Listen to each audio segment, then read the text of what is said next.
ಇವಾಗಲೂ ಒಂದೊಂದ್ಸಲ ನೆನೆಸುತ್ತೆ ನನಗೆ. ಕಲೆಕ್ಷನ್ ಮಾಡಿ ಸೆಕ್ಸ್ ವರ್ಕು ಮಾಡ್ತಾ ಇದ್ದೆ, ಕಲಿತೆ. ಚೆವಿ ಅಂದರೆ ಸ್ಟಾರ್ಟಿಂಗ್ ಆ ಪದನ ಕೇಳಿದಾಗ ಎಲ್ಲರಿಗೂ ಅದು ನರ್ವಸ್ ಆಗೇ ಆಗ್ತೀವಿ. ನಾನು ಅದೇ ರೀತಿ ನರ್ವಸ್ಸು ಆಗಿದ್ದೆ. ನಾನು ಹುಟ್ಟಿ ಬೆಳೆದಿರೋದೆಲ್ಲ ಚಿಕ್ಕಮಂಗ್ಳೂರ್ ಹತ್ರ ಒಂದು ಪುಟ್ಟ ಹಳ್ಳಿ, ಕಂಬಿಹಳ್ಳಿ ಅನ್ನೋದು. ಇವಾಗಲೂ ನಯನ ಮೊಟ್ಟಮ್ಮ ನಮ್ಮ ಮೂಡಿಗೆರೆ ಸಚಿವೆ ನನಗೆ ಗುರ್ತಿಸ್ತಾರೆ. ಬೆಡ್ಡಲ್ಲಿ ಮಲಗಿಸಲ್ಲ, ಚಾಪೆನಲ್ಲೇ ಮಲಗಿಸೋದು, ದಿಮ್ ಕೊಡಲ್ಲ. ಮತ್ತು ಕತ್ಲೆ ರೂಮಲ್ಲೇ ಇರಬೇಕು ನಾವು. ಟಿ ವಿ ನೋಡೋಂಗಿಲ್ಲ, ಮೊಬೈಲ್ ನೋಡೋಂಗಿಲ್ಲ, ಬೆಳಕು ನೋಡೋಂಗಿಲ್ಲ. 11 ದಿನದವರೆಗೂ ಯೂರಿನ್ ಪೈಪ್ ಅಲ್ಲೇ ಇರುತ್ತೆ. ಯೂರಿನ್ ಪೈಪ್ ರಿಮೂವ್ ಮಾಡ್ತಾರೆ. ಅಲ್ಲಿವರೆಗೂ ನಮಗೆ ಸ್ನಾನ ಮಾಡಿಸಿರಲ್ಲ. 11 ದಿನವರೆಗೆ ನಮಗೆ ಸ್ನಾನ ಮಾಡಿಸಲ್ಲ. ಮಣ್ಣಿನಲ್ಲಿ ಆ ಕೆಲಸ ಮಾಡೋದು, ಮಣ್ಣಿನ ಸೊಗಡು. ಜಮೀನಿಲ್ಲ, ಜಮೀನು ಗುತ್ತಿಗೆ ತಗೊಂಡಿದ್ದು 3 ಎಕರೆ ಗುತ್ತಿಗೆಗೆ ತಗೊಂಡಿದ್ದು. 2.5 ಎಕರೆ ನಮ್ ಗುರುದಿತ್ತು. ಸೆಕ್ಸ್ ವರ್ಕ್ ಮಾಡ್ತಾ ಇದ್ರು. ಪಾಸಿಟಿವ್ ಬಂದ್ಬಿಡ್ತು. ಅದು ನಾನು ನನ್ನ ಪೀರಿಯಡ್ನಲ್ಲಿ, ನಾನು ಅಲ್ಲಿ ಕೆಲಸ ಮಾಡ್ತಾ ಇರೋ ಟೈಮ್ನಲ್ಲಿ. ಆದ್ಮೇಲೆ ಓದೆ. ಅವ್ರು ಅಳ್ತಾ ಇಲ್ಲ, ನಾನು ಅಳ್ತಾ ಇದ್ದೀನಿ. ಆದ್ಮೇಲೆ ಮತ್ತೊಂದು ಸ್ಫೂರ್ತಿದಾಯಕ ವಿಷಯನ ಸರಣಿ ಕಾರ್ಯಕ್ರಮದಲ್ಲಿ ಮಾಡೋಣ ಅಂತ ಹೇಳಿ ಮತ್ತೊಂದು ಟ್ರಾನ್ಸ್ಜೆಂಡರ್ನ ಹುಡ್ಕೊಂಡು ನಾನು ಬಂದಿದ್ದೀನಿ. ಅವ್ರ ಹೆಸರೇ ಸ್ಫೂರ್ತಿ. ಅವ್ರ ಹೆಸರಲ್ಲೇ ಸ್ಫೂರ್ತಿ ಇದೆ. ಸ್ಫೂರ್ತಿ ಅಂತ ಹೆಸರಿಡ್ಕೊಂಡು ಚಿಕ್ಕಮಂಗ್ಳೂರಿನ ಹುಡುಗಿಯಾದ ಕತೆ ಇದು. ಅದ್ರ ಜೊತೆಗೆ ಇವಾಗ ಅವ್ರದ್ದೇ ಆದ ಟ್ರಾನ್ಸ್ಜೆಂಡರ್ ಕಮ್ಯುನಿಟಿಯಲ್ಲಿ ಹಲವಾರು ಸ್ಫೂರ್ತಿದಾಯಕ ಕಾರ್ಯಕ್ರಮಗಳನ್ನ ಮಾಡ್ತಾ ಬಂದಿದ್ದಾರೆ. ಕಮ್ಯುನಿಟಿಯಲ್ಲಿ ಬಂದಂತಹ ಸಮಸ್ಯೆಗಳನ್ನ ಸವಾಲಾಗಿ ತಗೊಂಡು ಅವ್ರು ಯಾವ ರೀತಿಯಲ್ಲಿ ಸಮಸ್ಯೆಯನ್ನು ಫೇಸ್ ಮಾಡಿದ್ರು ಅದೇ ರೀತಿಯಾಗಿ ಮುಂದೆ ಯಾರು ಫೇಸ್ ಮಾಡಬಾರ್ದು ಅಂತ ಹೇಳಿ ಅವೇರ್ನೆಸ್ ಪ್ರೋಗ್ರಾಮ್ಗಳನ್ನ ಮಾಡ್ತಾ ಇದ್ದಾರೆ. ಅವ್ರನ್ನ ಮಾತಾಡ್ಸೋಣ ಅಂತ ಹೇಳಿ. ಈ ಟ್ರಾನ್ಸ್ಜೆಂಡರ್ ಸ್ಫೂರ್ತಿಯವರ ಕತೆ ಒಂದು ರೀತಿಯಾಗಿ ಯಾರೆಲ್ಲ ಟ್ರಾನ್ಸ್ಜೆಂಡರ್ ನೋಡ್ತಿರ್ತಾರೆ ಅವ್ರಿಗೆ ಸ್ಫೂರ್ತಿದಾಯಕವಾಗಿರುತ್ತೆ. ಬನ್ನಿ ಅವ್ರನ್ನ ಮಾತಾಡ್ಸೋಣ. ಇವರೇ ಸ್ಫೂರ್ತಿ ಅವರು. ನೋಡಿ ಎಷ್ಟು ಲಕ್ಷಣವಾಗಿದ್ದಾರೆ ಅಂತ ಹೇಳಿ. ಹೆಸರಲ್ಲೇ ಸ್ಫೂರ್ತಿ ಇದೆ. ಈ ರೀತಿಯ ಹೆಸರಲ್ಲೇ ಸ್ಫೂರ್ತಿ ಇಟ್ಕೊಂಡು ಹಲವಾರು ಕಮ್ಯುನಿಟಿಯಲ್ಲಿ ಬರುವಂಥ ಸವಾಲುಗಳನ್ನ ಯಾರೆಲ್ಲ ಎದುರಿಸ್ತಿದ್ರೆ ಅವ್ರಿಗೆ ಸ್ಫೂರ್ತಿ ತುಂಬುವಂಥ ಕೆಲಸ ಮಾಡ್ತಾ ಇದೆ. ಡಿಜಿಟಲ್ ಮಾಧ್ಯಮಕ್ಕೆ ಸ್ವಾಗತ Spoorthi. Thank you ma'am, thank you so much. ಹೇಗಿದ್ದೀರಾ? ಸೂಪರ್. ಸ್ಫೂರ್ತಿ ಅವರು ಪ್ರೆಸೆಂಟ್ ಏನು ವರ್ಕ್ ಮಾಡ್ತಾ ಇದ್ದೀರಾ? ನಾನು ಸಂಗಮ ಅನ್ನೋ ಒಂದು NGOದಲ್ಲಿ ಕ್ರಶ್ ಅನ್ನೋ ಒಂದು ಡಿವಿಷನ್ ಇದೆ. ಕ್ರಶ್ ಹೆಸರು ಒಂದು ರೀತಿಯಾಗಿ ವಿಶೇಷವಾಗಿದೆ. ಕ್ರಶ್ ಅಂತ ಹೇಳಿದ್ರೆ ಅಟ್ರಾಕ್ಷನ್ ಆ ಥರ ಎಲ್ಲ ಇರುತ್ತೆ. ಕ್ರಶ್ ಅಂದ್ರೆ ಏನು ಅಂತ ಹೇಳಿದ್ರೆ ಈ ವಲಸೆ ಬಂದಿರೋಂಥ ಸಮುದಾಯದವರು ಅವ್ರ ಮಕ್ಕಳನ್ನ ಮನೇಲೆ ಇಟ್ಕೊಂಡಿರ್ತಾರೆ. ಅವ್ರು ಬಿಸಿಲಲ್ಲಿ ಮಣ್ಣು ತಿಂತಾ ಇರ್ತಾರೆ. ಆ ಉದ್ದೇಶ ಇಟ್ಕೊಂಡು ಸಂಗಮ ಈ ಕ್ರಶ್ ಅನ್ನೋದು ಒಂದು ಓಪನ್ ಮಾಡಿದ್ದೆ. 1 ವರ್ಷದಿಂದ 3 ವರ್ಷದ ಮಕ್ಕಳನ್ನ ನಾವಿಲ್ಲಿ ಬೆಳಿಗ್ಗೆ 9 ಗಂಟೆಯಿಂದ ಸಂಜೆ 5 ಗಂಟೆವರೆಗೆ ನೋಡ್ಕೊಳ್ಳೋಂಥ ಕೆಲಸಗಳನ್ನ ಮಾಡ್ತೀವಿ. ಮಕ್ಕಳಿಗೆ ಒಳ್ಳೆ ನ್ಯೂಟ್ರಿಷನ್ ಕೊಡೋಂಥದ್ದಾಗಲಿ, ಮಧ್ಯಾಹ್ನ ಒಳ್ಳೆ ಊಟ ಕೊಟ್ಟು ಮಕ್ಕಳನ್ನ ಮಲಗಿಸೋಂಥದ್ದಾಗಲಿ ಆ ಕ್ರಶ್ಗೆ ಪ್ರೋಗ್ರಾಮ್ ಮ್ಯಾನೇಜರ್ ಆಗಿ ಕೆಲಸ ಮಾಡ್ತಾ ಇದ್ದೀನಿ. ಹಾಗಾದ್ರೆ ನೀವು ಒಂದ್ ರೀತಿ ಮದರ್ ಆಯ್ತು. ಹೌದು, ಮದರ್ ತರ ಕೆಲಸ ಮಾಡ್ತಾ ಇದ್ದೀರಾ. ಹೌದು. ಯಾಕಂದ್ರೆ ಮಕ್ಳು ಅಂತ ಹೇಳಿ ಅನಾಥ ಮಕ್ಳ ಇಲ್ಲ ವಲಸೆ ಬಂದಿರೋಂಥ ಸಮುದಾಯದವರು ಯಾರು ಮೈಗ್ರೆಂಟ್ ಆಗಿರ್ತಾರೆ ಅವರು ಸ್ಲಮ್ ಅನ್ನೋ ಒಂದು ಬ್ಲೂ ಟೆಂಟ್ ಹಾಕೊಂಡು ಅಲ್ಲಿ ವಾಸವಾಗಿರ್ತಾರೆ. ಅಂಥ ಮಕ್ಕಳನ್ನ ನೋಡ್ಕೊಳ್ಳೋಂಥ ಕೆಲಸಗಳನ್ನ ಇವಾಗ ಸಂಗಮ ಮಾಡ್ತಾ ಇದೆ. ಅದರಲ್ಲಿ ನಾನು ಕೆಲಸ ಮಾಡ್ತಾ ಇದ್ದೀನಿ. ಯಾವ ಊರು ನಿಮ್ದು? ನಂದು ಮೂಲತಃ ಅಪ್ಪ ಅಮ್ಮಂದು ಮಂಗಳೂರು. ನಾನು ಹುಟ್ಟಿ ಬೆಳೆದಿರೋದೆಲ್ಲ ಚಿಕ್ಕಮಂಗ್ಳೂರ್ ಹತ್ರ ಒಂದು ಪುಟ್ಟ ಹಳ್ಳಿ, ಕಂಬಿಹಳ್ಳಿ ಅನ್ನೋದು ಆ ಊರಲ್ಲಿ. ಓಕೆ, ಮಲೆನಾಡು ಹುಡುಗ ನೀವು? ಹೌದು, ಇವಾಗಲ್ಲ. ಹೌದು. ಓಕೆ, ಹೇಗಿತ್ತು ನಿಮ್ಮ ಚೈಲ್ಡ್ಹುಡ್ ಡೇಸು? ಅಪ್ಪ ಅಮ್ಮ ಏನ್ ಕೆಲಸ ಮಾಡ್ತಾ ಇದ್ರು?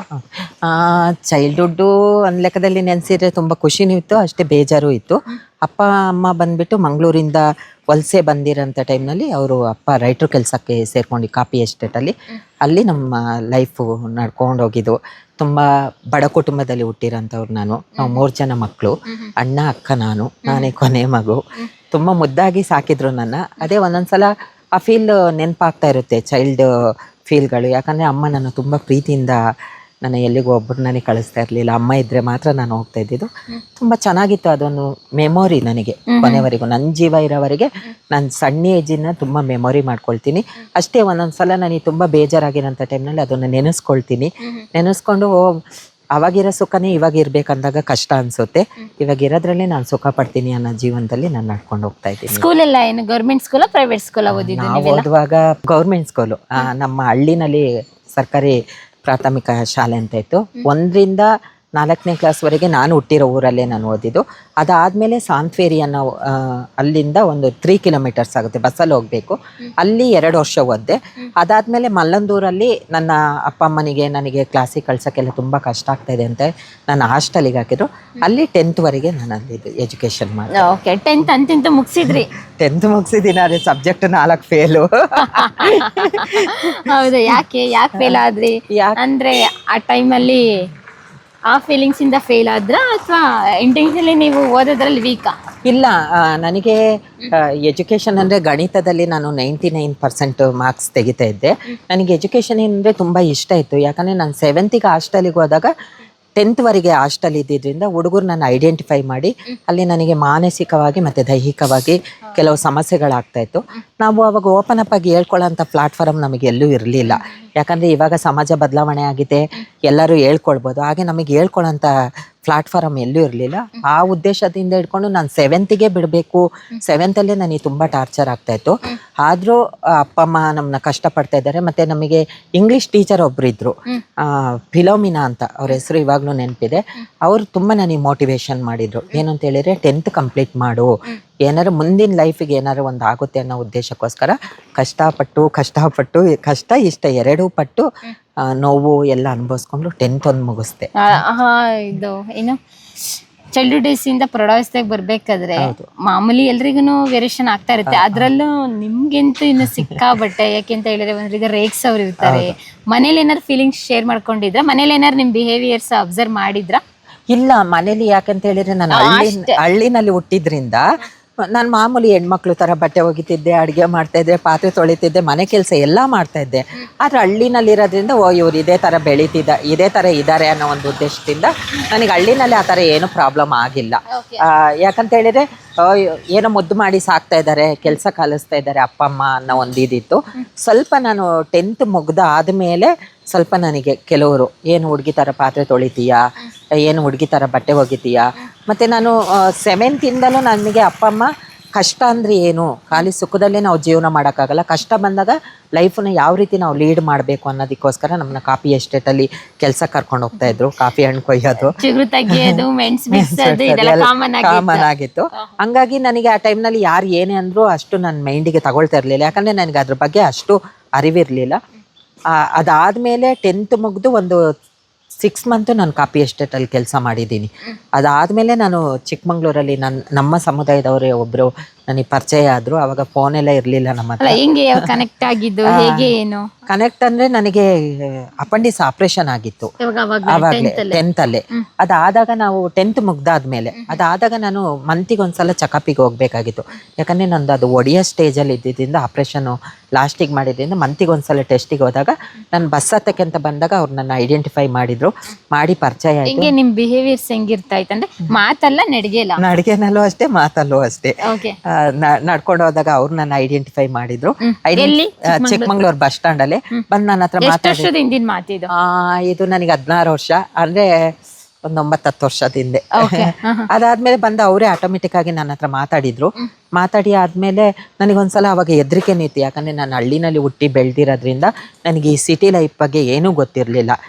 ತುಂಬ ಹೆದರ್ತಿದೆ. ಅದ್ರ ಮೇಲೆ ಅವರು ಹೇಳಿದ್ರು, ಹೆದರ್ಬೇಡ, ನಾನು ನಿನ್ನ ಥರನೇ ಅಂತ.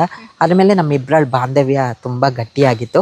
ಅದಾದಮೇಲೆ ನಾನು ಅವ್ರ ಕಡೂರಲ್ಲಿ ಇದ್ದಿದ್ದು, ನಾನು ಅವ್ರ ಮನೆಗೆ ಹೋಗೋದು ಬರೋದು, ಅವ್ರ ಫ್ಯಾಮಿಲಿ ಅಟ್ಯಾಚ್ಮೆಂಟ್ ನನಗೆ ಜಾಸ್ತಿ ಆಯಿತು. ನಮ್ಮ ಮನೇಲಿ ಏನು ಹೇಳ್ತಾ ಇರಲಿಲ್ಲ. ನಾನು ಅಮ್ಮನ ಹತ್ರ ಹೇಳ್ತಿದ್ದೆ, ನನ್ನ ಫ್ರೆಂಡ್ ಇದ್ದಾರೆ, ಫ್ರೆಂಡ್ ಮನೆ ಕಡೂರಿಗೆ ಹೋಗ್ತೀನಿ ಅಂತ. ಅಮ್ಮ ಕಳಿಸ್ತಾ ಇದ್ರು, ಒಂದು ನಂಬಿಕೆ ಇಟ್ಕೊಂಡು ನನ್ನ ಕಳಿಸ್ತಾ ಇದ್ರು. ಹಾಗಾಗಿ ಅವ್ರದ್ದು ನಂದು ಅಟ್ಯಾಚ್ಮೆಂಟ್ ತುಂಬ ಅಂದರೆ ತುಂಬ ಇದೆ. ಇವಾಗಲೂ ಅದೇ ಫ್ರೆಂಡ್ಶಿಪ್ನ ಕಂಟಿನ್ಯೂ ಮಾಡ್ಕೊಂಡು ಹೋಗ್ತಾ ಇದೀವಿ.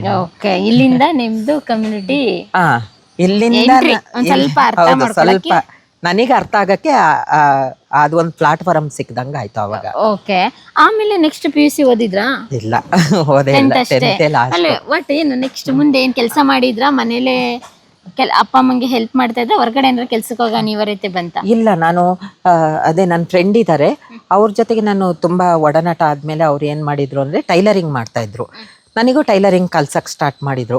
ನೋಡು, ಇದರಿಂದ ಒಂದು ಲೈಫ್ ಇದೆ ಅಂತೇಳಿ ಟೈಲರಿಂಗ್ ಕಲ್ಸಕ್ಕೆ ಸ್ಟಾರ್ಟ್ ಮಾಡಿದ್ರು. ನಾನು ಅವಾಗ ಆಲ್ಮೋಸ್ಟ್ ಚೂಡಿದಾರ, ಬ್ಲೌಸ್ ಎಲ್ಲ ಹೊಲಿಯಕ್ಕೆ ಕಲ್ತಿದ್ದೆ. ಅವ್ರ ಮನೆಗೆ ಹೋಗಿ ನೋಡಿ ಅಕ್ಕನ ಬಟ್ಟೆ ತಗೊಂಡೋಗೋದು, ಕಟ್ ಮಾಡಿಕೊಟ್ಟಾಗ ನಾನು ಹೊಲಿದು ತಗೊಂಡೋಗ್ತಾ ಇದ್ದೆ. ಹಾಗಾಗಿ ಸ್ವಲ್ಪ ನನಗೆ ಟೈಲರಿಂಗ್ ಮೇಲೆ ಜಾಸ್ತಿ ಇಂಟ್ರೆಸ್ಟ್ ಬಂದುಬಿಡ್ತು. ಅದಾದಮೇಲೆ ನನಗೆ ಆಗಲಿಲ್ಲ, ನನ್ನ ಹೆಲ್ತ್ ಪ್ರಾಬ್ಲಮ್ಮು, ತಲೆನೋವು, ನನಗೆ ಮೈಗ್ರೇನ್ ಪ್ರಾಬ್ಲಮ್ ಇದ್ದಿದ್ದರಿಂದ ತಲೆನೋವಿತ್ತು.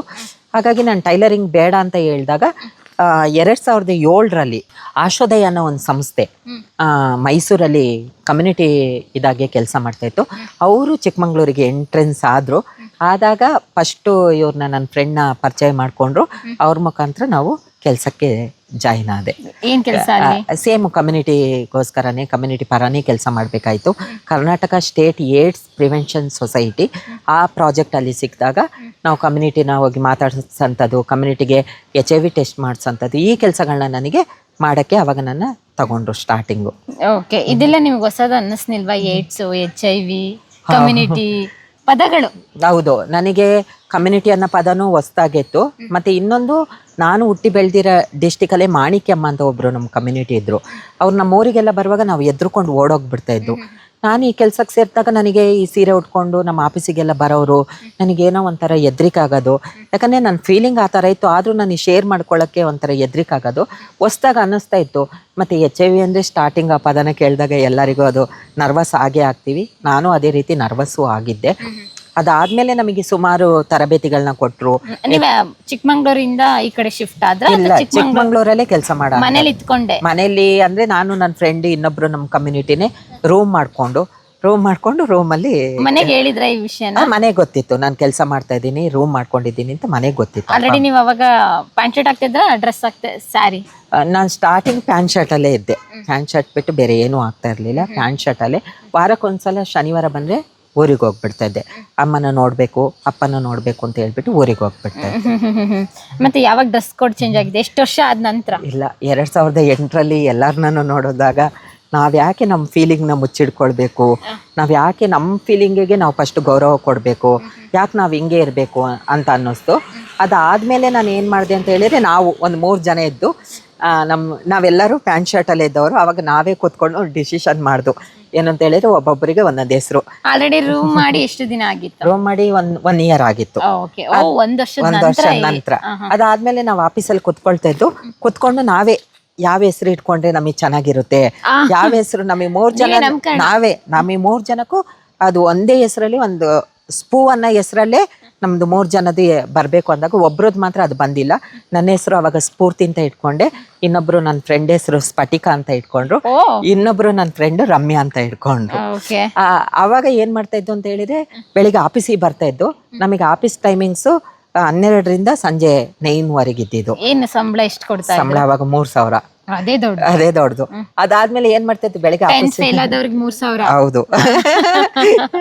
ಅದಾದ್ಮೇಲೆ ಏನ್ ಮಾಡ್ತಾ ಇತ್ತು, ಆಫೀಸಿಗೆ ಬರ್ತಾ ಇದ್ದು, ಬೇಗ ಡ್ರೆಸ್ ಮಾಡ್ಕೊಳ್ತಾ ಇದ್ದು, ಮಾಡ್ಕೊಂಡು ವಿಗ್ ಹಾಕೊಂಡು ತಲೆ ತುಂಬ ಹೂವು ಮುಡ್ಕೊಂಡು, ಅವಾಗ ನಾವು ಒಂಥರ ಏನೋ ಅದು ಒಂದು ಹೊಸ್ದಾಗಿ ಏನೋ ನಮಗೆ ಸಿಕ್ಬಿಟ್ಟಿದೆ ಅಂತ ಕಲೆಕ್ಷನಿಗೆ ಓಡೋಗ್ಬಿಡ್ತಿದ್ದು. ಅಂಗಡಿ ಕಲೆಕ್ಷನಿಗೆ. ಚಿಕ್ಕಮಂಗ್ಳೂರಲ್ಲೇ ಕದ್ದು ಮುಖಕ್ಕೆಲ್ಲ ಏನೋ ಸೀರೆ ಹಂಗೆಲ್ಲ ಹೊಚ್ಕೊಂಡು ಹೋಗೋದು. ಯಾಕಂದ್ರೆ ಊರವ್ರು ಯಾರಾದ್ರೆ ನಮ್ಮನ್ನ ಐಡೆಂಟಿಫೈ ಮಾಡ್ತಾರೆ ಅಂತ ಹೇಳ್ಬಿಟ್ಟು. ಮತ್ತೆ ಕರೆಕ್ಟ್ 12 ಗಂಟೆಗೆ ಬರ್ತಾ ಇದ್ದು. ಬಂದ್ಬಿಟ್ಟು ಡ್ರೆಸ್ ಎಲ್ಲ ಚೇಂಜ್ ಮಾಡಿ ಸ್ನಾನ ಮಾಡ್ಕೊಂಡು ಆಫೀಸಲ್ಲೇ ಮತ್ತೆ ಪ್ಯಾಂಟ್ ಶರ್ಟ್ ಹಾಕೊಂಡು ನಮ್ಮ ದಿನನಿತ್ಯದ ಏನು ಕೆಲಸ ಇದೆ ಅದನ್ನ ಪ್ರಾರಂಭ ಮಾಡಿ. ಕಲೆಕ್ಷನ್ಗೆ ಏನಕ್ಕೆ ಹೋಗಿದ್ದು? ಇಲ್ಲಿ ಸಂಬಳ ಬರ್ತಾ ಇತ್ತು ಅಥವಾ ನಿಮ್ಗೆ ಇಷ್ಟ ಕಲೆಕ್ಷನ್ಗೆ ಹೋದ್ರೆ ಅಟ್ರಾಕ್ಷನ್ ಆಗ್ತಾ ಇತ್ತು ನೋಡಿ? ಹೇಗೆ? ಇಷ್ಟ ಅಂತಲ್ಲ, ನನಗೆ ಸೀರೆ ಉಟ್ಕೊಂಡು ನನ್ನ ಭಾವನೆನ ಹೊರಗಡೆ ಹಾಕಕ್ಕೆ ನನಗೊಂದು ಪ್ಲಾಟ್ಫಾರ್ಮ್ ಬೇಕಿತ್ತು. ನಾವು ಆಫೀಸಲ್ಲಿ ಹಾಕೊಂಡಿದ್ರೆ ಇಡೀ ನಮ್ಮ ಕಮ್ಯುನಿಟಿ ಅವ್ರಿಗೆ ಮಾತ್ರ ಗೊತ್ತಾಗುತ್ತೆ. ನಾವು ಹೊರಗಡೆ ಹೋಗ್ಬೇಕು, ಸಮಾಜದಲ್ಲಿ ಏನೇನು ಚಾಲೆಂಜ್ ಬರುತ್ತೆ ಅಂತ ನಮಗೆ ಹೊರಗಡೆ ಹೋದಾಗಲೇ ನೋಡಿದ್ರೆ ಗೊತ್ತಾಗುತ್ತೆ ಅನ್ನೋ ಉದ್ದೇಶದಲ್ಲಿ ನಾವು ಹೋದು ತುಂಬಾ ಅದರಲ್ಲಿ ಕಷ್ಟಗಳನ್ನ ಅನುಭವಿಸ್ತು. ಒಂದು ಇನ್ಸಿಡೆಂಟ್ ಹೇಳ್ಬೇಕಂದ್ರೆ, ಕಲೆಕ್ಷನ್ ಈಸಿಯಾಗಿ ಸಿಗ್ತಾ ಇಲ್ಲ. ಕೆಲವೊಬ್ರು ಇವಾಗ ಟ್ರಾನ್ಸ್ಜೆಂಡರ್ ಬಂದ್ರು, ಮಂಗಳಮುಖಿಯರು ಬಂದ್ರು ಅಂತ ಹೇಳಿದ್ರೆ ಮಂಗಳ ಆಗುತ್ತೆ ಅಂತ ಪ್ರೀತಿಯಿಂದ ಕೊಡೋರು ಸ್ವಲ್ಪ ಜನ ಇದ್ದಾರೆ. ಇನ್ನ ಕೆಲವೊಬ್ರು ಯಾಕೆ ಬಂದೆ ಹೋಗು ಅಂತ ಬೈಯೋರು ಇದ್ದಾರೆ, ಇನ್ನೊಬ್ರು ಕೆಡ್ದಾಗ ನೋಡೋರು ಇದ್ದಾರೆ. ನಿಮ್ಗೆ ಯಾವ್ಯಾವ ತರದ್ದು ಕಲೆಕ್ಷನ್ ಅಲ್ಲಿ ಎಕ್ಸ್ಪೀರಿಯನ್ಸ್ ಆಯ್ತು? ಅಂದ್ರೆ ಸ್ಟಾರ್ಟಿಂಗ್ ಏನು ಅಂತ ಹೇಳಿದ್ರೆ, ಚಿಕ್ಕಮಂಗ್ಳೂರಲ್ಲಿ ಅಷ್ಟು ಜನ ಯಾರು ಕಲೆಕ್ಷನ್ ಮಾಡ್ತಾ ಇರ್ಲಿಲ್ಲ. ನಾವ್ ಹೇಗೆ ಹೋಗ್ತಾ ಇದ್ವು ಅಂತ ಹೇಳಿದ್ರೆ, ನನಗೆ ಇವಾಗ್ಲೂ ಅದನ್ನೆಲ್ಲ ಒಂದೊಂದ್ಸಲ ನೆನ್ಸಿದ್ರೆ ನಗು ಬರುತ್ತೆ. ಹೇಗೆ ಹೋಗ್ತಾ ಇದ್ದೆ ಅಂತ ತಲೆಗೆ ವಿಗ್ ಹಾಕೊಳ್ತಾ ಇದ್ದು. ಅದು ಎಲ್ಲ ಮ್ಯಾಚಿಂಗು, ಯಾವ್ದು ಮ್ಯಾಚಿಂಗ್, ಸ್ಯಾರಿ ಯಾವ್ದು ಇಟ್ಟಿರ್ತೀವಿ ಅದಕ್ಕೆ ತಕ್ಕ ಬಳೆ, ಅದಕ್ಕೆ ತಕ್ಕ ಓಲೆ ಹಾಕೊಂಡು ಅಂತಾರೆ ಹೋಗಿ ಆಟೋದಲ್ಲಿ ಇಳಿತಾ ಇದ್ದು ಅಂಗಡಿ ಮುಂದ್ಗಡೆ 3 ಜನನು. ಯಾರು ನೋಡಿದ್ರು ಇವ್ರು ಎಲ್ಲಿಂದ ಬಂದಿರು, ಬೆಂಗಳೂರಿಂದ ಬಂದಿದಾರ ಏನೋ ಅನ್ನೋ ತರ. ಮತ್ತೆ ನಮಗೆ ಕೈ ಹೊಡಿಯೋಕ್ಕೂ ಬರ್ತಾ ಇರ್ಲಿಲ್ಲ, ಕೊಡಿ ಅಂತ ಹೇಳಿ ಇಸ್ಕೊಳ್ತಾ ಇದ್ದು. ಸ್ಟಾರ್ಟಿಂಗ್ ನಮಗೆ ಹೋದಾಗ ಆ ಥರ ಎಲ್ಲೂ ಪ್ರಾಬ್ಲಮ್ ಅನಿಸಿಲ್ಲ. ಯಾಕಂದರೆ ನಾವು ಯಾರಿಗೂ ಕಿರ್ಕ್ ಮಾಡೋದು, ನೀನು 100 ರೂಪಾಯಿ ಕೊಡಬೇಕು, 10 ರೂಪಾಯಿ ಕೊಡಬೇಕು ಅಂತ ಹೇಳ್ತಾ ಇರಲಿಲ್ಲ. ನಮಗೊಂದು ಖುಷಿಗೆ ನಾವು ಇದನ್ನು ನೋಡ್ಕೊಳ್ಬೇಕು, ನಮ್ಮ ಸಮುದಾಯದವರು ಯಾವ ರೀತಿ ಕಷ್ಟಪಡ್ತಾ ಇದ್ದಾರೆ ಅನ್ನೋ ಉದ್ದೇಶ ಒಂದು ಇಟ್ಕೊಂಡು ನಾವು ಹೋದಾಗ ಕೊಡೋರು 1 ರೂಪಾಯಿ ಕೊಡೋರು, 2 ರೂಪಾಯಿ ಕೊಡೋರು, ಕೆಲವರು 10 ರೂಪಾಯಿ ಕೊಡೋರು, ಕೆಲವರು 100 ರೂಪಾಯಿ ಕೊಡೋರು, ಇದೆಲ್ಲ ಇತ್ತು. ಅವಾಗ ನಮಗೊಂದು ಕುತೂಹಲ, ಯಾಕೆ ನಾವು ನಮ್ಮ ಈ ಥರ ಇರೋ ಫೋಟೋನ ತಗೊಳ್ಬಾರ್ದು, ಅಂತ ಹೇಳಿ ಸ್ಟುಡಿಯೋಕ್ಕೆ ಹೋದಾಗ ಕೆಲವು ಟೈಮ್ ಅದು ಆಗಿದೆ ನಮಗೆ ಪ್ರಾಬ್ಲಮ್ ಸ್ಟುಡಿಯೋ ಫೋಟೋಶೂಟ್. ಸ್ಟುಡಿಯೋಕ್ಕೆ ಹೋದಾಗ ಏನು ಅಂತ ಹೇಳಿದ್ರೆ ಆ ಸ್ಟುಡಿಯೋದಲ್ಲಿ ಒಬ್ಬ ಕೆಲಸ ಮಾಡ್ತಾ ಇದ್ದ, ಅವನ ಫ್ರೆಂಡು ನನ್ನ ಫೋಟೋನ ಎಲ್ಲ ತಗೊಂಡೋಗಿ ದೊಡ್ಡದು ಮಾಡಿ ಅವ್ರ ಮನೇಲೆಲ್ಲ ಹಾಕಿ ಅದೊಂದು ಸ್ವಲ್ಪ ಸಮಸ್ಯೆನೂ ನಾನು ಅನುಭವಿಸಿದೆ. ಅವ್ರಿಗೆ ಕ್ರಶ್ ಆಗಿ ಅವ್ರಿಗೆ ಕ್ರಶ್ ಆಗಿ ನಾನು ನಿನ್ನ ಲವ್ ಮಾಡ್ತೀನಿ, ನನ್ನ ಫ್ಯಾಮಿಲಿ ಹುಡುಗಿ ಅವರಿಗೆ ಅನ್ಕೊಂಡು. ಹೌದು, ಹುಡುಗಿ ಅನ್ಕೊಂಡು. ಅದಾದ್ಮೇಲೆ ನಾನು ಅವ್ರಿಗೆ ಅರ್ಥ ಮಾಡಿಸ್ತಾ ಇದ್ದಿಲ್ಲಪ್ಪ ನಾವು ಟ್ರಾನ್ಸ್ಜೆಂಡರು ಅಂತೇಳಿ. ಇಲ್ಲ ನನಗೆ ನಿನ್ನ ಮೇಲೆ ಲವ್ ಆಗಿದೆ, ಏನಾಗುತ್ತೆ ಅಂತ. ನನಗೆ ಅವ್ರ ಮನೆದೆಲ್ಲ ಒಂದ್ಸಲ ಅವ್ನ ಮೊಬೈಲಲ್ಲಿ ಫೋಟೋ ತಗೊಂಬಂದು ತೋರಿಸಿದಾಗ ಹೆದರಿಕೆನೂ ಆಗ್ತಾ ಇತ್ತು. ಫುಲ್ ಸಿನಿಮಾ ತರ ಫುಲ್ ವಾಲ್ ಪೇಪರ್ ಎಲ್ಲ ಸ್ಫೂರ್ತಿ ಹಾಕ್ಬಿಟ್ಟು ಬೆಡ್ರೂಮ್ ಅಲ್ಲೆಲ್ಲ ದೊಡ್ಡ ಫೋಟೋ ಮಾಡಿ ಕನಸಿನ ರಾಣಿ ಅಂತ ಮಾಡಿ ಹಾಕಿದ್ದ. ಅದಾದ್ಮೇಲೆ ನನಗೆ ಅವಾಗ ಸಂಬಳ ಕಡಿಮೆ ಇತ್ತು, ಒಂದು ಉದ್ದೇಶ ಇತ್ತು ನನಗೆ. ಅದಾದ್ಮೇಲೆ ನನಗೆ ಅಲ್ಲೇ ಪ್ರಮೋಷನ್ ಆಗಕ್ಕೆ ಸ್ಟಾರ್ಟ್ ಆಯಿತು. ಏನಂತ ಹೇಳಿದ್ರೆ ನಾನು ಫಸ್ಟು ಪಿಯರ್ ಎಜುಕೇಟರ್ ಆಗಿ ಕೆಲಸ ಮಾಡಿದೆ. ಅದಾದಮೇಲೆ ಸ್ಯಾಡೋ ಲೀಡರ್ ಅಂತ ಹೇಳ್ಬಿಟ್ಟು, ಅಂದರೆ 6 ಜನ ಸಮುದಾಯ ಯಾರು ಕೆಲಸ ಮಾಡ್ತಾರೆ ಅವ್ರನ್ನ ಲೀಡರ್ಶಿಪ್ ಮಾಡೋಂಥದ್ದು, ಈ ಕೆಲಸಗಳನ್ನ ಮಾಡೋಕ್ಕೆ ಸ್ಟಾರ್ಟ್ ಮಾಡಿದೆ. ಅದಾದಮೇಲೆ ಔಟ್ರೀಚ್ ವರ್ಕರ್ ಆಗಿ ನನಗೆ ಕೆಲಸ ಕೊಟ್ಟರು. ನನ್ನ ಕೆಳಗಡೆ ಒಂದು 10 ಜನ ಸ್ಟಾಫ್ ವರ್ಕ್ ಮಾಡ್ತಾಯಿದ್ದಾರೆ. ಅದಾದಮೇಲೆ ನನಗೆ ಇವಾಗಲೂ ನಿಜವಾಗ್ಲೂ ನಾನು ಇದನ್ನು ಮಾತ್ರ ಹೆಮ್ಮೆಯಿಂದ ಹೇಳ್ಕೊಳ್ತೀನಿ, 10th ಫೇಲ್ ಆದರೂ ನನಗೆ ಕೌನ್ಸಿಲರ್ ಪೋಸ್ಟ್ ಕೊಟ್ಟರು. ಅಲ್ಲಿಂದ ನನಗೊಂದು ಕಲಿಕೆಗಳು ಸ್ಟಾರ್ಟ್ ಆಗಕ್ಕೆ ಹೋಯ್ತು. ಯಾಕಂತ ಹೇಳಿದರೆ ಕೌನ್ಸಿಲಿಂಗ್ ಮಾಡೋದು ಅಷ್ಟು ಈಸಿ ಅಲ್ಲ. MSW ಆಗಿರಬೇಕು, ಕಮ್ಯುನಿಟಿನ ಅರ್ಥ ಮಾಡ್ಕೊಳ್ಬೇಕು, ಕಮ್ಯುನಿಟಿಗೆ ಏನು ಫೀಲ್ ಇದೆ, ಅವ್ರು ಏನು ಹೇಳ್ತಾರೆ ಅದಕ್ಕೆ ನಾವು ಯಾವ ರೀತಿ ರಿಯಾಕ್ಷನ್ ಮಾಡ್ತೀವಿ ಅನ್ನೋದು. ಅದರಲ್ಲಿ ನಾನು ಕೌನ್ಸಿಲರ್ ಆಗಿ 2 ವರ್ಷ ಸತತವಾಗಿ ನಾನು ಕಮ್ಯುನಿಟಿ ಜೊತೆಗೆ ಕೆಲಸ ಮಾಡಿದೆ. ಅದು ನನಗೆ ನಿಜವಾಗ್ಲೂ ಇವಾಗ ಹೆಮ್ಮೆ ಅನಿಸುತ್ತೆ. ಗ್ರೇಟ್. ಮತ್ತೆ ಯಾವಾಗ ಆಪರೇಷನ್ ಮಾಡಿಸ್ಕೊಂಡಿದ್ದು? 2011 ವರೆಗೂ ನಾನು ಪ್ಯಾಂಟು ಶರ್ಟಲ್ಲೇ ಕದ್ದು ನಾನು ಸೀರೆ ಉಟ್ಕೊಂಡು ಶಿವಮೊಗ್ಗಕ್ಕೆ ಹೋಗ್ತಾ ಇದ್ದೆ. ಶಿವಮೊಗ್ಗದಿಂದ ಕಲೆಕ್ಷನ್ ಮಾಡ್ಕೊಂಡು ಮನೆಗೆ ಬರ್ತಾ ಇದ್ದೆ. ಎಷ್ಟು ಕಲೆಕ್ಷನ್ ಅಲ್ಲಿ ಎಷ್ಟು ಒಂದಿನಕ್ಕೆ ದುಡಿತಾ? ಅವಾಗ ನಿಜ ಹೇಳ್ತೀನಿ, ನಾನು ಸುಳ್ಳು ಹೇಳಲ್ಲ ಯಾವಾಗಲೂ. ಅವಾಗ ನಿಜವಾಗ್ಲೂ ನಾವು ಕಲೆಕ್ಷನಿಗೆ ಹೋದಾಗ ನ್ಯಾಯವಾಗಿ ದುಡಿವಾಗ ನಮಗೆ 3,000 to 4,000 ರೂಪಾಯಿ ಒಬ್ಬೊಬ್ರು ದುಡಿತಾ ಇತ್ತು ನಾವು ಒಂದಿನಕ್ಕೆ. ಅದಾದ್ಮೇಲೆ 2011ರಲ್ಲಿ 11-12ನೇ ಸಾಲಿನಲ್ಲಿ ನನಗೊಂದು ನಮ್ಮ ಮನೆಯಿಂದ ಬ್ಯಾಡ್ ನ್ಯೂಸ್ ಬಂತು. ಅದಾದ್ಮೇಲೆ ನಾನು ವರ್ಕ್ನ ಫುಲ್ಲು ಕಂಪ್ಲೀಟ್ ಆಗಿ ಬಿಟ್ಬಿಟ್ಟೆ. ಬ್ಯಾಡ್ ನ್ಯೂಸ್ ಏನು ಅಂತ ಹೇಳಿದ್ರೆ, ನಾನು ಅವಾಗಷ್ಟೇ ಫುಲ್ಲು ಸಮುದಾಯದವ್ರ ಜೊತೆಗೆಲ್ಲ ಬೆರೆಯೋಕ್ಕೆ ಸ್ಟಾರ್ಟ್ ಆಗಿದ್ದಿದ್ದು. ಶಿವಮೊಗ್ಗದಲ್ಲಿದ್ದೆ, ಶಿವಮೊಗ್ಗಕ್ಕೆ ಹೋಗ್ತಾ ಇದ್ದೆ, ಬರ್ತಾ ಇದ್ದೆ. ನನಗೆ ಮಾರ್ಚ್ 2012ರಲ್ಲಿ ನಮ್ಮ ಅಣ್ಣನಿಗೆ ಕ್ಯಾನ್ಸರ್ ಇದೆ ಅನ್ನೋ ಒಂದು ನ್ಯೂಸ್ ಕೇಳ್ಪಟ್ಟೆ ನಾನು. ಅದು ಏನು ಅಂತ ಹೇಳಿದ್ರೆ ನನಗೆ ಅದು ಹೇಳ್ಕೊಳಂಗೂ ಇಲ್ಲ, ಬಿಡಂಗೂ ಇಲ್ಲ. ಇಬ್ರು ಗಂಡ್ಮಕ್ಳು. ನಾನು ನೋಡಿದ್ರೆ ಹಿಂಗೆ ಅಣ್ಣನ ಪರಿಸ್ಥಿತಿ ಹಿಂಗೆ, ಅಕ್ಕನ ಮದುವೆ ಮಾಡಿಕೊಟ್ಟಿದ್ದೀವಿ ಅಂತ ಎಲ್ಲ ಯೋಚನೆ ಸ್ಟಾರ್ಟ್ ಆಯಿತು. ತುಂಬ ಅವಾಗ ನಾನು ಕುಗ್ಗೋದೆ. ಯಾಕಂತ ಹೇಳಿದ್ರೆ ಅಪ್ಪ ಅಮ್ಮನೂ ಕಾಪಿ ಎಸ್ಟೇಟಲ್ಲಿ ಕೆಲಸ ಮಾಡ್ತಾ ಇದ್ದಾರೆ. ಅಪ್ಪ ರೈಟ್ರು ಕೆಲಸ ಆದರೂ ತಿಂಗಳಿಗೆ ಅವರಿಗೆ 300 to 400 ರೂಪಾಯಿ ಸ್ಯಾಲರಿ, ಸ್ವಂತ ಮನೆ ಇತ್ತು. ಅಮ್ಮನೂ ಕಾಪಿ ತೋಟಕ್ಕೆ ಕೆಲ್ಸಕ್ಕೆ ಹೋಗ್ತಾ ಇದ್ರು. ನಾನು ನಮ್ಮ ದುಡಿಮೆಯಲ್ಲಿ ನಾವು ಅಣ್ಣನಿಗೆ ಟ್ರೀಟ್ಮೆಂಟ್ ಕೊಡೋಕ್ಕಾಗಲ್ಲ ಅನ್ನೋದು ಒಂದು ನಿರ್ಧಾರ ತಗೊಂಡು ನಾನು ಡೈರೆಕ್ಟು ಕೆಲಸಕ್ಕೆ ರಿಸೈನ್ ಮಾಡಿ ಶಿವಮೊಗ್ಗಕ್ಕೆ ಹೋಗಿ ಸೆಟ್ಲ್ ಆದೆ. ಫುಲ್ ಟೈಮು ನಾನು ಕಲೆಕ್ಷನ್ ಮಾಡಬೇಕು, ನಮ್ಮ ಅಣ್ಣನಿಗೆ ಏನಾದ್ರು ಒಂದು ಟ್ರೀಟ್ಮೆಂಟ್ ಮಾಡಿ ನಮ್ಮ ಅಣ್ಣನ ಉಳಿಸ್ಕೊಳ್ಬೇಕು ಅನ್ನೋ ಒಂದು. ಏನು ಕ್ಯಾನ್ಸರ್? Blood cancer. ಅಯ್ಯೋ, ಯಾವ ಸ್ಟೇಜಲ್ಲಿ ಇತ್ತು? ಫೈನಲ್ ಸ್ಟೇಜಿಗೆ ಹೋಗಿತ್ತು ಅವತ್ತು. ಓಕೆ. ಅದಾದ್ಮೇಲೆ ನಾನು ಶಿವಮೊಗ್ಗದಲ್ಲಿ ಸೆಟ್ಲ್ ಆದೆ. ತುಂಬಾ ಕಷ್ಟಪಟ್ಟೆ. ಅಣ್ಣಂಗೋಸ್ಕರ ನೀವು ಕಲೆಕ್ಷನ್ಗೆ ಹೋಗಿದ್ದು. ನನಗೋಸ್ಕರ ನಾನು ವರ್ಕ್ ಮಾಡ್ತಾ ಇದ್ದೀನಿ ಅನ್ನೋ ಒಂದು ಫೀಲ್ ಇತ್ತು. ಅಣ್ಣನಿಗೆ ಈ ತರ ಇದ್ದಾಗ ಕಲೆಕ್ಷನಿಗೆ ಅನಿವಾರ್ಯ ಕಾರಣ ಹೋಗ್ಲೇಬೇಕಾಯ್ತು ನಾನು ಕಲೆಕ್ಷನಿಗೆ. ಸೀರೆ ಉಡೋದಿದೆಲ್ಲ ನಿಮ್ಮ ಮನೆಗೆ ಗೊತ್ತಿರಲಿಲ್ಲ? ಅಣ್ಣನಿಗೂ ಅಪ್ಪಾಜಿಗೂ ಸ್ವಲ್ಪ ಡೌಟ್ ಇತ್ತು. ಯಾಕಂತ ಹೇಳಿದ್ರೆ ನಾನು ಮೀಸೆ ಎಲ್ಲ ತೆಗೆಸ್ಕೊಂಡು ಹೋಗ್ಬಿಡ್ತಾ ಇದ್ದೆ ಮನೆಗೆ. ಕೂದಲು ಬಿಟ್ಟಿದ್ದೆ ಸ್ವಲ್ಪ. ಯಾಕೆ ಬಿಟ್ಟಿದೀಯ ಅನ್ನೋರು ಏನಾದ್ರು ಒಂದು ರೀಸನ್ ಸುಳ್ಳು ಹೇಳಲೇಬೇಕಾಯ್ತು. ಸಲ್ಮಾನ್ ಖಾನ್ ಟ್ರೆಂಡ್ ಅನ್ಬಿಟ್ರಾ? ಸುಳ್ಳೆ ಇಲ್ಲ, ನಾನು ದೇವಸ್ಥಾನಕ್ಕೆ ಹೋಗ್ಬೇಕು ಅದಕ್ಕೋಸ್ಕರ ಬಿಟ್ಟಿದ್ದೆ, ಆ ಥರ ಹೇಳ್ತಾ ಇದ್ದೆ. ಅದಾದ್ಮೇಲೆ ತುಂಬ ಸ್ಟ್ರಗಲ್ ಮಾಡಿದೆ. ಬೆಳಿಗ್ಗೆ 4 ಗಂಟೆಗೆ ಎದ್ದೊಳ್ತೆ. ನಮಗೆ ಶಿವಮೊಗ್ಗಕ್ಕೆ ಹೋದಾಗ ನಮಗೆಲ್ಲೂ ರೂಮೇ ಕೊಡ್ತಾ ಇರಲಿಲ್ಲ. ಲಾಡ್ಜಲ್ಲಿ ರೂಮ್ ಕೊಡ್ತಾ ಇರಲಿಲ್ಲ, ಮನೆ ಬಾಡಿಗೆ ಸಿಗ್ತಾ ಇರಲಿಲ್ಲ, ಎಲ್ಲೂ ಸಿಗ್ತಾ ಇರಲಿಲ್ಲ. ಫುಟ್ಪಾತಲ್ಲೂ ಮಲಗಿದ್ದೀನಿ ನಾನು ಕೆಲವು ಟೈಮು. ಬಸ್ ಸ್ಟ್ಯಾಂಡ್ ಮುಂದ್ಗಡೆ ಅಂಗಡಿ ಕ್ಲೋಸ್ ಮಾಡಿರೋ ಫುಟ್ಪಾತಲ್ಲೂ ನಾನು ಮಲಗಿ ನನ್ನ ಲೈಫನ್ನ ಸ್ಟಾರ್ಟ್ ಮಾಡ್ಕೊಂಡು. 1 ಡೇ ಫುಲ್ ಕಲೆಕ್ಷನ್ ಅಲ್ಲಿ ಎಷ್ಟಾಗ್ತೈತಿ ಇವಾಗ? ಅವನಿಗೆ ಪಾರ್ಟ್ ಟೈಮ್ ಆಗಿ ಅಂದರೆ ಒಂದು 2 hours ಕಲೆಕ್ಷನ್ ಮಾಡಿದಾಗ 3,000 to 4,000 ಪರ್ ಡೇ ದುಡಿತಿದ್ರು. ಇವಾಗ ಡೇ ಫುಲ್ ಕಲೆಕ್ಷನ್ಗೆ ಹೋದಾಗ ಅಂದಾಜು ಎಷ್ಟು? ಅವಾಗ ಏನು ಅಂತ ಹೇಳಿದ್ರೆ, ನಾವು ಪಾರ್ಟ್ ಟೈಮ್ ಅಂತ ಹೋದಾಗ ನಮಗೆ ಇಷ್ಟ ಬಂದಿದ್ದು ಏರಿಯಾಕ್ಕೆ ಹೋಗ್ತಾ ಇದ್ದು, ಓಡ್ ಬಂದ್ಬಿಡ್ತಾ ಇದ್ದು.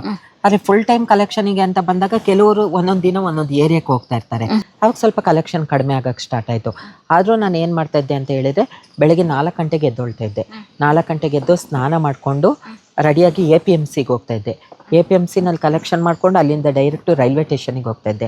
ಇಂಟರ್ಸಿಟಿ ಟ್ರೈನ್ ಇತ್ತು, ಕಡೂರುವರೆಗೆ ಕಲೆಕ್ಷನ್ ಮಾಡ್ಕೊಂಬಂದು ಅದಾದಮೇಲೆ ಮತ್ತೆ ಅಲ್ಲಿಂದ ಲೋಕಲ್ ಟ್ರೈನ್ ಇಟ್ಕೊಂಡು ಶಿವಮೊಗ್ಗಕ್ಕೆ ಹೋಗಿ ಮತ್ತೆ ರೂಮಿಗೆ ಹೋಗಿ ಈ ಅಮೌಂಟ್ನ ಎಣಿಸ್ತಾ ಇರಲಿಲ್ಲ, ಇಟ್ಬಿಟ್ಟು ಫ್ರೆಶ್ ಅಪ್ ಆಗಿ ತಿಂಡಿ ತಿಂದು ಅಂಗಡಿ ಕಲೆಕ್ಷನಿಗೆ ಹೋಗ್ತಾ ಇದ್ದೆ. ಅದಾದಮೇಲೆ ಮತ್ತೆ 6 ಗಂಟೆ ತಾಳ್ಗೊಪ್ಪ ಗಾಡಿ ಇತ್ತು, ಅದಕ್ಕೆ ಕೇಳ್ಕೊಂಡು ಕಡೂರುವರೆಗೆ ಬರ್ತಾ ಇದ್ದೆ. ಅದಾದ್ಮೇಲೆ ಟ್ರೈನಲ್ಲಿ ಯಾಕಂತ ಹೇಳಿದ್ರೆ ಅಣ್ಣನಿಗೆ ಟ್ರೀಟ್ಮೆಂಟ್ ಕೊಡ್ಬೇಕಂದ್ರೆ ನಾನು ಇಷ್ಟೆಲ್ಲ ಸ್ಟ್ರಗಲ್ ಮಾಡಲೇಬೇಕಾಗಿತ್ತು. ಆ ಸ್ಟ್ರಗಲ್ ಜೊತೆಗೆ ಖುಷಿನೇ ಇತ್ತು, ನಮ್ಮ ಅಣ್ಣನ ಉಳಿಸ್ಕೊಳಕ್ಕೆ ಏನೋ ನಾನೊಂದು ಮಾಡ್ತಾ ಇದ್ದೀನಿ ಅಂತ ಹೇಳ್ಬಿಟ್ಟು. ಹಂಗೆ ನೋವೂ ಇತ್ತು, ನನ್ನ ಜೀವನ ಯಾಕಪ್ಪ ಹಿಂಗೆ ಮಾಡಿಬಿಟ್ಟ ದೇವರು, ನಾನು ಸ್ಟ್ರಗಲ್ ಮಾಡೋದೇ ಆಯ್ತಲ್ಲ ನನ್ನ ಲೈಫಲ್ಲಿ ಅಂತ ಒಂದು ನೋವು ಇತ್ತು. ಆಮೇಲೆ ಕಲೆಕ್ಷನ್ ಆಯ್ತಾ? ಟೋಟಲ್ ನಿಮ್ಮ ಮನೆಗೆ ಎಷ್ಟು ದುಡ್ಡು ಕೊಟ್ರಿ? ಕಲೆಕ್ಷನ್ ಟೋಟಲ್ ನಾನು ಅಣ್ಣನಿಗೆ ಒಂದು ಟ್ರೀಟ್ಮೆಂಟ್ಗಂತ 9 ಲಕ್ಷವರೆಗೆ ಖರ್ಚು ಮಾಡಿದೆ. ಎಷ್ಟು ವರ್ಷದಲ್ಲಿ? ನಾನು 2011 12ರಿಂದ 2014ವರೆಗೆ 13ವರೆಗೆ ಒಂದ್ 3-4 ವರ್ಷದ 13 ಡಿಸೆಂಬರ್ವರೆಗೆ ಓಕೆ ಕಲೆಕ್ಷನ್ ಮಾಡಿ ಸೆಕ್ಸ್ ವರ್ಕ್ ಮಾಡ್ತಾ ಇದ್ದೆ. ಅನಿವಾರ್ಯ ಕಾರಣ ಎಲ್ಲಿ? ಶಿವಮೊಗ್ಗದಲ್ಲೇ ಓಕೆ. ಸೆಕ್ಸ್ ವರ್ಕ್ ಮಾಡ್ಕೊಂಡು ಆ ದುಡ್ಡನ್ನೆಲ್ಲ ಜೋಡಿಸಿ ಅಣ್ಣನಿಗೆ ಟ್ರೀಟ್ಮೆಂಟ್ಗೆ ಅಂತ ಕೊಟ್ಟಿದ್ದೀನಿ. ಆಪರೇಷನ್ ಯಾವಾಗ ಆಯ್ತು? Operation 2014 August. ಅದಕ್ಕಿಂತ ಮುಂಚೆ ಸೆಕ್ಸ್ ವರ್ಕ್ ಮಾಡ್ತಾ ಇದ್ದೆ. ಓಕೆ. ಅದಾದ್ಮೇಲೆ ಈ ವಿಷಯ ಏನು ಮನೆಗೆ ಗೊತ್ತಿಲ್ಲ. ಮನೆಗೆ ಹೋಗ್ಬೇಕಾದ್ರೆ ನೀವು ಫುಲ್ ಪ್ಯಾಂಟ್ ಶರ್ಟ್ ಹಾಕೊಂಡು ಹೋಗ್ತಾ ಇದ್ದೆ.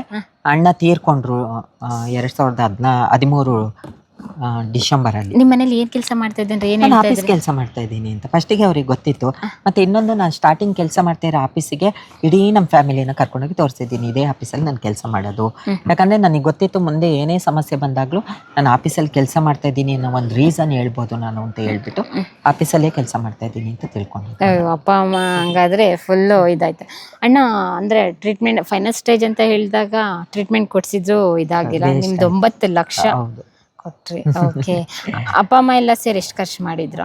ನಾನು ಅವ್ರ ಹತ್ರ ಕೇಳಕ್ಕೆ ಹೋಗ್ಲಿಲ್ಲ. ಯಾಕಂತ ಹೇಳಿದ್ರೆ ಅಪ್ಪ ಅಮ್ಮನಿಗೆ ನಿಮ್ಗೆ ಏನಾರ ಐಡಿಯಾಸ್ ಇತ್ತಾ? ಐಡಿಯಾಸು ಇಲ್ಲ. ಯಾಕಂತ ಹೇಳಿದ್ರೆ ಅವನು ಏನೇ ಆದ್ರೂ ನಾನು ಫೋನ್ ಮಾಡೋನು, ನನ್ನ ಪರಿಸ್ಥಿತಿ ಹಿಂಗಿದೆ. ನಿಮ್ಮ ಅಣ್ಣನ ಹತ್ರ ಶೇರ್ ಮಾಡ್ಕೊಂಡೆ? ಅಣ್ಣನಿಗೆ ಗೊತ್ತಿತ್ತು ನಾನು ಈ ತರ ಇದೀನಿ ಅಂತ, ಅಣ್ಣನಿಗೂ ಗೊತ್ತಿತ್ತು, ಅಪ್ಪಾಜಿಗೂ ಗೊತ್ತಿತ್ತು. ನನ್ನ ಅಣ್ಣನ ನೋಡಕ್ಕೆ ರಾತ್ರಿ ಹೊತ್ತು ಏನಾದ್ರು ಶಿವಮೊಗ್ಗದಿಂದ ಬಂದು ಚಿಕ್ಕಮಂಗ್ಳೂರಿಗೆ ಬಂದು ಪ್ಯಾಂಟ್ ಶರ್ಟ್ ಹಾಕೊಂಡು ನಾನು ಆಟೋ ಬುಕ್ ಮಾಡ್ಕೊಂಡು ಹೋಗ್ತಾ ಇದ್ದೆ. ಆಟೋದವ್ರು ಪರಿಚಯ ಇದ್ರು ನಮಗೆ. ತಗೊಂಡು ಆಟೋದಲ್ಲಿ ಹೋಗಿ ರಾತ್ರಿ ಅಣ್ಣನ ಮಾತಾಡ್ಸ್ಕೊಂಡು ರಿಟರ್ನ್ ನಾನು ಚಿಕ್ಕಮಂಗ್ಳೂರಿಗೆ ಬಂದು ಶಿವಮೊಗ್ಗಕ್ಕೆ ಹೋದಾಗ ಎಷ್ಟೋ ಸಲ ಅಣ್ಣನೂ ಅಪ್ಪನೂ ಹೇಳಿದ್ದಾರೆ, ನಿನ್ನಿಂದ ನಾವು, ನನ್ನಿಂದ ನೀವಲ್ಲ ಅಂತ ಹೇಳೋರು. ಯಾಕಂದ್ರೆ ಅಣ್ಣನಿಗೂ ಅಪ್ಪಾಜಿಗೂ ಅರ್ಥ ಆಗ್ತಾ ಇತ್ತು ನಾನು ಏನು ಮಾಡ್ತಾ ಇದ್ದೀನಿ. ಯಾಕಂತ ಹೇಳಿದ್ರೆ ಎಂಥವ್ರಿಗಾದ್ರೂ ಅದು ಅರ್ಥ ಆಗೇ ಆಗುತ್ತೆ. ಒಂದು ಕಷ್ಟ ಅಂತ ಹೇಳಿದಾಗ ನಾವು ಇಷ್ಟು ದುಡ್ಡು ನಾವು ಒಬ್ಬರ ಹತ್ರ ಕೊಟ್ಟು ಕಳಿಸ್ತಾ ಇದ್ದೀವಿ ಅಂದಾಗ ಎಂಥ ತಂದೆ ತಾಯಿಗೂ ಅರ್ಥ ಆಗುತ್ತೆ. 10th ಫೇಲು, ಏನು ಬಿಸ್ನೆಸ್ಸು ಮಾಡ್ತಾ ಇಲ್ಲ, ಏನೋ ಒಂದು ಮಾಡ್ತಾ ಇರ್ಬೋದು ಅನ್ನೋ ಒಂದು ಇದಿತ್ತು. ಮತ್ತು ಅವ್ರಿಗೆ ಆಲ್ಮೋಸ್ಟ್ ನಾನು ಊರಿಗೆ ಹೋದಾಗ ಕೆಲವು ಫೋನಲ್ಲಿ ಮಾತಾಡ್ತಾ ಇರುವಾಗ ಅಪ್ಪಾಜಿಗೆ ಸ್ವಲ್ಪ ಅದು ಅರ್ಥ ಆಗ್ತಾ ಇತ್ತು ಏನೋ. ಹಾಗಾಗಿ ಮತ್ತು ಅಪ್ಪನೂ ಅಣ್ಣನೂ ಮೊದಲು ಮುಂಬೈನಲ್ಲಿ ಇದ್ದವರು, ಹಾಗಾಗಿ ಅವ್ರಿಗೆ ಅದ್ರ ಬಗ್ಗೆ ಸ್ವಲ್ಪ ಅರ್ಥ ಆಗಿರುತ್ತೆ, ಅವ್ರಿಗೆ ಗೊತ್ತಿರುತ್ತೆ ಅನ್ನೋದು ಒಂದು ನನಗೆ ಅರ್ಥ ಆಗಿದೆ. ಆದರೆ ಕೊನೆವರೆಗೂ ಅಣ್ಣನೂ ಅಪ್ಪನೂ ಯಾರ ಹತ್ರನೂ ನನ್ನ ವಿಷಯನ ಬಿಟ್ಕೊಡ್ಲಿಲ್ಲ. ಅದೊಂದು ನನಗೆ ಹೆಮ್ಮೆ ಅನ್ನಿಸುತ್ತೆ. ಅಂದ್ರೆ ನಮ್ಮ ಮನೆ ಮಗ ಹಿಂಗಾದ ಅಂತ ಹೇಳಿದ್ರೆ ಫ್ಯಾಮಿಲಿ ಎಲ್ಲ ಟೀಸ್ ಮಾಡ್ತಾರೆ, ರಿಲೇಟಿವ್ಸ್ ಎಲ್ಲ ಟೀಸ್ ಮಾಡ್ತಾರೆ ಅಂತ ಅವ್ರಿಗೂ ಕೂಡ ಒಂದು ಇದಿರುತ್ತಲ್ಲ, ಸುಮ್ಮನೆ ಯಾಕೆ ಅವ್ರಿವ್ರ ಮಾತು ಕೇಳಬೇಕು ಅಂತ ಹೇಳಿ. ದೊಡ್ಡ ಮಗ ನೋಡಿದ್ರೆ ಹಿಂಗೆ, ಮತ್ತೆ ನೀವು ನೋಡಿದ್ರೆ ಹೀಗೆ ಅಂತ ಹೇಳಿ. ಓಕೆ. ಅಂತೂ ಇಂತೂ ನೀವು ಅಷ್ಟು ದುಡ್ಡು ಖರ್ಚು ಮಾಡಿದ್ರೆ ನಿಮ್ಮ ಅಣ್ಣನ ಉಳಿಸ್ಕೊಳಕ್ ಆಗಲಿಲ್ಲ. ಏನಂತ ಹೇಳಿದ್ರೆ ನನಗೆ ಅವನು ಯಾವಾಗಲೂ ಹೇಳೋನು. ಯಾಕಂತ ಹೇಳಿದ್ರೆ ಕೆಲವು ಟೈಮು ತಂದೆ ತಾಯಿ ಅದು ನೋವಿಂದ ಹೇಳಿರ್ತಾರೆ, ಅವರಿಗೆ ಏನೋ ಒಂದು ನೋವಿರುತ್ತೆ, ಆ ಉದ್ದೇಶ ಇಟ್ಕೊಂಡು ಹೇಳಿರ್ತಾರೆ. ಅವನಿಗೆ ಇದು ಗೊತ್ತಾದ್ಮೇಲೆ ತುಂಬ ನೋವು ಅನುಭವಿಸೋಕ್ಕೆ ಸ್ಟಾರ್ಟ್ ಮಾಡ್ದ. ಮತ್ತು ಅಮ್ಮ ಸ್ವಲ್ಪ ಮಾತಾಡೋರು, ಚೆನ್ನಾಗಿದ್ದಾಗ ಅಲ್ಲಿದ್ದೆ ಇಲ್ಲಿದ್ದೆ, ಇವಾಗ ಇಲ್ಲಿಗೆ ಬಂದಿದೀಯಾ ಅಂತ. ಅದೆಲ್ಲ ಅವನಿಗೆ ತಡ್ಕೊಳಕ್ಕಾಗ್ತಾ ಇರಲಿಲ್ಲ. ಆ ಟೈಮ್ನಲ್ಲಿ ನನಗೆ ಹೇಳೋನು, ನೀನು ಕರ್ಕೊಂಡು ಹೋಗ್ತೀಯ ನನ್ನ ಅಂತ ಹೇಳ್ಬಿಟ್ಟು. ನಾನು ಆವಾಗ ಶಿವಮೊಗ್ಗ ಬಿಟ್ಟು ನವಂಬರಲ್ಲಿ ಬಂದುಬಿಟ್ಟು ನಾನು ಕಡೂರಲ್ಲಿ ಒಂದು ರೂಮ್ ಮಾಡಿದೆ. ನನಗೆ ಗೊತ್ತಿರೋ ನನ್ನ ಫ್ರೆಂಡ್ ಒಬ್ಳಿದ್ಲು, ಅವಳ ಹತ್ರ ಹೇಳಿ ಒಂದು ಮನೆ ಥರ ಮನೆ ಮಾಡಿ ಅಣ್ಣನ ಕರ್ಕೊಂಡು ಹೋಗಬೇಕು, ನಮ್ಮ ಅಣ್ಣನ ನಾನು ನೋಡ್ಕೊಳ್ಬೇಕು ಅನ್ನೋದಕ್ಕೋಸ್ಕರ ಮನೆ ಮಾಡಿದೆ. ಮನೆ ಮಾಡಿ ಮನೆ ಹಾಲು ಉಕ್ಸೆ ಆಯಿತು. ನನಗೆ ನವಂಬರ್ 22ಕ್ಕೆ ಮನೆಯಿಂದ ಫೋನ್ ಬಂತು. ಏನಂತ ಹೇಳಿದರೆ, ಅಣ್ಣ ಮಾತುಕತೆ ಏನೂ ಮಾಡ್ತಾ ಇಲ್ಲ, ನೀನು ಆದಷ್ಟು ಬೇಗ ಬಂದರೆ ಚೆನ್ನಾಗಿರುತ್ತೆ ಅಂತ. ಮತ್ತು ನಾನು ಕಡೂರಿಂದ ಚಿಕ್ಕಮಂಗ್ಳೂರಿಗೆ ಹೋಗಿ ಪ್ಯಾಂಟ್ ಶರ್ಟ್ ಹಾಕ್ಕೊಂಡೋಗಿ ನಾನು ಮನೆಗೆ ಹೋದೆ. ಮನೆಗೆ ಹೋದಾಗ ಮಾತುಕತೆ ಎಲ್ಲ ನಿಂತೋಗಿತ್ತು. ಆದಮೇಲೆ ನಾವು ಹೋಗಿ ಸ್ವಲ್ಪ ಮಾತಾಡಿ ಆದಮೇಲೆ ಸ್ವಲ್ಪ ಉಸಿರಾಡೋಕ್ಕೆ ಸ್ಟಾರ್ಟ್ ಮಾಡ್ದೆ. ತಕ್ಷಣ ನಮ್ಮ ಬಾವ, ನಮ್ಮ ಅಕ್ಕನ ಗಂಡ, ನಾನು ಗಾಡಿ ಮಾಡ್ಕೊಂಡು ಅವ್ನ ಹಾಸ್ಪಿಟಲಿಗೆ ಕರ್ಕೊಂಡೋದು. ಕರ್ಕೊಂಡೋದಾಗ ಮಂಗಳೂರಿಗೆ ಕರ್ಕೊಂಡೋದು. ಅಷ್ಟವರೆಗೆ ಡಾಕ್ಟ್ರು ಕೆಲವೊಂದು ಊಟನ ಕೊಡಬೇಡಿ ಅಂದಿದ್ರು. ನಾವು ಕೊಡ್ತಾ ಇರಲಿಲ್ಲ. ಅದಾದಮೇಲೆ ಡಾಕ್ಟ್ರು ನನ್ನ ಒಳಗೆ ಕರೆದು ಹೇಳಿದರು, ಇನ್ನು ಬದುಕಿದ್ರೆ ಒಂದು 10-15 ದಿನ ಬದುಕ್ತಾರಮ್ಮ, ಏನು ಕೇಳ್ತೀರ ಅದು ಕೊಡಿ ಅಂತ. ನನಗೆ ಅದು ಒಂಥರ ಶಾಕು ಆಯಿತು. ಏನು ಮತ್ತು ಅಪ್ಪಾಜಿನೂ ನನ್ನ ಜೊತೆಗಿದ್ದಾರೆ. ಅಪ್ಪಾಜಿಗೆ ಅವನಂದರೆ ತುಂಬ ಪ್ರೀತಿ. ಎಲ್ಲ ಮಕ್ಕಳನ್ನೂ ಒಂದೇ ಥರ ನೋಡಿದ್ದಾರೆ. ಆದರೆ ಅವನ ಬಗ್ಗೆ ಒಂದು ಸ್ವಲ್ಪ ಜಾಸ್ತಿ ಅಪ್ಪಾಜಿಗೆ ಕನ್ಸರ್ನ್ ಇತ್ತು. ಏನು ಅಂತ ಹೇಳಿದರೆ ಯಾವಾಗಲೂ ಹೇಳೋರು, ನಮ್ಮ ಸೇವೆ ಮಕ್ಕಳು ಮಾಡಬೇಕಾಯ್ತು, ಮತ್ತು ನಾವು ಮಕ್ಕಳು ಸೇವೆ ಮಾಡ್ತಾಯಿದ್ದೀವಲ್ಲ ಅಂತೇಳಿ ಅಪ್ಪಾಜಿ ಹೇಳೋರು. ಅದಾದಮೇಲೆ ಬಂದು ರಿಟರ್ನು ಕರ್ಕೊಂಬಂದು ಮನೆಗೆ ಕರ್ಕೊಂಬಂದಾಗ ನಾನು ಡಿಸೈಡ್ ಮಾಡಿದೆ, ಬದುಕಲ್ಲ ಅಂತ ಗೊತ್ತಾದಮೇಲೆ ನಾನು ದುಡಿಮೆ ಮಾಡಿನೇ ಏನೂ ಪ್ರಯೋಜನ ಇಲ್ಲ. ಅಣ್ಣನ ನೋಡಿಕೊಂಡು ಎಷ್ಟು ದಿನ ಅವ್ನು ಇರ್ತಾನೆ ಅಷ್ಟು ಜೊತೆಗೆ ಅವನ ಜೊತೆ ಟೈಮ್ ಸ್ಪೆಂಡ್ ಮಾಡಬೇಕು ಅಂತ ಹೇಳ್ಬಿಟ್ಟು ಅವನ ಜೊತೆಗೆ ಡೈಲಿ ಇರೋಂಥದ್ದು, ಅವ್ರನ್ನ ನೋಡ್ಕೊಳ್ಳೋಂಥದ್ದು. ಅವನೇನಾರೆ ಒಂದೊಂದು ಸಲ ಹಾಸಿಗೆನಲ್ಲಿ ಮೋಷನ್ ಮಾಡ್ಕೊಳ್ಳೋನು ಅವನಿಗೆ ಗೊತ್ತಾಗ್ತಲ್ಲೇ, ಅದನ್ನೆಲ್ಲ ನಾನು ಅಮ್ಮ ಸೇರಿ ತೊಳೆಯೋದು, ಅವನ ಸ್ನಾನ ಮಾಡಿಸೋದು, ಒಂದು ಮಗುನ ನೋಡ್ಕೊಂಡಂಗೆ ನಮಗೆ ಆ ಟೈಮ್ನಲ್ಲಿ ಆಯಿತು. ನಿಮ್ಮ ಫ್ಯಾಮಿಲಿಲಿ ಯಾರಿಗಾರ ಇತ್ತ ಮುಂಚೆ ಕ್ಯಾನ್ಸರ್? ಇಲ್ಲ, ಅಣ್ಣಂಗೆ ಫಸ್ಟ್. ನಮಗೆ ಗೊತ್ತಿರೋ ಥರ ಯಾರಿಗೂ ಇರಲಿಲ್ಲ, ಓಕೆ. ಅಣ್ಣನಿಗೆ ಮಾತ್ರ ಅಂತ ಅನ್ನಿಸ್ತು. ಅದಾದಮೇಲೆ ಡಿಸೆಂಬರ್ 7ನೇ ತಾರೀಕು, ಅದು ಒಂದು ಲೆಕ್ಕದಲ್ಲಿ ನಮ್ಮ ಜೀವನದಲ್ಲಿ ಅವತ್ತಿನ ದಿನ ತುಂಬ ಖುಷಿ ದಿನ. ಯಾಕಂದರೆ ಡಿಸೆಂಬರ್ 7ಕ್ಕೆ ನಮ್ಮ ಅಕ್ಕನ ಮಗಳು ಹುಟ್ಟಿದ್ದು. ನಮಗೆ ಹೆಣ್ಮಕ್ಳು ಅಂದರೆ ತುಂಬ ಇಷ್ಟ. ಡಿಸೆಂಬರ್ 7ಕ್ಕೆ ನಮ್ಮ ಅಕ್ಕನ ಮಗಳು ಹುಟ್ಟಿದ್ದು. ಡಿಸೆಂಬರ್ 7ಕ್ಕೆ ನಮ್ಮ ಅಣ್ಣ ತೀರ್ಕೊಂಡಿರೋಂಥ ದಿನ. ಆ ದಿನನ ಇವಾಗಲೂ ನಾನು ದೇವರನಿಗೆ ನೆನೆಸಲ್ಲ. ಒಂದೇ ಮನೇಲಿ ಸಾವು ಮತ್ತು ಜನನ. ಹೌದು, ಅಂದರೆ ಏನು ಅಂತ ಹೇಳಿದರೆ ಅವಳು ಹುಟ್ಟಿ 7 ವರ್ಷ ಆಗಿತ್ತು, ಆದರೆ ಅದೇ ಡೇಟಿಗೆ ಹುಟ್ಟಿದ್ಲು. ನನ್ನ ಲೈಫಲ್ಲಿ ನಾನು ಯಾವತ್ತೂ ಯಾರ್ದು ಸಾವು ನೋಡಿರಲಿಲ್ಲ. ಅದೇ ಡೆತ್ ಆದಮೇಲೆ ಹೋಗಿ ನೋಡಿದ್ದೀನಿ, ಕೈ ಮುಗ್ದು ಬಂದಿದ್ದೀನಿ, ಆದರೆ ಪ್ರಾಣ ಹೋಗೋದು ನೋಡಿದ್ದು ನನ್ನ ಅಣ್ಣನ ಮಾತ್ರ. ಅದು ದಿನ ನಿಜವಾಗ್ಲೂ ತುಂಬ ಒದ್ದಾಡ್ಬಿಟ್ರಾ? ಸ್ಟಾರ್ಟಿಂಗು ನಾನು ಅವನ್ನ ಸ್ನಾನ ಎಲ್ಲ ಮಾಡಿಸಿ ಮಲಗಿಸಿದ್ದು. ನಾನು ನಮ್ಮೂರಲ್ಲಿ ಇನ್ನೊಂದು ಸಾವಾಗಿತ್ತು, ಅಲ್ಲಿಗೆ ಹೋಗಬೇಕು ಅಂತ ಹೋಗಿದ್ದೆ. ಅಮ್ಮ ಸ್ವಲ್ಪ ಗಾಬರಿನಲ್ಲಿ ನನ್ನ ಕರೆದ್ರು. ಬಂದಾಗ ಫುಲ್ಲು ಅವನು ಏನು ಸುಸ್ತಾಗಿದ್ದ, ನಾವೇನೇ ಮಾತಾಡಿದ್ರು ರಿಯಾಕ್ಷನ್ ಮಾಡ್ತಾ ಇರಲಿಲ್ಲ.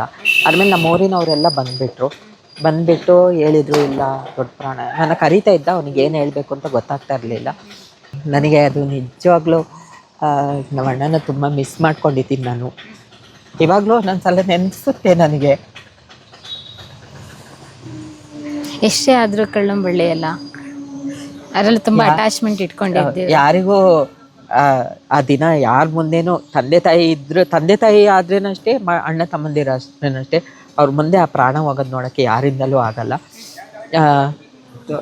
ಆ ಸಾವಿನಲ್ಲೂ ನಾನು ನೋವು ಅನುಭವಿಸಿದ್ದೀನಿ. ಏನು ಅಂತ ಹೇಳಿದರೆ ನಮ್ಮ ಮಾವಂದಿರೆಲ್ಲ ನನ್ನ ಹತ್ರ ಮಾತಾಡ್ತಾ ಇರಲಿಲ್ಲ. ನನಗೆ ಅವತ್ತು ಅವನ ಪ್ರಾಣ ಹೋಗೋದು ನೋಡಿ ಆದಮೇಲೆ ಸಂಜೆ ನನಗೆ ಫುಲ್ಲು ಚಳಿ ಜ್ವರ ಸ್ಟಾರ್ಟ್ ಆಗಿತ್ತೆ. ನಾನು ಯಾವತ್ತೂ ನೋಡಿಲ್ದವಳಿಗೆ ಇದನ್ನೆಲ್ಲ ನೋಡಿದಾಗ ಹೊಸದು ಅನ್ನಿಸ್ಬಿಡ್ತು ನನಗೆ. ಫುಲ್ಲು ಚಳಿ ಜ್ವರ ಬಂದಿತ್ತು. ನನ್ನ ಪಕ್ಕದ ಮನೆಯವರು ಆಸ್ಪತ್ರೆಗೆ ಕರ್ಕೊಂಡೋಗಿ ಮಲಗಿಸಿದ್ದಾರೆ. ನಮ್ಮ ಇಡೀ ಕೆಲವು ಫ್ಯಾಮಿಲಿ ನನ್ನ ಬೈದಿದ್ದಾರೆ, ಹೆಂಗೆ ಮಲಗಿದ್ದಾರೆ ನೋಡು, ಅವ್ರ ಬದಲು ಅವ್ರು ಸಾಯಬಾರ್ದಾಗಿತ್ತಂತೆ. ಈ ಥರ ಎಲ್ಲ ಸುಮಾರು ಜನ ಅಂದಿದ್ದಾರೆ. ಅದು ನಾನು ಕಿವಿನಲ್ಲಿ ಕೇಳಿಸ್ಕೊಂಡಿದ್ದೀನಿ. ಆದರೆ ನನ್ನ ಮೈಂಡಲ್ಲಿ ಏನಿದ್ದಿದ್ದು, ನಮ್ಮ ಅಣ್ಣನ ಕಾರ್ಯ ಒಂದು ಕ್ಲೀನಾಗಿ ಮಾಡಿಬಿಡಬೇಕು. ಇಷ್ಟೆಲ್ಲ ಮಾಡಿದ್ದೀನಿ, ನಮ್ಮ ಅಣ್ಣನ ಕಾರ್ಯನ ನಾನೊಂದು ಕ್ಲೀನಾಗಿ ಕಂಪ್ಲೀಟಾಗಿ ಮಾಡಬೇಕು ಅಂತ ಹೇಳ್ಬಿಟ್ಟು. ಅದಾದಮೇಲೆ ದಿನನಿತ್ಯ ಜೀವನ ನೆನೆಸೋದು, ಅವನ ಕಾರ್ಯ ಎಲ್ಲ ಆವಾಗಲೂ ಸ್ವಲ್ಪ ಚರ್ಚೆ ಆಗ್ತಾಯಿತ್ತು. ಯಾಕಂದರೆ ನಾನು ಕೊಳ್ಳಿ ಇಡಬಾರ್ದು ಅಂತ. ನಮ್ಮ ಅಣ್ಣ ಫಸ್ಟೇ ಹೇಳಿದ್ದ, ನಾನು ಏನಾದ್ರು ಆದರೆ ನೀನೇ ಎಲ್ಲ ಕಾರ್ಯ ಮಾಡಬೇಕು ನಂದು ಅಂತ ಹೇಳ್ಬಿಟ್ಟು. ಹಾಗಾಗಿ ಎಲ್ಲ ಕಾರ್ಯ ನಾನೇ ಮುಂದೆ ನಿಂತು ಮಾಡಿದೆ ನಮ್ಮ ಅಣ್ಣಂದು. ಮಾಡಿಬಿಟ್ಟು ಅಪ್ಪಾಜಿಗೆ ತುಂಬ ಅಟ್ಯಾಚ್ಮೆಂಟು. ನಾನು ಮತ್ತೆ ರಿಟರ್ನ್ ಹೋಗ್ಬೇಕೀನಿ ಅಂದಾಗ ಒಂದು ದಿನ ಅಳೋದೆ, ಅಪ್ಪಾಜಿ ಒಬ್ಬನ ಮಗನ ಕಳ್ಕೊಂಡು ಇನ್ನು ನನ್ನ ಲೈಫ್ ಹೇಗೆ, ನಮ್ಮನ್ನು ನೋಡ್ಕೊಳ್ಳೋರು ಹೇಗೆ ಅಂತ. ಸ್ವಲ್ಪ ಸಾಲ ಇತ್ತು ನಮ್ಮದು.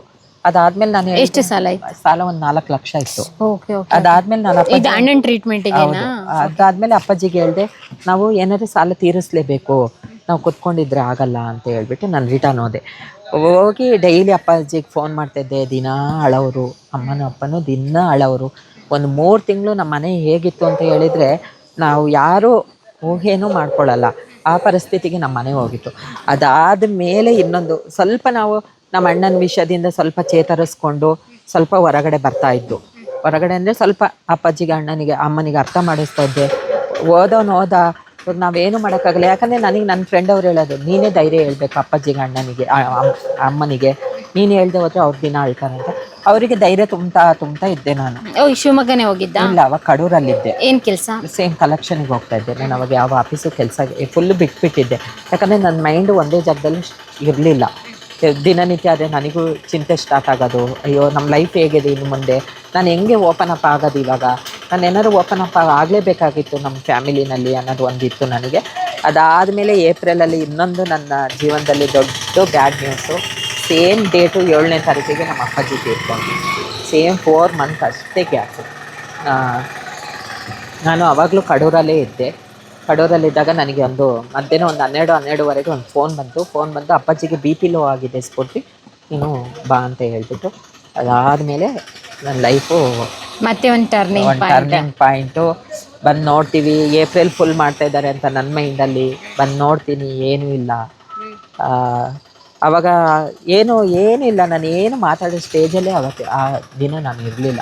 ಯಾಕಂದರೆ ಅಣ್ಣನ ಕಳ್ಕೊಂಡು ಇನ್ನೂ 4 ತಿಂಗಳು, ಸೇಮ್ ಡೇಟು ಏಪ್ರಿಲ್ 7ನೇ ತಾರೀಕು ಅಪ್ಪಾಜಿ ಅಂತ ಹೇಳಿದಾಗ ಅದನ್ನು ನಾವು ಯಾವ ರೀತಿ ಅರಗಿಸ್ಕೊಳ್ಬೇಕು ಅನ್ನೋದೇ ನಮಗೆ ಗೊತ್ತಿರಲಿಲ್ಲ. ಅದಾದಮೇಲೆ ತುಂಬ ಚಾಲೆಂಜಸ್ ಬಂತು. ನೀವು ಊರಿಗೆ ಶಿಫ್ಟ್ ಆಗಿರಲಿಲ್ಲ ನಾನು. ಅದಾದಮೇಲೆ ನಮ್ಮ ಅಪ್ಪಾಜಿ ನಿಮ್ಮ ಅಮ್ಮ ಒಂದೇ ಮನೇಲಿ ಇಲ್ಲ, ಅಪ್ಪಾಜಿ ತೀರ್ಕೊಂಡಾದ್ಮೇಲೆ ನಮ್ಮದ್ರಲ್ಲಿ ದೊಡ್ಡವರೆಲ್ಲ ಕೂತ್ಕೊಂಡು ಮಾತುಕತೆ ಆಯಿತು. ಏನು ಮಾತುಕತೆ ಆಯಿತು? ಯಾರೂ ಇಲ್ಲಿಲ್ಲ, ಇಡೀ ಫ್ಯಾಮಿಲಿ ಮಂಗಳೂರಲ್ಲಿ ಇರೋದ್ರಿಂದ ಎಲ್ಲರೂ ಮಂಗಳೂರಿಗೆ ಶಿಫ್ಟ್ ಆಗಬೇಕು ಅಂತ. ನಾನು ಹೇಳಿದೆ, ಸಾಲ ಇದೆ, ಯಾರು ತೀರಿಸ್ತಾರೆ? ನನ್ನ ನಂಬಿ ಕೆಲವ್ರು ಸಾಲ ಕೊಟ್ಟಿದ್ದಾರೆ, ಯಾರು ತೀರಿಸ್ತಾರೆ? ನನಗೆ 1 ವರ್ಷ ಟೈಮ್ ಕೊಡಿ, 1 ವರ್ಷದೊಳಗೆ ನಾನು ಸಾಲ ತೀರಿಸಿ ಏನಾರು ಒಂದು ಮಾಡೋಣ ಅಂತ ಹೇಳ್ಬಿಟ್ಟು ಲಾಸ್ಟಿಗೆ ನನ್ನ ಸೋದರ ಮಾವನ ಮನೆ, ಸ್ವಂತ ಮನೆ ಇತ್ತು ಮಣಿಪಾಲಲ್ಲಿ. ಅದ್ರ ಆಪೋಸಿಟೇ ಒಂದು ಬಾಡಿಗೆ ಮನೆ ಮಾಡಿ ಅಮ್ಮನ ನಾವು ಅಲ್ಲಿ ಬಿಟ್ಟು ಇಡೀ ಮನೇನ ಖಾಲಿ ಮಾಡಿಕೊಂಡು, ಸ್ವಂತ ಮನೆ ಚಿಕ್ಕಮಂಗ್ಳೂರಲ್ಲಿ ಸ್ವಂತ ಮನೆ ಇದ್ದಿದ್ದು, ಇಡೀ ಮನೆ ಖಾಲಿ ಮಾಡಿಕೊಂಡು ನಾವು ಅಮ್ಮನ ಮಂಗಳೂರಿಗೆ ಶಿಫ್ಟ್ ಮಾಡಿ. ಆ ಮನೆ ಏನಾಯ್ತು? ಸೇಲ್ ಆಯಿತು. ನೀವೇ ಸೇಲ್ ಮಾಡಿದ್ದ? ಅಮ್ಮನೇ ಮಾಡಿದ್ದು. ಆದ್ಮೇಲೆ 1 ಇಯರ್ ಅಮ್ಮನಿಗೂ ನನಗೆ ತುಂಬ ಅಟ್ಯಾಚ್ಮೆಂಟ್ ಇತ್ತು. ಪ್ರತಿ ತಿಂಗಳು ಹೋಗ್ತಾ ಇದ್ದೆ ನಾನು ಮಣಿಪಾಲಿಗೆ. ಕಡೂರಿಂದ ಚಿಕ್ಕಮಂಗ್ಳೂರಿಗೆ ಬಂದು, ಚಿಕ್ಕಮಂಗ್ಳೂರಿಂದ ಮಂಗಳೂರಿಗೆ ಹೋಗಿ, ಮಂಗಳೂರಿಂದ ಮಣಿಪಾಲ್ ಬಸ್ ಹತ್ಬಿಡ್ತಾ ಇದ್ದೆ.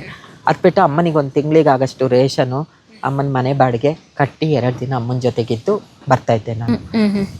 ಹಿಂಗೆ ಆಯಿತು. ಅಣ್ಣಂದು ವರ್ಷದ ಪೂಜೆನೂ ಆಯಿತು. ಆಮೇಲೆ ಅಪ್ಪಾಜಿ ವರ್ಷದ ಪೂಜೆ ಟೈಮ್ನಲ್ಲಿ ನನಗೂ ಅಮ್ಮನಿಗೂ ಸ್ವಲ್ಪ ಅಂದರೆ ಚಿಕ್ಕಪ್ಪನಿಂದ ಮನಸ್ತಾಪಗಳು ಸ್ಟಾರ್ಟ್ ಆಯಿತು. ಸ್ಟಾರ್ಟ್ ಆದ್ಮೇಲೆ ಏನು ಹೇಳ್ತಾ ಇದ್ರು ಅವರು? ಅಂದರೆ ಇಲ್ಲೇ ಇರುವಂತಲ್ಲ, ಅದು ಏನು ಹೇಳ್ತಾ ಇರಲಿಲ್ಲ, ನೀನು ನಮ್ಮ ಮನೆಗೆ ಬರಬೇಡ, ಒಂದೇ ಮಾತು, ನೀನು ನಮ್ಮ ಮನೆಗೆ ಬರಬೇಡ. ಅಂದರೆ ನೀವೇನಾದ್ರು ಚೇಂಜಸ್ ಆಗಿದ್ರೆ ಅವಾಗಿಲ್ಲ ತಾನೇ? ಅವಾಗ ಇಲ್ಲ, ಸರ್ಜರಿ ಆಗಿತ್ತು ನಂದು. ಸರ್ಜರಿ ಆಗಿದೆ ಏನಿಲ್ಲ, ಯಾವ ಸರ್ಜರಿ ಮಾಡಿಸ್ಕೊಂಡ್ರೆ? ಈಗ ಸರ್ಜರಿ ಆಗಿದ್ದು ಅಣ್ಣನು ಅಪ್ಪಾಜಿ ತೀರ್ಕೊಂಡಾಗಿ ಸ್ವಲ್ಪ ದಿನ ಆದಮೇಲೆ ನಾನು ಮೈಂಡ್ ತುಂಬ ಬ್ಲಾಂಕ್ ಆಗಿತ್ತು. ನನ್ನ ಲೈಫ್ ಮುಂದೆ ಹೇಗೆ ಅಂತ ನನಗೆ ಗೊತ್ತಿರಲಿಲ್ಲ ಅಂತ ಹೇಳ್ಬಿಟ್ಟು ಫುಲ್ಲು ಬ್ಲಾಂಕ್ ಆಗಿದ್ದಾಗ ಏಪ್ರಿಲಲ್ಲಿ ಅಪ್ಪಾಜಿ ತೀರ್ಕೊಂಡ್ರು. ಅದಾಗಿ ಸ್ವಲ್ಪ ದಿನಕ್ಕೆ ನಾನು ಡಿಸೈಡ್ ಮಾಡಿದೆ, ನನ್ನ ಮನಸ್ಸಿಗೆ ನಾನು ಯಾವತ್ತೂ ಮೋಸ ಮಾಡ್ಕೊಳ್ಬಾರ್ದು. ಸಮಾಜ ಅನ್ನತ್ತೆ, ಫ್ಯಾಮಿಲಿ ಅಂತಾರಂತ ಇದ್ದರೆ ನನ್ನ ಥಿಂಕಿಂಗ್ ಒಂದೇ ಇದ್ದಿದ್ದು.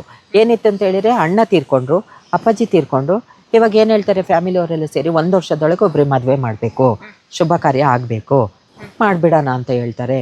ನನಗೆ ಫೋರ್ಸಬಲ್ ಆಗಿ ಏನಾದ್ರು ಮದುವೆ ಮಾಡಿದಾಗ ನನ್ನ ಲೈಫು ಹಾಳು, ಮದುವೆ ಆಗಿರೋ ಹುಡುಗಿ ಲೈಫು ಹಾಳಾಗುತ್ತೆ ಅಂತ ಹೇಳಿ ಚಿಂತೆ ಮಾಡಿ ನಾನು ಇಲ್ಲ, ನನ್ನ ಸರ್ಜರಿ ಆಗಲೇಬೇಕು ಅಂತ ಆಗಸ್ಟ್ 8ನೇ ತಾರೀಕು 2014ರಲ್ಲಿ ಸರ್ಜರಿ ಮಾಡ್ಕೊಂಡ್ಬಿಟ್ಟೆ. ಎಷ್ಟಾಯಿತು?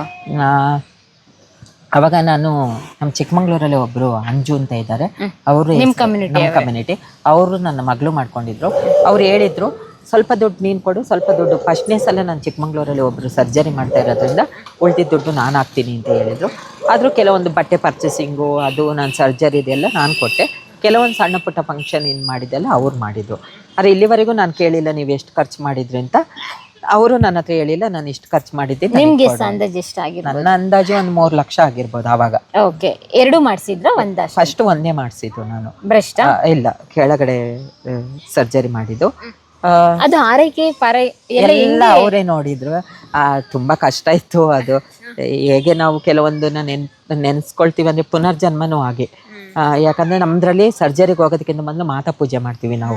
ಸಂಜೆ ನಮ್ಮನ್ನು ಸ್ನಾನ ಎಲ್ಲ ಮಾಡಿಸಿ, ನಮ್ಮ ಗುರು ತಗೊಂಬಂದು ಕೊಟ್ಟಿರೋ ಸೀರೆ ಉಡಿಸಿ, ತಲೆ ತುಂಬ ಹೂ ಮುಡಿಸಿ, ಮದುವೆ ಹೆಣ್ಣನ್ನು ಹೆಂಗೆ ರೆಡಿ ಮಾಡ್ತಾರೆ ಹಂಗೆ ಮಾಡಿ ಪೂಜೆ ಮಾಡಿ ನಮಗೆ ಕೇಳ್ತಾರೆ ಏನು ತಿನ್ನೋಕೆ ಆಸೆ ಇದೆ ಅಂತ ಹೇಳ್ಬಿಟ್ಟು.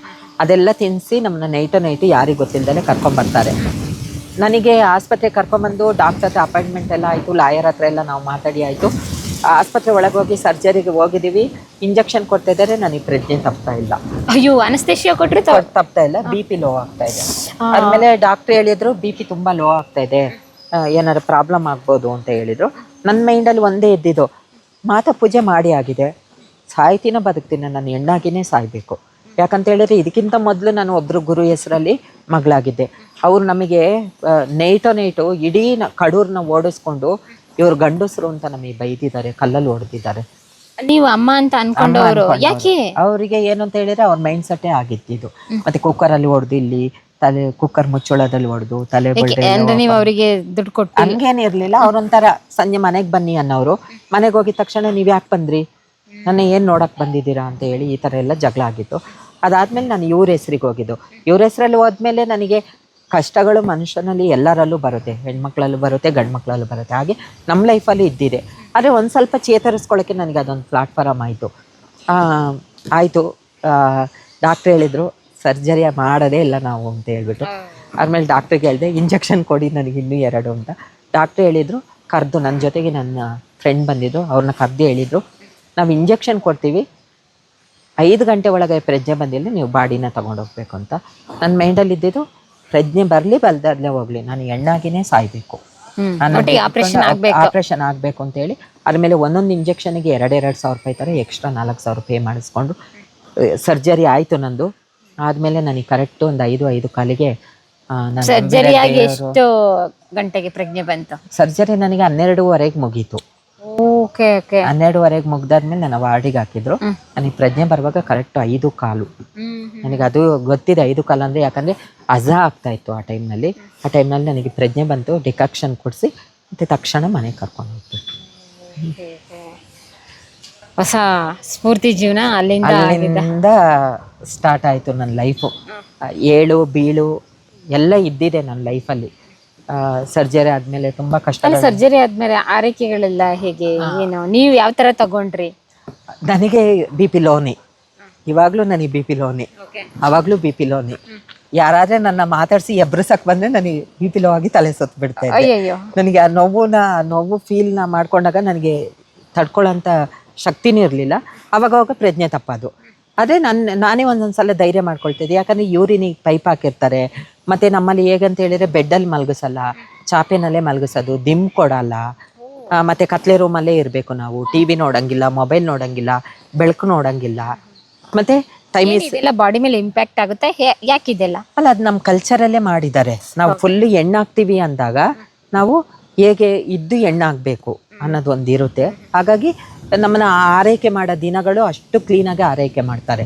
ಹೇಗಂತ ಹೇಳಿದರೆ ಒಂದು ಹೆಣ್ಣು ಹೇಗೆ ಡೆಲಿವರಿ ಆದರೆ ತಾಯಿ ಮನೇಲಿ ಅಷ್ಟು ಚೆನ್ನಾಗಿ ಆರೈಕೆ ಮಾಡ್ತಾರೆ, ನಮ್ಮನ್ನ ಆ ಟೈಮ್ನಲ್ಲಿ ಅಷ್ಟು ಚೆನ್ನಾಗಿ ಆರೈಕೆ ಮಾಡ್ತಾರೆ, ನೋಡ್ಕೊಳ್ತಾರೆ. ಬೆಳಿಗ್ಗೆ 4 ಗಂಟೆ 4:15 ಸ್ಟಾರ್ಟ್ ಆಗುತ್ತೆ ನಮ್ಮ ಆರೈಕೆ. ಬೆಳಗಿನ ಜಾವ 4:15 ನಮ್ಮನ್ನ ಎಬ್ಬಿಸ್ತಾರೆ.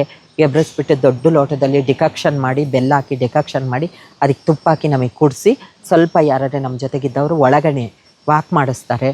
ವಾಕ್ ಮಾಡಿಸಿ ಮತ್ತೆ ಮಲಗಿಸ್ತಾರೆ. ಮತ್ತು ಕರೆಕ್ಟ್ 7:30-8 ಗಂಟೆ ಒಳಗಡೆ ಚಪಾತಿ, ಕಂಪಲ್ಸರಿ ಚಪಾತಿನೇ ನಮಗೆ.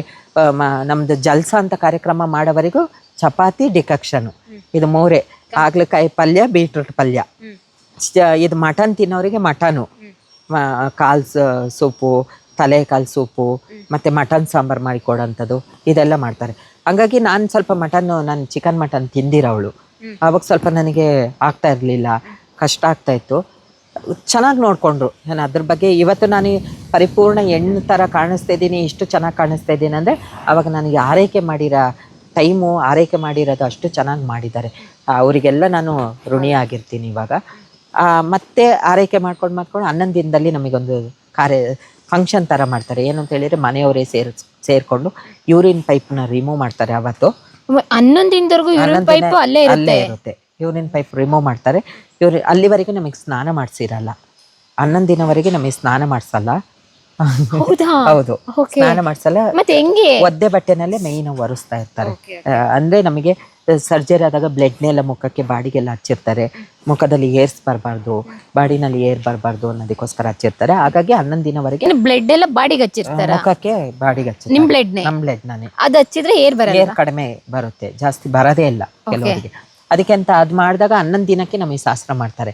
ಯೂರಿನ್ ಪೈಪನ್ನ ಬೆಳಿಗ್ಗೆ ತೆಗೆದು ಅದ್ಮೇಲೆ ನಾವೇ ಮನೆಯವರೆಲ್ಲ ಸೇರಿಕೊಂಡು ಅರಿಶಿನ ಹಚ್ಚಿ, ಈ ಹೆಂಗೆ ಹೆಣ್ಮಕ್ಳು ವಯಸ್ಸಿಗೆ ಬಂದಾಗ ಶಾಸ್ತ್ರ ಮಾಡ್ತಾರೆ ಹಂಗೆ ನಮ್ಮದ್ರಲ್ಲಿ ಶಾಸ್ತ್ರ ಆಗುತ್ತೆ. ಅದ್ರ ಮೇಲೆ ಎಲ್ಲರೂ ಅರಿಶಿನ ಹಚ್ಚಿ ಅವತ್ತರಿಂದ ನಮಗೆ ಸ್ನಾನ ಮಾಡ್ಸೋಕ್ಕೆ ಸ್ಟಾರ್ಟ್ ಮಾಡ್ತಾರೆ. ಸೇಮು ಪುನರ್ಜನ್ಮನೇ ನಮ್ಮದು. ಯಾಕಂತ ಹೇಳಿದರೆ ಎಲ್ಲ ಸ್ನಾನ ಮಾಡಿಸಿ ನಮಗೆ ಆ ಜಾಗಕ್ಕೆ ನೀರಲ್ಲಿ ಒಂದು 4-5 ಬಕೆಟು ಬಿಸಿ ಬಿಸಿ ನೀರಲ್ಲಿ ನಮಗೆ ಹೊಡಿತಾರೆ ಆ ಜಾಗನ. ಅಂದರೆ ಕ್ಯೂ ಏನಾರು ಆಗಿದೆ ಬೇಗ ಗುಣ ಆಗಲಿ ಅಂತ ತಡ್ಕೊಳಕ್ಕಾಗಲ್ಲ. 2 ಜನ ಹಿಡ್ಕೊಳ್ತಾರೆ ನಮ್ಮನ್ನು, ಯಾಕಂದರೆ ಅಷ್ಟು ಬಿಸಿ ಇರುತ್ತೆ, ಅಷ್ಟು ಫೋರ್ಸಾಗಿ ಹೊಡಿತಾ ಇರ್ತಾರೆ. ಅದಾದಮೇಲೆ 11 ದಿನದಾದಮೇಲೆ ಮತ್ತೆ 21 ದಿನಕ್ಕೆ ಮಾಡ್ತಾರೆ ಸೇಮು ಅರಶಿನ ಹಚ್ಚಿ. ಅದ್ರ ಮೇಲೆ ಡೈಲಿ ಸ್ನಾನ ಮಾಡಿಸ್ತಾ ಇರ್ತಾರೆ. 21 ದಿನಕ್ಕೆ ಮತ್ತೆ ಸೇಮು ಅರಶಿನ ಹಚ್ಚಿ ಎಲ್ಲರೂ ಬಂದವರು ಅಡುಗೆ ಎಲ್ಲ ಮಾಡಿ ಮತ್ತೆ ಸ್ನಾನ ಮಾಡಿಸ್ತಾರೆ. ಮತ್ತು ಕೆಲವ್ರು ಏನು ಅಂತ ಹೇಳಿದರೆ 41 ದಿನ 31 ದಿನಕ್ಕೆ ಫಂಕ್ಷನ್ ಮಾಡ್ಕೊಳ್ತಾರೆ. ನಂದು 31ನೇ ದಿನಕ್ಕೆ ಜಲ್ಸ ಅಂತ ಹೇಳಿ ಮಾಡ್ತಾರೆ. ನಿಮ್ಮ ಕನಸಿನ ದಿನ ಅದು ದಿನ ನಿಮ್ಮ ಲೈಫಲ್ಲಿ ಇಂಪಾರ್ಟೆಂಟ್. ಅದೂ ಹೌದು. ಮತ್ತು ಏನು ಅಂತ ಹೇಳಿದರೆ ನಾವು ಅಷ್ಟವರೆಗೆ ಹೊರಗಡೆನೆ ಬಂದಿರಲ್ಲ, ಯಾವಾಗ ಹೊರಗಡೆ ಹೋಗ್ತೀವಿ ಅನ್ನೋ ಒಂದು ಫೀಲ್ ಇರುತ್ತೆ. ಮತ್ತೆ ನಾನು ಈ ವಿಷಯದಲ್ಲಿ ಮತ್ತೆ ಹೆಂಗೆ ಟೈಮ್ ಪಾಸ್ ಮಾಡ್ತಾ ಇದ್ರಿ ಬೆಳಗ್ಗೆಯಿಂದ ಸಂಜೆವರೆಗೂ? ಬರೀ ಆರೈಕೆಯಲ್ಲೇ? ಮನೇಲಿ ಒಬ್ರು ಇರ್ತಾರೆ. ಮತ್ತೆ ಇನ್ನೊಂದು ನಾನು ಇದ್ರ ಬಗ್ಗೆ ಹೇಳಲೇಬೇಕು. ನಾನು ಇರೋ ಏರಿಯಾದಲ್ಲಿ ಅಕ್ಕಪಕ್ಕದ ಮನೆಯವರು ಎಲ್ಲ ನನ್ನ ತುಂಬ ಪ್ರೀತಿ ಮಾಡೋರು ಹೆಣ್ಮಕ್ಳು. ಏನು ಅಂತ ಹೇಳಿದರೆ ಅವ್ರ ಮನೆ ಕೆಲಸ ಮುಗಿಸ್ಕೊಂಡು ಬರೋರು ನನ್ನ ಹತ್ರ. ನಾನು ಮಲಗ್ತಾ ಇದ್ದೆ, ಚಾಪೆ ಹಾಸ್ಬಿಟ್ಟಿರೋರು ಮಲಗ್ತಾ ಇದ್ದೆ, ಅವರೇ ನನಗೆ ಚಪಾತಿ ಮಾಡಿಕೊಡೋರು. ಒಂದೊಂದು ಸಲ ಚಪಾತಿ ಮಾಡಿ ಡಿಕಕ್ಷನ್ನು ನನಗೆ ಟೈಮಿಗೆ ಅರ್ಧ ಗಂಟೆಗೆ ಡಿಕಕ್ಷನ್ನು ತುಪ್ಪ ಹಾಕಿ ಅವರೇ ಕೊಡ್ಸೋರು. ನಿಜವಾಗ್ಲೂ ಇವಾಗಲೂ ನಾನು ಕಡೂರಿಗೆ ಹೋದರೆ, ಆ ಏರಿಯಾಕ್ಕೆ ಹೋದರೆ ಎಲ್ಲಾರ ಮನೆಗೂ ಹೋಗ್ತೀನಿ. ಕಾಮನ್ ಹೆಣ್ಮಕ್ಳೇ ನನ್ನ ಬಂದು ನೋಡ್ಕೊಳ್ಳೋರು, ನನ್ನ ಬಟ್ಟೆ ಹೋಗ್ಕೊಡೋರು. ನಮ್ಮ ಬಟ್ಟೆ ಹಾಕಿರೋದು ಪಾಪ ನಮ್ಮವರಿಗೆ ಬೇರೆ ಬೇರೆ ಕೆಲಸ ಇದ್ದಾಗ ಒಂದು ಬಟ್ಟೆ ಹೋಗ್ಕೊಡೋರು, ಮನೆ ಕ್ಲೀನ್ ಮಾಡಿಕೊಡೋರು. ಎಲ್ಲ ಎಷ್ಟು ಚೆನ್ನಾಗಿ ನೋಡ್ಕೊಂಡ್ರು ಅಂದರೆ ನಾನು ಫಸ್ಟ್ ತಿಳ್ಕೊಂಡಿದ್ದೆ ಸಮಾಜ ನಮ್ಮನ್ನ ದೂಷಣೆ ಮಾಡುತ್ತೆ ಅಂತ. ಅಲ್ಲಿಗೆ ಹೋದ್ಮೇಲೆ ಅನ್ನಿಸ್ತು ನನಗೆ, ಇಲ್ಲ, ಸಮಾಜನೂ ನಮ್ಮ ಬಗ್ಗೆ ತಿಳ್ಕೊಳ್ಳುತ್ತೆ, ಸಮಾಜನ ನಮ್ಮನ್ನ ಅರ್ಥ ಮಾಡ್ಕೊಳ್ಳುತ್ತೆ, ಸಮಾಜನೂ ನಮ್ಮನ್ನ ಪ್ರೀತಿ ಮಾಡ್ತಾರೆ ಅಂತ ನನಗೆ ಅಲ್ಲಿಂದ ಗೊತ್ತಾಗಿದೆ. ಅವರು ಬರೋರು ಬಂದ್ಬಿಟ್ಟು ಅವರಿಗೂ ನನ್ನ ಫಂಕ್ಷನಿಗೆಲ್ಲ ಬರಬೇಕು ಅಂತ ತುಂಬ ಆಸೆ ಇತ್ತು. ಆದರೆ ನನ್ನ ಫಂಕ್ಷನ್ ಆಗಿದ್ದು ನಮ್ಮ ಗುರು ಮನೆಯಲ್ಲಿ ಕಲತಿಗಿರಿ ಚಿಕ್ಕಮಗಳೂರು ಹತ್ರ ಅಲ್ಲಾಗಿದ್ರಿಂದ ಅವರಿಗೂ ಬರೋಕ್ಕಾಗಲಿಲ್ಲ. ಆ ದಿನ ತುಂಬ ಚೆನ್ನಾಗಿತ್ತು, ಮೆಮೊರಿಫುಲ್ ಡೇ. ಅಲಂಕಾರ, ಪೂಜೆ, ಸ್ಯಾರಿ, ಬಳೆ, ಹೌದು, ಕುಂಕುಮ, ತಾಳಿ, ಕಾಲುಂಗುರ, ಏನು ಅಂತ ಹೇಳಿದ್ರೆ ಇಷ್ಟಪಟ್ಟಿದ್ ಲೈಫ್ ಎಲ್ಲ ನಮ್ಮಲ್ಲಿ ರಿಮೂವ್ ಮಾಡಿರ್ತಾರೆ. ಏನು ಹಾಕಿರಲ್ಲ ನಮ್ಮ ಕೈಯಲ್ಲಿ, ಒಂದು ವಸ್ತು ಏನೇನು ಇರಲ್ಲ. ನಮ್ಮದ್ರಲ್ಲಿ ಸರ್ಜರಿ ಕರ್ಕೊಂಡೋದಾಗ ಒಂದು ಕಂಕಣ ಕಟ್ಟಿರ್ತಾರೆ, ಅದು ಬಿಟ್ಟರೆ ನಮ್ಮ ಕೈಯಲ್ಲಿ ಒಂದು ಕಾಯಿದು ಒಂದು ಕೊಟ್ಟಿರ್ತಾರೆ, ಅದು ಯಾವಾಗಲೂ ಇಟ್ಕೊಳ್ಬೇಕು. ಏನದು ಕಾಯಿ ಸ್ಪೆಷಾಲಿಟಿ? ಅದು ಕಾಯಿಯಲ್ಲಿ ತೆಂಗಿನಕಾಯಿ, ಅದರಲ್ಲಿ ಕಾಯನ್ನು ಮತ್ತೆ ನಿಂಬೆಣ್ಣೆಲ್ಲಿ ಹಾಕಿ ಕಟ್ಟಿ ನಮ್ಮ ಕೈಯಲ್ಲಿ ಇಟ್ಟಿರ್ತಾರೆ. ಅಂದ್ರೆ ಗಾಳಿ ಸೋಕ್ ಆಗ್ಬಾರ್ದು, ನಾವ್ ಇವಾಗ ವಾಶ್ರೂಮಿಗೆ ಹೋದಾಗ್ಲೂ ಏನು ಆಗ್ಬಾರ್ದು ಅನ್ನೋ ಉದ್ದೇಶ. ವಾಶ್ರೂಮ್ಗೆ ಎತ್ಕೊಂಡು ಹೋಗ್ಬೇಕು, ಅದನ್ನ ಹಿಂಗೆ ಇಟ್ಕೊಂಡು ಹೋಗ್ಬೇಕು. ಅದನ್ನೆಲ್ಲ ನೆನೆಸ್ದಾಗ ಅಯ್ಯೋ, ನಾನು ಇವತ್ತರಿಂದ ನಾನು ಹೊಸ ಸೀರೆ ಉಡ್ತೀನಿ ಅಂದ್ರೆ ನಮಗೆ ಒಂದು ಕ್ಯೂರಿಯಾಸಿಟಿ ಇರುತ್ತೆ. ಏನು ಅಂತ ಹೇಳಿದ್ರೆ 11 ದಿನ ಆದ್ಮೇಲೆ ನಮ್ಮಲ್ಲಿ ಒಂಥರ ಮದುವೆ ಮನೆ ಕಳೆ ಪರ್ಚೇಸ್ ಮಾಡಬೇಕು, ಅದು ತಗೊಂಡ್ಬರ್ಬೇಕು, ಇದು ತಗೊಂಡ್ಬೇಕು, ಇವಳಿಗೆ ಹಿಂಗೆ ರೆಡಿ ಮಾಡಿಸ್ಬೇಕು, ಇವಳಿಗೆ ಹಿಂಗೆ ಮೆಹಂದಿ ಹಾಕಿಸ್ಬೇಕು, ಗ್ರ್ಯಾಂಡ್ ಫಂಕ್ಷನ್ ಅಲ್ವಾ, ಮೆಹಂದಿ ಹಿಂಗೆ ಹಾಕಿಸ್ಬೇಕು, ಹೇರ್ ಸ್ಟೈಲ್ ಹಿಂಗೆ ಮಾಡಬೇಕು ಅಂತ ಎಲ್ಲ ಮಾತಾಡ್ತಾ ಇರುವಾಗ ಅಯ್ಯೋ ನನಗೆ ಇಷ್ಟೆಲ್ಲ ಮಾಡ್ತಾರಾ ಅನ್ನೋ ಒಂದು ಆಸೆ ಇರುತ್ತೆ. ಅದಾದ್ಮೇಲೆ ಅಯ್ಯೋ ನಾನು ನಾಳೆಯಿಂದ ಬಳೆ ತೊಡ್ತೀನಿ, ನನ್ನ ಕುತ್ತಿಗೆಗೆ ಲಚ್ಚ ಬರುತ್ತೆ. ಲಚ್ಚ ಅಂತ ಕಟ್ತಾರೆ ನಮ್ಮ ಗುರು ಜಲ್ಸದಲ್ಲಿ. ಏನು ಅಂತ ಹೇಳಿದ್ರೆ ನಮಗೆ ಸಂಜೆ ಡ್ಯಾನ್ಸ್ ಎಲ್ಲ ಮಾಡಿ ಆದ್ಮೇಲೆ ನಮ್ದಲ್ಲಿ ಆಯರ್ ಪನ್ನಿ ಅಂತ ಹೇಳಿ ಕೂರಿಸ್ತಾರೆ, ನಮಗೆ ಮುಸ್ಕಾಕಿ ಕರ್ಕೊಂಬಂದು ಕೂರಿಸ್ತಾರೆ. ಸ್ವಲ್ಪ ಡೀಟೇಲ್ ಆಗಿ ಹೇಳಿ, ಹೊಸ ಪದಗಳು ನನಗಿದೆಲ್ಲ. ಆಯರ್ ಪನ್ನಿ ಅಂದ್ರೆ ನಾವೊಬ್ರು ಸರ್ಜರಿ ಆಗಿದೀವಿ ಅಂತ ಹೇಳಿದ್ರೆ ನಮಗೆ ಯಾರ್ಯಾರು ಬರ್ತಾರೆ ಅವರೆಲ್ಲರೂ ಬರುವಾಗ ಸೀರೆ ತಗೊಂಡ್ಬರ್ತಾರೆ, ಹೊಸ ಸೀರೆ ಮತ್ತೆ ದುಡ್ಡು ಇಷ್ಟಿಷ್ಟು ಅಂತ ಹಾಕ್ತಾರೆ. ಹೆಣ್ಮಕ್ಳಿಗೆ ಏನಾದ್ರು ಫಂಕ್ಷನ್ ಮಾಡ್ತೀವಲ್ಲ, ಗಿಫ್ಟ್ ತರ ಹಾಕ್ತಾರೆ. ಹಂಗೆ ಅವಾಗ ಏನ್ ಮಾಡ್ತಾರೆ, ನಮ್ಮನ್ನ ಕೂರಿಸ್ತಾರೆ, ಕೂರಿಸಿ ಮುಂದೆ ಒಂದು ಬಟ್ಟೆ ಹಾಸ್ಬಿಟ್ಟು ಇವಾಗ ಒಬ್ರ ಹೆಸರು ಹೇಳ್ತಾರೆ, ಸ್ಫೂರ್ತಿ ಒಂದು ಸೀರೆ 500 ರೂಪಾಯಿ ದುಡ್ಡು, ಮತ್ತೆ ಇನ್ನೊಬ್ರ ಹೆಸರು ಹೇಳಿ ಈ ಥರ ಆಯರ್ ಪನ್ನಿ ಅಂತ ಹಾಕ್ತಾರೆ. ಅದು ಹಾಕಿ ಮತ್ತೆ ನಮ್ಮನ್ನ ಒಳಗೆ ಕರ್ಕೊಂಡೋಗಿ ಬಿಡ್ತಾರೆ. ನಾವು ಡ್ಯಾನ್ಸ್ ಎಲ್ಲ ನೋಡೋಕ್ಕಾಗಲ್ಲ, ಯಾಕಂದರೆ ನಮ್ಮನ್ನ ಒಳಗೆ ಕೂರಿಸಿರ್ತಾರೆ. ಅದೆಲ್ಲ ಆದಮೇಲೆ ಒಂದು 12-12ವರೆಗೆ ನಮಗೆ ಶಾಸ್ತ್ರ ಮಾಡೋದು ಸ್ಟಾರ್ಟ್ ಮಾಡ್ತಾರೆ. ಏನು ಅಂತ ಹೇಳಿದ್ರೆ ಎಲ್ಲರೂ ಕರ್ಕೊಂಡ್ಬಂದು ನಮ್ಮನ್ನ ಅರಶಿನ ಹಚ್ಚೋದು, ಅವತ್ತು ಅರಶಿನ ಹಚ್ಚೋ ಶಾಸ್ತ್ರ ಮಾಡ್ತಾರೆ. ಅರಶಿನ ಹಚ್ಚೋಂಥದ್ದು, ಅರಶಿನ ಹಚ್ಚಿ ನಮಗೆ ಸ್ನಾನ ಮಾಡಿಸ್ತಾರೆ. ಸ್ನಾನ ಮಾಡಿಸಿ ಆದಮೇಲೆ ನಮಗೆ ಹಸಿರು ಲಂಗ, ಹಸಿರು ಬ್ಲೌಸು, ಹಸಿರು ಸೀರೆನ ಉಡಿಸ್ತಾರೆ. ಹಸಿರುದೇ ಉಡಿಸ್ಬಿಟ್ಟು ನಮಗೆ ಮುಖ ಮುಚ್ಚಿಬಿಡ್ತಾರೆ. ಮುಖ ಮುಚ್ಚಿ ಕೈಗೆ ಹೂವಿನ ದಂಡು, ತಲೆಗೆ ಹೂವು ಎಲ್ಲ ಮುಡಿಸಿ ಒಂದು ಹಾರ ಹಾಕಿ ನಮ್ಮನ್ನ ಕರ್ಕೊಂಬರ್ತಾ ಇರುವಾಗ ನಮ್ಮ ಗುರು ಆದವರು ಕಾಲುಂಗುರ, ಕಾಲು ಚೈನು ಫಸ್ಟ್ ಹಾಕ್ತಾರೆ ನಮಗೆ. ಹಾಕಿ ಆದಮೇಲೆ ಒಂದು ಕೈಗೆ 7 ಬಳೆ, ಒಂದು ಕೈಗೆ 5 ಬಳೆ ಹಾಕ್ತಾರೆ. ಅದ್ರಲ್ಲಿ ನಮ್ಮ ಶಾಸ್ತ್ರ ಇದೆ. ಅದಾದಮೇಲೆ ನಮ್ಮ ಮಾತಾ ಫೋಟೋನೆಲ್ಲ ಪೂಜೆ ಮಾಡಿರ್ತಾರೆ, ಸಂತೋಷಿ ಮಾತಾ. ಮುಂದೆ ಕಳಸ ಇರುತ್ತೆ, ಕಳಸ ಹಾಲಿನ ಕೊಡ ಇರುತ್ತೆ, ಅದರಲ್ಲಿ ನಮ್ಮ ಲಚ್ಚ ಅಂತ ಹೇಳಿ ಹಾಕಿರ್ತಾರೆ. ಬಂದು ನಮ್ಮನ್ನೆಲ್ಲ ಪೂಜೆ ಮಾಡಿಸಿ, ನಮಗೆ ಪೂಜೆ ಮಾಡಿ ಅದ್ರ ಮೇಲೆ ನಮ್ಮ ಸಂತೋಷಿ ಜೈ ಮಾತಾ ಸಂತೋಷಿ ಮಾತಾ ಅಂತ ಹೇಳಿ ಆ ಲಚ್ಚನ ಗುರು 3 ಸಲ ಫೋಟೋ ಹಾಕಿ ನಮಗೆ ಕಟ್ತಾರೆ. ಲಚ್ಚ ಅಂದರೆ ಫುಲ್ಲು ಕರಿಮಣಿ ಇರುತ್ತೆ, 5 ಚಿನ್ನದ ಗುಂಡಿ ಇರುತ್ತೆ, ಅದಕ್ಕೆ ನಾವು ಲಚ್ಚ ಅಂತ ಹೇಳ್ತೀವಿ. ತಾಳಿ ಥರ ಅಂದರೆ ಕರಿಯಮಣಿ ಬಂದು 3 ಎಳೆ 5 ಎಳೆ ಈ ತರ ಮಾಡೋರು ಇದ್ದಾರೆ. 3 ಎಳೆ ಇತ್ತು ನಂದು. ಅದಾದ್ಮೇಲೆ ಹಾಲಿನ ಕೊಡನ ನಾವ್ ಅರಿಯ ಒಳಗೆ ನಮ್ಮ ಹತ್ರ ಒರೆಸಿ ಕರ್ಕೊಂಡು ಹೋಗ್ತಾರೆ. ಓಕೆ, ಹಾಗೆ ವಾಕೇಬಲ್ ಅಲ್ಲೇ ಹೋಗ್ತೀರಾ? ತುಂಬಾ ದೂರ ಇದ್ರೆ ಗಾಡಿನಲ್ಲಿ ಕರ್ಕೊಂಡು ಹೋಗ್ಬಿಡ್ತಾರೆ. ಸ್ವಲ್ಪ ಹತ್ರ ಇದ್ರೆ ನಮ್ಮನ್ನ ನಡೆಸ್ಕೊಂಡೆ ಕರ್ಕೊಂಡು ಹೋಗ್ತಾರೆ. ಏನಾದ್ರೂ ಮಹತ್ವ ಏನು ಹಾಲಿನ ಕೊಡನ ಹೊತ್ಕೊಂಡು ಹೋಗಿ ಹರಿಯ ನೀರಿಗೆ ಬಿಡ? ಅಂದ್ರೆ ನಾವು ಈಗ ಸರ್ಜರಿ ಆದ್ಮೇಲೆ ಹಾಲೇ ನೋಡಿರಲ್ಲ, ದೇವ್ರ ಫೋಟೋ ನೋಡಿರಲ್ಲ, ದೇವ್ರ ಫೋಟೋ ಎಲ್ಲ ಮಕ್ಕಳೇ ಹಾಕಿರ್ತೀವಿ. ಅವತ್ತು ನಾವು ಹಾಲಿನ ಕೂಡ ಏನಕ್ಕೆ ಹೋಯ್ತೀವಿ ಅಂತ ಹೇಳಿದ್ರೆ, ನಾನು ಅವತ್ತು ಪರಿಪೂರ್ಣ ಹೆಣ್ಣಾಗಿದ್ದೀನಿ. ಗಂಗೆ ಹೇಗೆ ಹರಿತಾಳೆ ಹಾಗೆ ನಮ್ಮ ಯೂರಿನು ಚೆನ್ನಾಗಿ ಹರ್ಕೊಂಡು ಹೋಗ್ತಾ ಇರಬೇಕು, ನಮಗೆ ಏನೇ ಸಮಸ್ಯೆಗಳಾಗಬಾರ್ದು. ಮತ್ತು ಗಂಗೆಗೆ ನಾವು ಹಾಲನ್ನ ಅರ್ಪಣೆ ಮಾಡಲೇಬೇಕು. ಅಲ್ಲಿ ಪೂಜೆ ಮಾಡಿ ಗಂಗೆಗೆಲ್ಲ ಪೂಜೆ ಮಾಡಿಸಿ ಹಾಲಿನ ಅದಕ್ಕೆ ಉಯಿಸಿ ಅಲ್ಲಿಂದ ಗಂಗೆ ಒರೆಸ್ತಾರೆ. ಗಂಗೆ ಹೊತ್ಕೊಂಬರ್ತಾರೆ. ಬಂದಾದ್ಮೇಲೆ ಮನೇಲಿ ಹೊಸ್ಲು ಪೂಜೆ ಮಾಡ್ತೀವಿ ನಾವು. ಹೊಸ್ಲು ಪೂಜೆ ಆದಮೇಲೆ ನಮ್ಮನ್ನ ಒಳಗೆ ಕರ್ಕೊಳ್ತಾರೆ. ಅಲ್ಲಿವರೆಗೂ ನಾವು ಕಣ್ಣು ಬಿಡಂಗೆ ಇಲ್ಲ, ಕಣ್ಣು ಮುಚ್ಕೊಂಡೇ ಇರಬೇಕು. ನಮ್ಮನ್ನ ಹಿಡ್ಕೊಂಡಿರ್ತಾರೆ ಇಬ್ರಾಳು, ಕಣ್ಣು ಮುಚ್ಕೊಂಡೇ ಮಾಡ್ಬೇಕು ಸಂಪ್ರದಾಯ. ಅದಾದ್ಮೇಲೆ ನಮ್ಮ ಮಿರರ್ ಎಲ್ಲ ತೋರಿಸ್ತಾರೆ. ಅದ್ ಲಾಸ್ಟಿಗೆ ಅದೇ ಅಲ್ಲಿಂದ ಬಂದಾದ್ಮೇಲೆ ಇದಾದ್ಮೇಲೆ ಅಷ್ಟೋ ಗಂಟೆ ಕಣ್ಣು ಎಷ್ಟು ಗಂಟೆ ಟೈಮ್ ಆಗುತ್ತೆ ಇದೆಲ್ಲ? ಒಂದು ಗಂಟೆ. ಅದಾದ್ಮೇಲೆ ಕರ್ಕೊಂಬಂದು ಮತ್ತೆ ದೇವ್ರಿಗೆ ಪೂಜೆ ಮಾಡಿಸಿ ನಮ್ಮನ್ನ ಕೆಳಗಡೆ ಅಡ್ಡ ಬೀಳ್ಸಿ ಅದಾದ್ಮೇಲೆ ಹೇಳ್ತಾರೆ, ಕನ್ನಡಿ ಇಟ್ಟು ನೀನು ಮಾತನ್ನ ಈ ಕನ್ನಡಿನಲ್ಲಿ ನೋಡು ಅಂತಾರೆ. ನೋಡ್ತೀವಿ, ಮುಚ್ಕೊಂಡು ನೋಡಕ್ಕೆ ಹೇಳ್ತಾರೆ, ನೋಡ್ತೀವಿ. ಅದಾದ್ಮೇಲೆ ನಿನಗೆ ಯಾರನ್ನ ನೋಡಬೇಕು, ನಿನಗೆ ಯಾರನ್ನ ನೋಡ್ಬೇಕು ಅವ್ರನ್ನ ನೋಡು, ಕರಿ ಅಂತ ಹೇಳ್ತಾರೆ. ನಾನು ನಮ್ಮ ಗುರುನ ನೋಡಿದೆ. ಯಾಕಂತ ಹೇಳಿದ್ರೆ ನನಗೆ ಪುನರ್ಜನ್ಮ ಕೊಟ್ಟಿರೋವಳು. ಅವಳನ್ನ ಕರೆದು ನಮ್ಮ ಸೀರೆ ಮುಸ್ಕಾಕ್ಸಿ ಮುಖ ನೋಡಿಸ್ತಾರೆ. ಅದ್ರ ಮೇಲೆ ಅವರಾದ್ಮೇಲೆ ಇನ್ಯಾರನ್ನಾರೆ ನೋಡ್ಬೇಕಂದ್ರೆ ನೋಡ್ಬೋದು. ಅದ್ರ ಮೇಲೆ ನಮ್ಮ ಮುಸ್ಕ ತೆಗೆದು ಕಣ್ಬಿಟ್ಟು ಎಲ್ಲಾರನ್ನೂ ನೋಡು ಅಂತಾರೆ. ಅದಾದ್ಮೇಲೆ ಏನು ಮಾಡ್ತಾರೆ ಅಂತ ಹೇಳಿದ್ರೆ, ಹೊಸ ರೇಷ್ಮೆ ಸೀರೆ ತಂದಿರ್ತಾರೆ. ರೇಷ್ಮೆ ಸೀರೆ, ಮೊಗ್ಗಿನ ಜಡೆ ಎಲ್ಲ ನಮಗೆ ಕೊಟ್ಟು ಮೊದಲಿಗೆ ಎತ್ತಿತಾರೆ. ಹೋಗಿ ರೆಡಿ ಮಾಡ್ಸಕ್ಕೆ ಕಳಿಸ್ತಾರೆ. ಅದಾದ್ಮೇಲೆ ನಮ್ಮನ್ನ ರೆಡಿ ಮಾಡ್ತಾರೆ. ರೆಡಿ ಮಾಡಿ ಆದಮೇಲೆ ಬಂದು ದೊಡ್ಡವ್ರ ಕಾಲಿಗೆಲ್ಲ ಆಶೀರ್ವಾದ ಮಾಡಿ ಮತ್ತು ಎಲ್ಲರ ಜೊತೆಗೂ ಕೂತ್ಕೊಂಡು ಖುಷಿಯಾಗಿದ್ದು.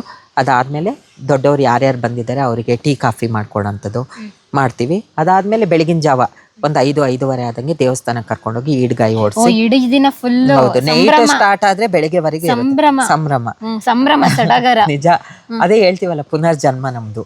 ನಮ್ಮ ಲೈಫಲ್ಲಿ ಅದೇ ನಾವು ಕೊನೆವರೆಗೂ ಮೆಮೊರಿಯಾಗಿ ಇಟ್ಕೊಳ್ಳೋದು ಅದು ನಾನೇ. ಅದಾದ್ಮೇಲೆ ದೇವಸ್ಥಾನಕ್ಕೆ ಕರ್ಕೊಂಡು ಹೋಗ್ತಾರೆ. ದೇವಸ್ಥಾನಕ್ಕೆ ಕರ್ಕೊಂಡೋಗಿ ಈಡ್ಗಾಯಿ ಓಡಿಸಿ ಮನೆಗೆ ಕರ್ಕೊಂಬರ್ತಾರೆ. ಅವತ್ತು ಫುಲ್ಲು ಫ್ರೆಂಡ್ ಸರ್ಕಲು ನಾವೆಲ್ಲರೂ ಇರ್ತೀವಿ ಖುಷಿಯಾಗಿ.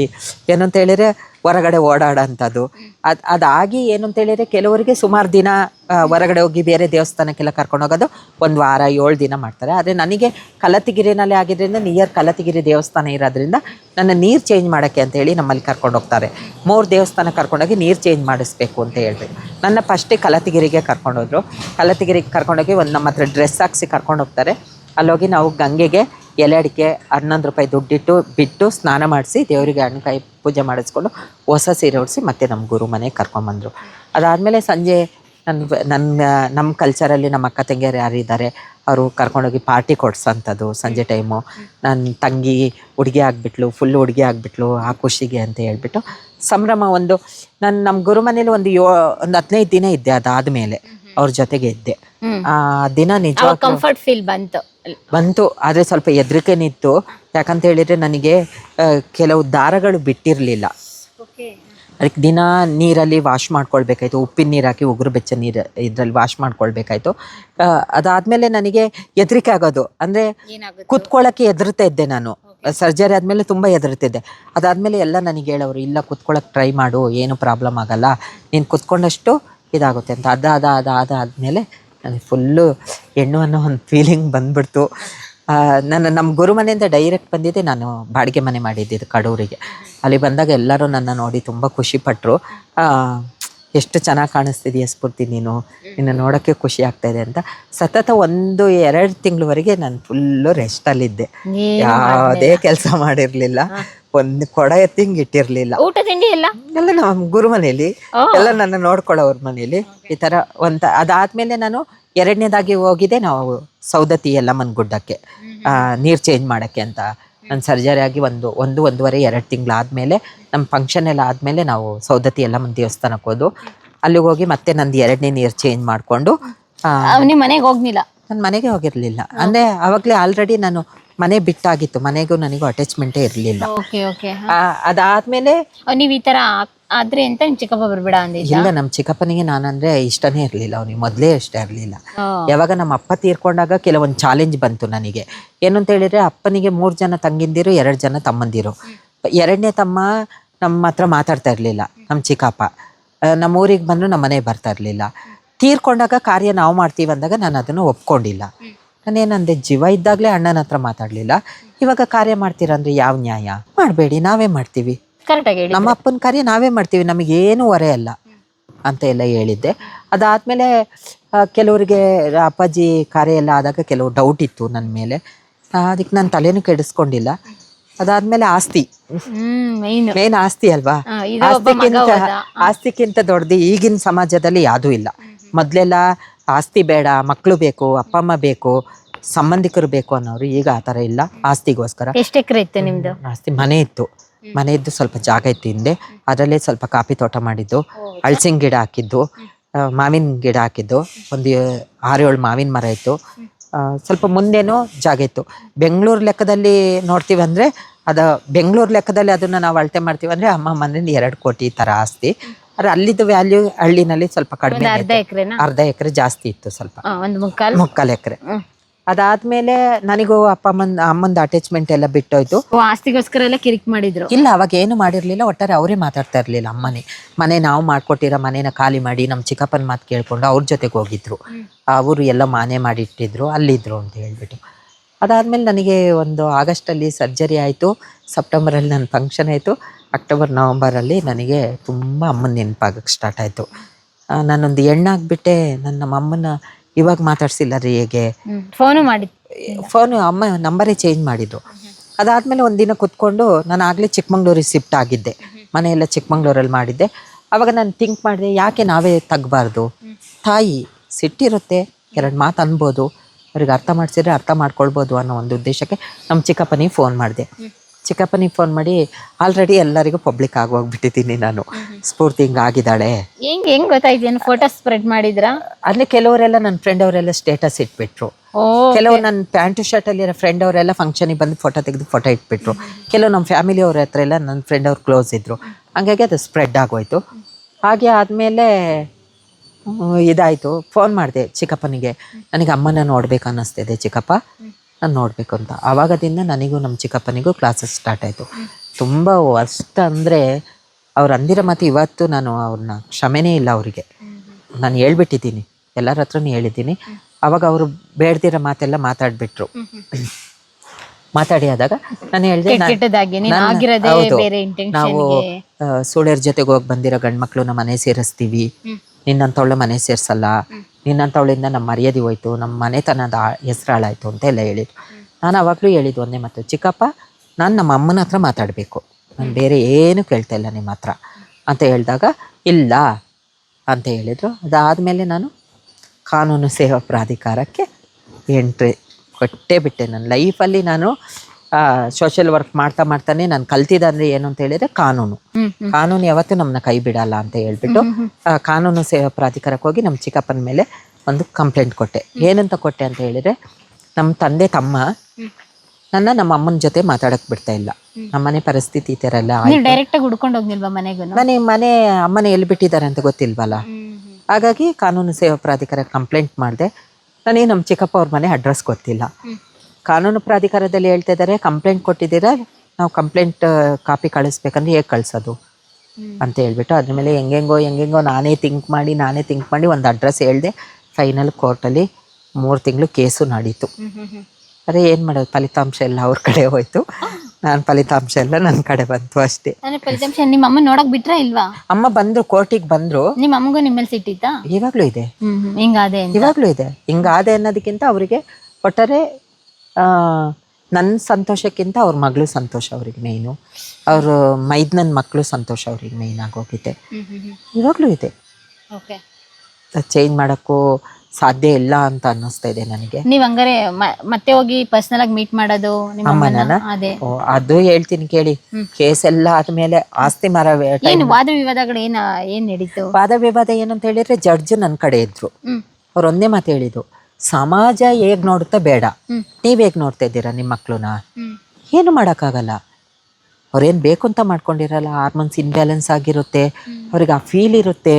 ಯಾರೇ ಆಗಲಿ ಬೇಕು ಅಂತ ಮಾಡ್ಕೊಳ್ಳಲ್ಲಮ್ಮ. ಇವಾಗ ನಾವು ಒಂದು ಹುಡುಗನಿಗೆ ಸೀರೆ ಉಡು ಅಂದರೆ ಉಡ್ತಾನ ಉಡಲ್ಲ, ಅವ್ರ ಫೀಲಿಂಗ್ ಆ ಥರ ಇರುತ್ತೆ. ನೀವು ಒಪ್ಪದೆ ಹೋದರೆ ಸಮಾಜ ಹೆಂಗೆ ಒಪ್ಪುತ್ತೆ ಅಂಥೇಳಿ. ಮತ್ತು ನಮ್ಮ ಭಾವನೂ ಕರೆಸಿದ್ರು, ನಮ್ಮ ಅಕ್ಕನ ಗಂಡ. ಅವರು ಒಪ್ಕೊಂಡ್ರು, ನಾವು ಮಾತಾಡ್ತೀವಿ. ಆದರೆ ಸದ್ಯದ ಮಟ್ಟಿಗೆ ನಾವು ಮನೆಗೆ ಕರ್ಕೊಂಡು ಹೋಗೋಕ್ಕಾಗಲ್ಲ ಅಂತ ಹೇಳಿದರು. ಅದಾದಮೇಲೆ ಪ್ರಾಪರ್ಟಿ ಬಂದುಬಿಡ್ತು. ಪ್ರಾಪರ್ಟಿನಲ್ಲಿ ತುಂಬ ಅಲ್ಲ, ನನಗೆ ಮೊದಲಿಂದಲೂ ಪ್ರಾಪರ್ಟಿ ಮೇಲೆ ದೇವರಣೆಗಳು ಆಸೆ ಇಲ್ಲ, ಇವಾಗಲೂ ಆಸೆ ಇಲ್ಲ. ನನಗೆ ಪ್ರಾಪರ್ಟಿ ಮೇಲೆ ಆಸೆ ಇಲ್ಲ. ಆಸ್ತಿ ಮಾಡಬೇಕು, ದೊಡ್ಡ ಮನೆ ಕಟ್ಟಬೇಕು, ನಾನು ಹಂಗೆ ಬದುಕಬೇಕು, ಹಿಂಗೆ ಬೇಕು. ನನ್ನ ಲೈಫಲ್ಲಿ ನಾನು ಏನು ಥಿಂಕ್ ಮಾಡ್ತಾಯಿದ್ದೀನಿ ಅಂದರೆ, ನಾನು ಇರೋಷ್ಟು ದಿನ ಒಂದು 4 ಜನಕ್ಕೆ ಒಳ್ಳೇದು ಮಾಡಬೇಕು ಅಷ್ಟೇ. ನನ್ನ ಮೈಂಡಲ್ಲಿ ದುಡ್ಡು ಮಾಡಬೇಕು, ಆಸ್ತಿ ಮಾಡಬೇಕು, ಎಲ್ಲ ನಾವು ಕೊನೆಗೆ ಬಿಟ್ಟೇ ಹೋಗೋದು. ನಿಮಗೆ ಬೇಡವಾಗಿತ್ತು, ಯಾರಿಗೆ ಪ್ರಾಪರ್ಟಿ ಬೇಕಾಗಿತ್ತು? ಇವಾಗ ನಮ್ಮ ಅಕ್ಕನಿಗೂ ನಮ್ಮ ಚಿಕ್ಕಪ್ಪ ಅವರಿಗೆಲ್ಲ ಬೇಕಿತ್ತಲ್ವಾ, ನಿಮ್ ಸೈನ್ ಆಗ್ಬೇಕಾಗಿತ್ತು. ನನ್ನ ಹತ್ರ ಅವಾಗ ಚೆನ್ನಾಗಾದ್ರು, ಮನೆ ಪತ್ರನೆಲ್ಲ ನಾನು ರೆಡಿ ಮಾಡಿ ಕೊಟ್ಟೆ. ಅದಾದ್ಮೇಲೆ ಅವರಿಗೂ ನನಗೂ ಫುಲ್ಲು ಕಟ್ ಆಗೋಯ್ತು. ಓಹೋ, ಆಸ್ತಿ ಬರ್ಸ್ಕೊಳ್ಳೋ ಗಂಟ ಚೆನ್ನಾಗಾದ್ರು. ನೀವು ಅಷ್ಟು ಬೇಗ ನಂಬಿಟ್ರಾ? ಏನಂತ ಹೇಳಿದರೆ, ನಾನು ಸ್ಟಾರ್ಟಿಂಗ್ ಹೋದಾಗ ನನಗೆ ಒಬ್ಬರು ಲಾಯರ್ ಮಮತಾ ಮೇಡಮ್ ಅಂತ ಇದ್ದರು. ನಾನು ಸಂಸ್ಥೆನಲ್ಲಿ ಕೆಲಸ ಮಾಡಿದಾಗಲೇ ಅವ್ರು ಕಾನೂನು ಸೇವಾ ಪ್ರಾಧಿಕಾರದಲ್ಲಿ ನಮಗೆ ಕಾನೂನಿನ ಬಗ್ಗೆ ಟ್ರೈನಿಂಗ್ ಕೊಡೋಕ್ಕೆ ಬಂದಾಗ ನನಗೆ ತುಂಬ ಕ್ಲೋಸ್ ಇದ್ದರು. ಅವ್ರು ನನಗೆ ಕರೆದು ಹೇಳಿದರು, ಸ್ಫೂರ್ತಿ ನೀನು ಒಂದು ಬಾಂಡ್ ರೆಡಿ ಮಾಡು. ಏನು ಅಂತ ಹೇಳಿದರೆ, ಅಮ್ಮನ ಆಸ್ತಿ ಇವಾಗ ಇದನ್ನು ಮಾರ್ತಾ ಇದ್ದೀವಿ, ಊರಲ್ಲಿ ಆಸ್ತಿ ತಗೊಂಡಿದ್ದು ಅಮ್ಮ ಇರೋವರೆಗೆ ಅಮ್ಮನ ಹೆಸರಲ್ಲಿ ಇರಬೇಕು. ಅದಾದಮೇಲೆ ನಾವು 2 ಜನ ಹೆಣ್ಮಕ್ಳ ಹೆಸರಲ್ಲಿ ಅದು ಡಿವೈಡ್ ಆಗಬೇಕು ಅಂತ ಬರ್ಸು ಅಂದಿದ್ದು ನಮ್ಮ ಚಿಕ್ಕಪ್ಪ ಕೇಳಿಸ್ಕೊಂಡ. ಅದಾದಮೇಲೆ ಅವರೇ ಬೇರೆ ಬೇರೆ ಲಾಯರ್ನೇ ಹಿಡಿದು ಇದು ಮಾಡಿದರು. ನಾನು ಅವಾಗಲೂ ತಲೆ ಕೆಡಿಸ್ಕೊಂಡಿಲ್ಲ, ಯಾಕಂದರೆ ನನ್ನ ಮೈಂಡಲ್ಲಿ ನನಗೆ ನಮ್ಮ ಅಮ್ಮ ಬೇಕಿತ್ತು ಅಷ್ಟೇ, ಆಸ್ತಿ ಬೇಡವಾಗಿತ್ತು. ಅದಾದಮೇಲೆ ನಾನು ಸಬ್ ರಿಜಿಸ್ಟ್ರ್ ಆಫೀಸಿಗೆ ಹೋದಾಗ ನನಗೆ ಫುಲ್ಲು ಕಂಪ್ಲೀಟ್ ಪಿಕ್ಚರ್ ಗೊತ್ತಾಗಿದ್ದು, ನನ್ನ ಇಡೀ ಫ್ಯಾಮಿಲಿಗೆ ನಾನು ಬೇಡ, ಆಸ್ತಿ ಬೇಕು ಅಂತ ಹೇಳ್ಬಿಟ್ಟು. ಅವಾಗ ನೀವು ವಾದ ಮಾಡಬೇಕಿತ್ತು. ಅವಾಗ ಏನಾಯಿತು ಅಂತ ಹೇಳಿದರೆ ನೋಡಿ, ಮನೆ ತಗೊಂಡವರು ತುಂಬ ಬಡವರು, ತುಂಬ ಬಡವರು ಅಂದರೆ ತುಂಬ ಬಡವರು. ಅವ್ರು ಬಂದು ನನ್ನ ಹತ್ರ ಒಂದೇ ರಿಕ್ವೆಸ್ಟ್ ಮಾಡ್ಕೊಂಡಿದ್ದು, ನಿಮ್ಮ ಪರ್ಸ್ನಲ್ ಪ್ರಾಬ್ಲಮ್ ನನಗೇನು ಅಂತ ಗೊತ್ತಿಲ್ಲ, ನೀನು ಹಿಂಗೆ ಆಗಿದೆಯಾ ಅಂತ ಅವ್ರು ಮಾತು ಬಿಟ್ಟಿದ್ದಾರೆ, ಏನು ಅಂತ ನನಗೆ ಗೊತ್ತಿಲ್ಲ, ನಮಗೆ ಮೋಸ ಮಾಡಬೇಡಮ್ಮ, ನಾವು ಬೇರೆ ಜಾಗದಿಂದ ಸಾಲ ತಗೊಂಬಂದು ಇಲ್ಲಿ ತಗೊಳ್ತಿದ್ದೀವಿ ಮನೆ ಅಂತ ಹೇಳಿದ್ರು. ಆ ಉದ್ದೇಶ ಇಟ್ಕೊಂಡು ನಮ್ಮಿಂದ ಇನ್ನೊಬ್ರಿಗೆ ಅರ್ಥ ಆಗ್ಬಾರ್ದು ಅಂತ ನಾನು ಸಬ್ ರಿಜಿಸ್ಟ್ರ್ ಆಫೀಸ್ನಲ್ಲಿ ಸೈನ್ ಮಾಡಿದೆ. ನಿಮ್ಗೇನು ₹1 ಏನು ನಿರೀಕ್ಷೆ ಮಾಡಲಿಲ್ಲ? ಆಮೇಲೆ ಮನೆಗಾದ್ರೂ ಕರೆದ್ರಾ? ಇಲ್ಲ, ಮನೆ ತಗೊಂಡಿದ್ದಾರೆ ಇವಾಗ ಮಂಗಳೂರಲ್ಲಿ. ಅಮ್ಮಮ್ಮ ಅಂತ ಹೇಳಿದ್ರೆ ಇವಾಗ ಆ ಮನೆ ಒಂದು 30-35 ಲಕ್ಷಕ್ಕೆ ಹೋಗುತ್ತೆ. ಇದಾರೆ, ಅಮ್ಮನೂ ಅಲ್ಲೇ ಇದ್ದಾರೆ. ಅಕ್ಕ ಹೋಗ್ತಾ ಇರ್ತಾಳೆ, ಬರ್ತಾ ಇರ್ತಾಳೆ. ಅಕ್ಕ ನನ್ನ ಹತ್ರ ತುಂಬಾ ಚೆನ್ನಾಗಿದ್ಲು. ಇವಾಗ 1 ವರ್ಷದಿಂದ ಅವಳು ಮಾತಾಡಲ್ಲ. ಕಾರಣ ಏನು ಅಂತ ಹೇಳಿದ್ರೆ, ನನಗೆ ಗೊತ್ತಿರ್ಲಿಲ್ಲ ಅದು ಇನ್ನೂ ರಿಜಿಸ್ಟ್ರೇಷನ್ ಆಗಿಲ್ಲ ಮನೆ ಅಂತ ಹೇಳ್ಬಿಟ್ಟು. ಅದಾದ್ಮೇಲೆ ಹೋದ ವರ್ಷ ಏಪ್ರಿಲಲ್ಲಿ ನನಗೆ ದೊಡಮ್ಮ, ನಾನು ದೊಡಮ್ಮ ಅಂತನೋ ಅನ್ನಲ್ಲ, ಅಮ್ಮ ದೂರದಿಂದ ನಮಗೆ ಅವ್ರ ರಿಲೇಷನ್ನು, ಅವರು ನನ್ನ ಸ್ವಂತ ಮಗಳು ಥರ ನೋಡ್ಕೊಳ್ತಾ ಇದ್ದಾರೆ. ಚಿಕ್ಕಮಂಗ್ಳೂರಲ್ಲೇ ಇರೋದು. ಅವ್ರ ಮಗಳದು, ನಮ್ಮ ಅಕ್ಕಂದು ಅತ್ತಿಗೆದು ಮಗಳದು ಮದುವೆ ಇತ್ತು. ಹೋದ ಸಲ ನಾವು ಆ ಮದುವೆಗೆ ಹೋದಾಗ ನನ್ನ ಸೋದರ ಮಾವ, ನಾವು ಅವ್ರನ್ನೆಲ್ಲ ನೋಡಿ 10-12 ವರ್ಷ ಆದಮೇಲೆ ಹೊಸದಾಗಿ ನೋಡ್ದಂಗಿತ್ತು ನನ್ನ ಲೈಫಲ್ಲಿ. ಅವರು ಬಂದಿದ್ದರು ಮದುವೆಗೆ. ಆವಾಗ ಊರವರೆಲ್ಲ ಸೇರಿ ನಮ್ಮ ಸೋದರ ಮಾವನಿಗೆ ಹೇಳಿದರು, ಎಲ್ಲರೂ ಕೈ ಬಿಟ್ಟರೆ ಅವಳು ಎಲ್ಲಿಗೆ ಹೋಗ್ತಾಳೆ, ಅವಳೇನು ನಿಮ್ಮ ಆಸ್ತಿ ಕೇಳ್ತಾ ಇದ್ದಾಳ, ಏನೂ ಇಲ್ಲ, ಪ್ರೀತಿ, ಅವಳ ಜೊತೆ ಮಾತಾಡ್ತೀರಾ ಅನ್ನೋ ಒಂದು ಪ್ರೀತಿ ಕೇಳ್ತಾ ಇದೆ. ನಮ್ಮ ಅತ್ತೆ ಬಗ್ಗೆ ನಾನು ಇವಾಗಲೂ ನಿಜವಾಗ್ಲೂ ಹೆಮ್ಮೆ ಹೇಳ್ತೀನಿ. ನಮ್ಮ ಅತ್ತೆ ನಮ್ಮ ಮಾವನ ತುಂಬ ಮೋಟಿವೇಶನ್ ಮಾಡಿದರು, ಅವ್ರಿಗೆ ಅರ್ಥ ಮಾಡಿಸಿದ್ರು. ಆಮೇಲೆ ನಮ್ಮ ಮಾವ ಒಪ್ಕೊಂಡ್ರು. ನಿಮ್ಮ ಅಮ್ಮ ಫೋನ್ ಮಾಡ್ತಾ ಇಲ್ವಾ ಅಂತ ಹೇಳಿದರು. ಇಲ್ಲ ಮಾವ ಅಂತ ಹೇಳಿದಾಗ, ಏನಕ್ಕೆ ಮಾಡ್ತಾರೆ, ನಿಮ್ಮ ಅಕ್ಕ ಮಾಡ್ತಾ ಇಲ್ವಾ ಅಂದ್ರೆ, ಮಾಡ್ತಾ ಇದ್ದಾಳೆ, ಮಾತಾಡ್ತಾ ಇದ್ದೀನಿ ಅಂತ ಹೇಳಿದೆ. ಹೇಳಿ ಆದಮೇಲೆ ನಮ್ಮ ಅಮ್ಮನ ನಂಬರ್ ನಮ್ಮ ಮಾವನೇ ಕೊಟ್ಟರು, ನನ್ನ ಸೋದರ ಮಾವನೇ ಕೊಟ್ಟಿದ್ದು. ನೀನೇ ಮಾಡು, ನೀ ಸಣ್ಣವಳು, ನೀ ತಗ್ಗು, ಏನೂ ಆಗಲ್ಲ, ನೀನು ಫೋನ್ ಮಾಡಿ ಮಾತಾಡು. ಅದಕ್ಕಿಂತ ಮೊದಲು ಒಂದ್ಸಲ ಅವ್ರಿಗೆ ಕಣ್ಣು ಆಪ್ರೇಷನ್ ಆದಾಗ ನಮ್ಮ ಭಾವನ ಹತ್ರ ಫೋನ್ ಮಾಡಿ ವಿಡಿಯೋ ಕಾಲ್ ಮಾಡಿ ನೋಡಿದ್ದೆ, ನಮ್ಮ ಅಮ್ಮ ಹೇಗಿದ್ದಾರೆ ಅನ್ನೋದು ಒಂದು ನೋಡ್ಬೇಕನ್ನೋ ಇತ್ತು. ನಮ್ಮ ಭಾವ ನನಗೆ ಸ್ವಲ್ಪ ಸಪೋರ್ಟ್ ಮಾಡೋರು, ನೋಡಿದ್ದೆ. ಅದಾದಮೇಲೆ ನಾನು ನೋಡೇ ಇರಲಿಲ್ಲ. ಅದಾದಮೇಲೆ ಅಲ್ಲಿಂದ ನಾನು ಮತ್ತೆ ಬೆಂಗಳೂರಿಗೆ ಬಂದೆ. ಬೆಂಗಳೂರಿಗೆ ಬಂದು ಸ್ವಲ್ಪ ದಿನಕ್ಕೆ ನಾನೇ ಫೋನ್ ಮಾಡಿದೆ ಅಮ್ಮನಿಗೆ, ಹೇಗಿದ್ದೀರಮ್ಮ ಅಂತ ಹೇಳ್ಬಿಟ್ಟು. ನೀನು ಯಾರು ಅಂದರು. ನಾನು ನಿಮ್ಮ ಮಗ ಆಗಿ ಹುಟ್ಟಿದ್ದೆ, ಇವಾಗ ಮಗಳಾಗಿದ್ದೀನಲ್ವಾ ಅಂತ ಹೇಳಿದೆ. ನೀನು ಯಾಕೆ ನಮಗೆ ನೆಮ್ಮದಿ ಹಾಳು ಮಾಡೋಕ್ಕೆ ಫೋನ್ ಮಾಡಿದೆ ಅಂತೆಲ್ಲ ಈ ಥರ ತುಂಬ ಮಾತಾಡಿದ್ರು. ನಾನು ಏನೂ ಮಾತಾಡಲಿಲ್ಲ, ಸೈಲೆಂಟಾಗಿ ಫೋನ್ ಇಟ್ಟು. ನಮ್ಮ ಅಕ್ಕ ನನ್ನ ಹತ್ರ ಚೆನ್ನಾಗಿದ್ಲಲ್ವಾ, ಅವಳಿಗೆ ತಿಳಿಸೋದು ನನ್ನ ಕರ್ತವ್ಯ. ಅವ್ರು ತಿಳಿಸೋದಕ್ಕಿಂತ ಮೊದಲು ನಾನೇ ತಿಳಿಸ್ಬೇಕಲ್ವಾ ಅಂತ ಹೇಳ್ಬಿಟ್ಟು ನಮ್ಮ ಅಕ್ಕನಿಗೆ ಫೋನ್ ಮಾಡಿದೆ. ನಮ್ಮ ಅಕ್ಕ ಫೋನ್ ಪಿಕ್ ಮಾಡಲಿಲ್ಲ. ಅಕ್ಕನ ಮಗಳಿಗೆ ಫೋನ್ ಮಾಡಿದೆ. ಫೋನ್ ಮಾಡಿ, ಅಮ್ಮ ಎಲ್ಲಿಗೆ ಹೋಗಿದ್ದಾರೆ, ಕೆಲ್ಸಕ್ಕೆ ಹೋಗಿದ್ದಾರೆ, ಅಮ್ಮನಿಗೆ ಹೇಳು ಈ ಥರ ಅಜ್ಜಿಗೆ ಫೋನ್ ಮಾಡಿದ್ದೆ ನಾನು. ಫೋನ್ ಮಾಡಿ ಈ ಥರ ಎಲ್ಲ. ಅದಕ್ಕಿಂತ ಮೊದಲು ನಮ್ಮ ಅಕ್ಕನ ಮಗಳು ಬಂದು ನನ್ನ ಮನೇಲಿ 15 ದಿನ ಇದ್ದೋಗಿದ್ದಾಳೆ. ಅವಾಗೇನೂ ಆಗಿರಲಿಲ್ಲ, ಚೆನ್ನಾಗಿದ್ರು. ಅದಾದಮೇಲೆ ನಮ್ಮ ಅಕ್ಕನಿಗೆ ಸಂಜೆ ನಮ್ಮ ಅಕ್ಕ ಬಂದು ಫೋನ್ ಮಾಡಿದ್ಲು. ಏನಾಯಿತು, ನಾನು ಅಮ್ಮನಿಗೆ ಫೋನ್ ಮಾಡಿದೆ, ಅಮ್ಮ ಈ ಥರ ಎಲ್ಲ ಮಾತಾಡಿ ನೀನು ತಿಳಿಸ್ಬೇಕು ಅಂತ. ನೀನು ಯಾಕೆ ಫೋನ್ ಮಾಡಿದೆ ಅಂದು. ನಾನು ಯಾಕೆ ಫೋನ್ ಮಾಡಿದೆ ಅನ್ನೋಕ್ಕೆ ನೀನು ಯಾರು? ನಿನಗೆ ಹೆಂಗೆ ಜನ್ಮ ಕೊಟ್ಟಿದ್ದೆ ನನಗೂ ಹಂಗೆ ಜನ್ಮ ಕೊಟ್ಟಿರೋದು. ನೀವೆಲ್ಲರೂ ಪ್ರೂವ್ ಮಾಡಿ ಅವ್ರು ನಮ್ಮ ಅಮ್ಮ ಅಲ್ಲ, ನಿಮ್ಮ ಅಮ್ಮ ನಿಮ್ಮ ಅಪ್ಪ ಬೇರೆ ಅಂತ ನನಗೆ ತೋರಿಸಿ ನಾನು ಫೋನ್ ಮಾಡೋಕ್ಕೆ ಹೋಗಲ್ವಲ್ಲ ಅಂತ ನಾನು ಹೇಳಿದೆ. ಇಲ್ಲ ಅವರಿಗೆ ಸ್ವಲ್ಪ ಈ ಥರ ಎಲ್ಲ ಟೆನ್ಷನಲ್ಲಿ ಈ ಥರ ಇದ್ದಾರೆ, ನೀನು ಅರ್ಥ ಮಾಡ್ಕೊ ಅಂತೇಳಿ. ನಾನು ಆವಾಗಲೂ ಅವಳ ಹತ್ರ ಒಂದೇ ಮಾತು ಕೇಳಿದ್ದು, ಸರಿ ಇವಾಗ ನಿಮ್ಮ ಅಮ್ಮನಿಗೆ ಏನೋ ಟೆನ್ಷನ್ ಇದೆ, ಏನೋ ಆಯಿತು, ಮಾತಾಡೋಕ್ಕೆ ಈ ಥರ ಮಾಡ್ತಾರೆ. ನಾಳೆ ದಿನ ನಿಮ್ಮ ಅಮ್ಮ ಏನಾರು ಹೆಚ್ಚು ಕಮ್ಮಿ ಆದರೆ ನನ್ನ ಹತ್ರ ನನ್ನ ಕರಿತೀರ ಕರಿಯಲ್ಲ ಅಂದರು. ಆವಾಗ ನಾನು ಹೇಳಿದೆ ಕರಿಬೇಡಿ, ನನಗೆ ಗೊತ್ತು ಏನು ಮಾಡಬೇಕು ಅಂತ, ಆಲ್ರೆಡಿ ಒಂದು ಸಲ ಮಾಡಿದ್ದೀನಿ, ಇನ್ನೊಂದು ಸಲ ಬೇರೆ ರೀತಿ ಮಾಡ್ತೀನಿ ಅಂತ ಹೇಳಿ.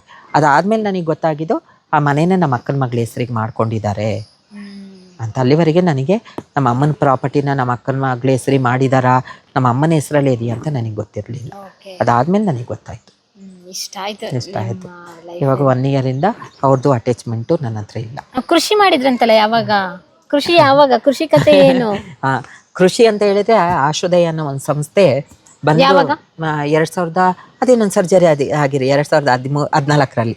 ಅದಾದ ನಂತರ ಏನ್ ಕೆಲಸ ಮಾಡಿದ್ರಿ ನೀವು? ಸರ್ಜರಿ ಆದ್ಮೇಲೆ ಕಲೆಕ್ಷನ್ ಬೇರೆ ಏನು ಮಾಡ್ತಾ ಇರ್ಲಿಲ್ಲ. ಸೆಕ್ಸ್ ವರ್ಕ್ ಮಾಡ್ತಾ ಇರ್ಲಿಲ್ಲ. ಮುಂಚೆ ಮಾಡಿದ್ರಿ? ಮೊದಲು ಮಾಡಿದ್ದೀನಿ. ಆದ್ರೆ ನನ್ನ ಸರ್ಜರಿ ಆದ್ಮೇಲೆ ನನ್ನ ಮೈಂಡ್ ಸೆಟ್ ಇದ್ದಿದ್ದು ನನಗೆ ಒಬ್ಬ ಪಾರ್ಟ್ನರ್ ಬೇಕು, ಪಾರ್ಟ್ನರ್ ಜೊತೆಗೆ ಲೈಫ್ ಲೀಡ್ ಮಾಡಬೇಕು ಅನ್ನೋದೇ ಇದ್ದಿದ್ದು ನನಗೆ. ಆ ಟೈಮ್ನಲ್ಲಿ ಒಬ್ಬನ ಲವ್ ಮಾಡಿದ್ದೆ. ಲವ್ ಮಾಡಿ ಒಂದು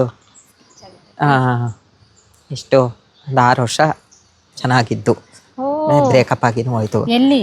ಚಿಕ್ಕಮಂಗ್ಳೂರಲ್ಲೇ. ಯಾವ ಹುಡುಗ? ಚಿಕ್ಕಮಂಗ್ಳೂರವನೇ. ಕಾಮನ್ ಮ್ಯಾನೆ. ಏನ್ ವರ್ಕ್ ಮಾಡ್ತಿದ್ದ? ಕಾಲೇಜಿಗೆ ಹೋಗ್ತಾ ಇದ್ದ. ಕಾಲೇಜ್ ಹುಡುಗನ್ ಲವ್ ಮಾಡಿದ್ರಾ ನೀವು? ಕಾಲೇಜಿಗೆ ಹೋಗ್ದಲ್ಲೇ? ಇಲ್ಲ, ಕಾಲೇಜಿಗೆ ನಾನು ಹೋಗ್ತಾ ಇರ್ಲಿಲ್ಲ. ನಾನು ಒಂದು ಫಂಕ್ಷನಿಗೆ ಹೋಗಿದ್ದೆ, ಒಂದು ತರಬೇತಿ ಸಂಸ್ಥೆಗೆ ಫಂಕ್ಷನಿಗೆ ಹೋಗಿದ್ದೆ. ನನ್ನ ಕರೆದಿದ್ರು ಗೆಸ್ಟ್ ಆಗಿ. ಆಲ್ರೆಡಿ ನಾನು ಅವಾಗೆಲ್ಲ ಸ್ವಲ್ಪ ಪ್ರಚಾರ ಆಗಿ ಹೋಗಿದ್ದೆ, ಸ್ಫೂರ್ತಿ ಏನೋ ಸೋಷಿಯಲ್ ವರ್ಕ್ ಮಾಡ್ತಾ ಇದ್ದಾಳೆ ಅಂತ ಹೇಳ್ಬಿಟ್ಟು. ಹಾಗಾಗಿ ನನ್ನ ಕರೆದಿದ್ರು. ಅಲ್ಲಿಗೆ ಹೋದಾಗ ನಾನೊಂದು ಸ್ಯಾರಿ ಉಟ್ಕೊಂಡು ಹೋಗಿದ್ದೆ. ಅಲ್ಲಿ ಅವ್ನ ಫ್ರೆಂಡ್ ನನಗೆ ಪರಿಚಯ, ಫಸ್ಟೇ ಫ್ರೆಂಡು, ನಾವು ಕಾಮನ್ ಫ್ರೆಂಡ್ ಆಗಿದ್ದು. ಅವರೊಂದಿನ ಸಂಜೆನೇ ಫೋನ್ ಮಾಡಿ ಹೇಳಿದ್ರು, ಸ್ಫೂರ್ತಿ ಯಾಕೋ ನಮಗೆಲ್ಲ ತುಂಬ ಬೇಜಾರಾಗ್ತಾ ಇದೆ, ನಾವು ನಿಮ್ಮ ಮನೆಗೆ ಬರ್ತೀವಿ, ಇವತ್ತು ಊಟಕ್ಕೆ ಬರ್ತೀವಿ ಅಂತ. ನಮ್ಮ ಓನರ್ ತುಂಬ ಒಳ್ಳೆಯವರು. ನಾನು ಮನೆ ಮಾಡಿದ್ದೆ ಕಡೂರಲ್ಲಿ, ತುಂಬ ಒಳ್ಳೆಯವರು. ಅಂದರೆ ನಿಜವಾಗ್ಲೂ ನನ್ನ ತಾಯಿ ಅವರು.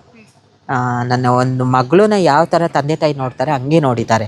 ಅವ್ರ ಮಕ್ಕಳಿಗೆ ಏನು ತೆಗಿತಾರೆ ನನಗೂ ಹಂಗೆ ಬಟ್ಟೆ ತೆಕ್ಕೊಡೋರು. ಮತ್ತು ಅವ್ರ ಮನೇಲಿ ಏನೇ ಫಂಕ್ಷನ್ ಆದರೂ ನನ್ನ ಮನೆಗೆ ಕರ್ಕೊಂಡು ಕೂರ್ಸೋರು.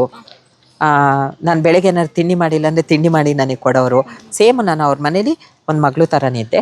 ಅವಾಗ ಬಂದರು. ಅವಾಗ ಇವನು ಬಂದಾನು 4-5 ಜನ ಬಂದು ನಾನು ಅಡುಗೆ ಮಾಡಿದ್ದೆ.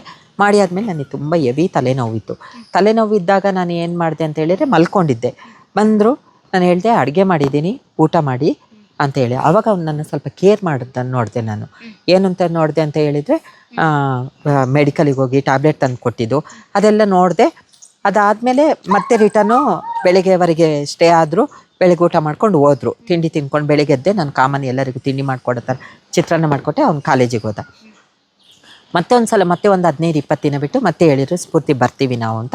ಬನ್ನಿ ಅಂದೆ. ಯಾಕಂತ ಹೇಳಿದ್ರೆ ನನಗೆ ಫ್ರೆಂಡ್ ಸರ್ಕಲ್ ಅಂದರೆ ತುಂಬ ಇಷ್ಟ. ಬನ್ನಿ ಅಂತ ಹೇಳಿದೆ. ಬಂದರು, ಕಾಮನಾಗೆ ಬಂದರು. ಅವತ್ತು ನನಗೆ ಫುಲ್ಲು ವಾಮಿಟಿಂಗು. ಅದು ಏನಕ್ಕೆ ನಮ್ಮ ಇಬ್ಬರಳಿಗೆ ಏನೋ ಒಂದು ಅಟ್ಯಾಚ್ಮೆಂಟ್ ಆಗೋಕ್ಕ ಏನೋ ಗೊತ್ತಿರಲಿಲ್ಲ. ಅದಾದಮೇಲೆ ಅವತ್ತು ನನ್ನ ತುಂಬ ಕೇರ್ ಮಾಡ್ದ. ಬಂದು ನನ್ನ ಆಸ್ಪತ್ರೆಗೆ ಕರ್ಕೊಂಡೋಗಿ, ನೀವು ಟ್ರಾನ್ಸ್ ಅಂತ ಗೊತ್ತಿತ್ತು. ಆಮೇಲೆ ಡಾಕ್ಟರ್ ಅಂದರು, ಇಲ್ಲ ಅವಳಿಗೆ ಗ್ಯಾಸ್ಟ್ರಿಕ್ ಓವರ್ ಆಗಿದೆ, ಅದರಿಂದ ಈ ಥರ ಆಗ್ತಾ ಇದೆ ಅಂತೇಳಿ ಟ್ಯಾಬ್ಲೆಟ್ ಎಲ್ಲ ಕೊಟ್ಟರು. ಅದಾದಮೇಲೆ ಅವ್ನ ಫ್ರೆಂಡ್ ಅವರಿಗೆ ಹೇಳ್ದ, ಬೆಳಿಗ್ಗೆ ಯಾರು ನಾವು ಟಿಫನಿಗೆ ನಿಲ್ಲೋದು ಬೇಡ, ಅವ್ರಿಗೆ ಜಾಸ್ತಿ ಕೆಲಸ ಕೊಡೋದು ಬೇಡ, ನಾವು ಹೋಗೋಣ ಅಂತ ಹೇಳ್ಬಿಟ್ಟು ಬೆಳಿಗ್ಗೆ ನಾವು ನಂಬರ್ ಎಕ್ಸ್ಚೇಂಜ್ ಆಯಿತು ಇಬ್ಬರಳ್ದು. ಅದಾದಮೇಲೆ ಕಾಮನ್ ನಾವು ಇಬ್ಬರಳು ಮಾತಾಡುವಾಗ ಅವ್ನ ಕೇರಿಂಗು ಅದೆಲ್ಲ ನನಗೆ ತುಂಬ ಇಷ್ಟ. ಆದಮೇಲೆ ಲವ್ ಪ್ರಪೋಸ್ ಆಯಿತು. ಲವ್ ಪ್ರಪೋಸ್ ಇಲ್ಲ, ಅವ್ನ ಬರ್ಡೇ ದಿನ ನಾನೇ, ಅದಕ್ಕಿಂತ ಒಂದು ಅವ್ನ ಬರ್ಡೇ ಟೈಮ್ನಲ್ಲಿ ನಾನು ನನ್ನ ಫ್ರೆಂಡು, ಅದೇ ನನಗೆ ಫಸ್ಟ್ ಪರಿಚಯ ಆಗಿದ್ಲಲ್ಲ ಅವಳು, ನಾನು ಅವ್ನ ಫ್ರೆಂಡ್ ಸರ್ಕಲು, ಒಟ್ಟು 6 ಜನ 3 ಬೈಕಲ್ಲಿ ಟ್ರಿಪ್ ಹೊಲ್ಟಿದ್ದು. ಅವ್ನ ಬರ್ಡೇ ಸೆಲೆಬ್ರೇಷನ್ ಮಾಡಿ. ಡ್ರೆಸ್ಸು ಯಾವುದು? ಮಾಡ್ರನ್ ಇಲ್ಲ, ಚೂಡಿದಾರ. ಅವಾಗೆಲ್ಲ ಮಾಡ್ರನ್ ಫೀಲ್ಡಿಗೆ ಬಂದಿರಲಿಲ್ಲ ಇನ್ನು ನಾನು. ಚೂಡಿ. ಅದಾದಮೇಲೆ ಲವ್ ಪ್ರಪೋಸ್ ಅಂತ ಮಾಡುವಾಗ ಅವನಿಗೂ ನನಗೂ ಸ್ವಲ್ಪ ಮಾತುಕತೆ ಎಲ್ಲ ಆಯಿತು. ಇಲ್ಲ, ನಾನು ನಿನ್ನ ಇಷ್ಟಪಡಲ್ಲ ಅಂತ ಹೇಳ್ದ. ಸರಿ, ಯಾಕಂತ ಹೇಳಿದರೆ ಲವ್ ಅನ್ನೋದು ಇಬ್ಬರಳಿಗೂ ಒಪ್ಪಿಗೆ ಇರಬೇಕು. ನಾನು ಒಬ್ಬಳೇ ಇಷ್ಟಪಟ್ಟು ನೀನು ಪಟ್ಟಿಲ್ಲದ್ರೆ ಅದು ಲವ್ ಆಗಲ್ಲ, ಅಟ್ರಾಕ್ಷನ್ ಆಗುತ್ತೆ. ಸರಿ ಬಿಡು, ನೀನು ನನ್ನ ಲವ್ ಮಾಡಬೇಡ, ನಾನು ನಿನ್ನ ಲವ್ ಮಾಡಲ್ಲ, ಸರಿ ಇನ್ನು ಮುಂದೆ ಫೋನ್ ಮಾಡೋದು, ಸದ್ಯದ ಮಟ್ಟಿಗೆ ನಾನು ನಿನ್ನ ಜೊತೆ ಮಾತಾಡಲ್ಲ, ಸ್ವಲ್ಪ ದಿನ ಒಂದು 15 ದಿನ ನನಗೆ ಟೈಮ್ ಕೊಡು. ಯಾಕಂತ ಹೇಳಿದರೆ ನಾನು ಆ ಮೈಂಡಿಂದ ಫ್ರೆಂಡ್ಶಿಪ್ ಮೈಂಡಿಗೆ ಬರೋಕ್ಕೆ ನನಗೊಂದು 15 ದಿನ ಬೇಕು ಅಂದೆ. ಅದಾದಮೇಲೆ ನಾವು ಟ್ರಿಪ್ಪೆಲ್ಲ ಮುಗಿಸ್ಕೊಂಡು ಬರುವಾಗ ನೈಟ್ ಆಯಿತು. ನನ್ನ ಮನೆಗೆ ಬಿಡಕ್ಕೆ ಬಂದ ಕಾಮನಾಗಿ, ನಾನೇ ಬಿಟ್ಟು ಬರ್ತೀನಿ ಅಂತ. ಅವನಿಗೆ ಹಾಸ್ಟೆಲಿಗೆ ಹೋಗೋಕ್ಕಾಗಿರಲಿಲ್ಲ ಅವಾಗ. ಅಲ್ಲಿಂದ ಮತ್ತೆ ಅವನಿಗೆ ಲವ್ ಸ್ಟಾರ್ಟ್ ಆಯಿತು. ಅದಾದ್ಮೇಲೆ ಚೆನ್ನಾಗಿದ್ದು ನಾವು. ಏನಂತ ಹೇಳಿದರೆ ಅವ್ನು ನನಗೊಂದು ನಮ್ಮಿಬ್ಬರ ಮಧ್ಯೆ ಲವ್ ಇತ್ತು ಬಿಟ್ಟರೆ ಬೇರೆ ಯಾವುದೇ ರೀತಿ ಸಂಬಂಧನೂ ಇರಲಿಲ್ಲ. ಫಿಸಿಕಲ್ ರಿಲೇಶನ್ಶಿಪ್ ಇಬ್ಬರಲ್ಲೂ ಇರಲಿಲ್ಲ. ತುಂಬ ನನಗೆ ಗೈಡ್ ಮಾಡೋನು. ಏನು ಮಾಡೋನು ಅಂತ ಹೇಳಿದರೆ, ನೋಡು ಈ ದಾರಿನಲ್ಲಿ ಹೋದರೆ ನಿನ್ನ ಸಮಾಜ ಈ ರೀತಿ ನೋಡುತ್ತೆ, ಈ ದಾರಿನಲ್ಲಿ ಹೋದರೆ ಈ ರೀತಿ ನೋಡುತ್ತೆ, ನೀನು ಯಾವ ದಾರಿನ ಆಯ್ಕೆ ಮಾಡ್ಕೊಳ್ತೀಯಾ, ನಿನ್ನ ಸಮಾಜ ಈ ರೀತಿ ನೋಡಬೇಕಾ ಈ ರೀತಿ ನೋಡಬೇಕಾ ಅಂತ ಹೇಳಿ ನನಗೆ ಗೈಡ್ ಮಾಡೋನು. ನಾನು ಈ ರೀತಿ ನೋಡಬೇಕು ಅಂತ ಹೇಳಿದಾಗ ನಾನು ಇವಾಗ ಈ ಜಾಗದಲ್ಲಿ ಇದ್ದೀನಿ ಅಂದರೆ ಅವನ ಸಲಹೆ ನನಗೆ ತುಂಬ ಒಳ್ಳೆ ಗೈಡ್ ಮಾಡ್ದ, ತುಂಬ ಚೆನ್ನಾಗಿ ಸಪೋರ್ಟ್ ಇತ್ತು ನನಗೆ. ಅದಾದಮೇಲೆ ಅವನ ಮಾರ್ಗದರ್ಶನನೇ ನನ್ನ ಮೋಟಿವೇಶನ್ ಮಾಡಿದ್ದು. ಅದಾದಮೇಲೆ ನಾವು ಲೋಕಲಲ್ಲಿರೋ ಕಮ್ಯುನಿಟಿ, ನಮ್ಮ ಗುರು ಎಲ್ಲ ಕೂತ್ಕೊಂಡು ನಾವು ಅವಾಗ ಏನು ಡಿಸೈಡ್ ಮಾಡಿದ್ದು, ಯಾರೋ ಸಂಸ್ಥೆಯವರು ಬಂದು ಇಲ್ಲಿ ಕೆಲಸ ಮಾಡೋ ಬದಲು ನಾವ್ಯಾಕೆ ಒಂದು ಹೊಸ ಸಂಸ್ಥೆನ ಕಟ್ಟಬಾರ್ದು ಅಂತೇಳಿ ಮಡಿಲು ಅನ್ನೋದು ಒಂದು ಸಂಸ್ಥೆನ ನಾವು ಹುಟ್ಟಾಕಿ ಆದಾಗ ನಮಗೆಲ್ಲೂ ಫಂಡ್ ಇಲ್ಲ. ಯಾಕಂತ ಹೇಳಿದರೆ ಮಡಿಲು ಸಂಸ್ಥೆ ಅವಾಗಷ್ಟೇ ಅಂಬೆಗಾಲಿಡಂಥ ಮಗು, ಚಿಕ್ಕಮಂಗ್ಳೂರಲ್ಲಿ ಅಂಬೆಗಾಲಿಡಂಥ ಮಗು ಆಗಿರೋದ್ರಿಂದ ಅದಕ್ಕೆಲ್ಲೇ ಫಂಡಿಂಗ್ ಇರಲಿಲ್ಲ. ಅದಾದಮೇಲೆ ನಮ್ಮ ಗುರು ಅವರಿಗೆ ಆಸ್ತಿ ಇತ್ತು, ಅವರು ಫ್ಯಾಮಿಲಿ ಮನೇಲಿ ಇವರಿಗೆ ಅಂತಲೇ ಜಮೀನೆಲ್ಲ ಕೊಟ್ಟಿದ್ರು. ಆ ಟೈಮ್ನಲ್ಲೇ ನಾವು ಏನು ಡಿಸೈಡ್ ಮಾಡ್ದು ಅಂತ ಹೇಳಿದರೆ, ಇಲ್ಲ ನಾವೇನಾರು ಒಂದು ಅಚೀವ್ ಮಾಡಬೇಕು ಅಂತ ಹೇಳಿದರೆ ಕೃಷಿ ಯಾಕೆ ಮಾಡಬಾರ್ದು, ನಾವೆಲ್ಲರೂ ಸೇರ್ಕೊಂಡು ಕೃಷಿ ಮಾಡಿ ಏನಾರು ಮಾಡಬೇಕು, ಏನಾರು ಒಂದು ಅಚೀವ್ ಮಾಡಬೇಕಲ್ವ ನಾವು ಅಂತ ಹೇಳ್ಬಿಟ್ಟು ಆವಾಗ ನಮ್ಮ ಕೃಷಿ ಲೈಫ್ ಸ್ಟಾರ್ಟ್ ಆಯಿತು. ಕೃಷಿ ಬದುಕಿಗೆ ಎಂಟ್ರಿ ಕೊಟ್ಟು ಮಣ್ಣಿನಲ್ಲಿ ಆ ಕೆಲಸ ಮಾಡೋದು, ಮಣ್ಣಿನ ಸೊಗಡು. ಇದು ಜಮೀನಿಲ್ಲ, ಜಮೀನು ಗುತ್ತಿಗೆ ತಗೊಂಡಿದ್ದು.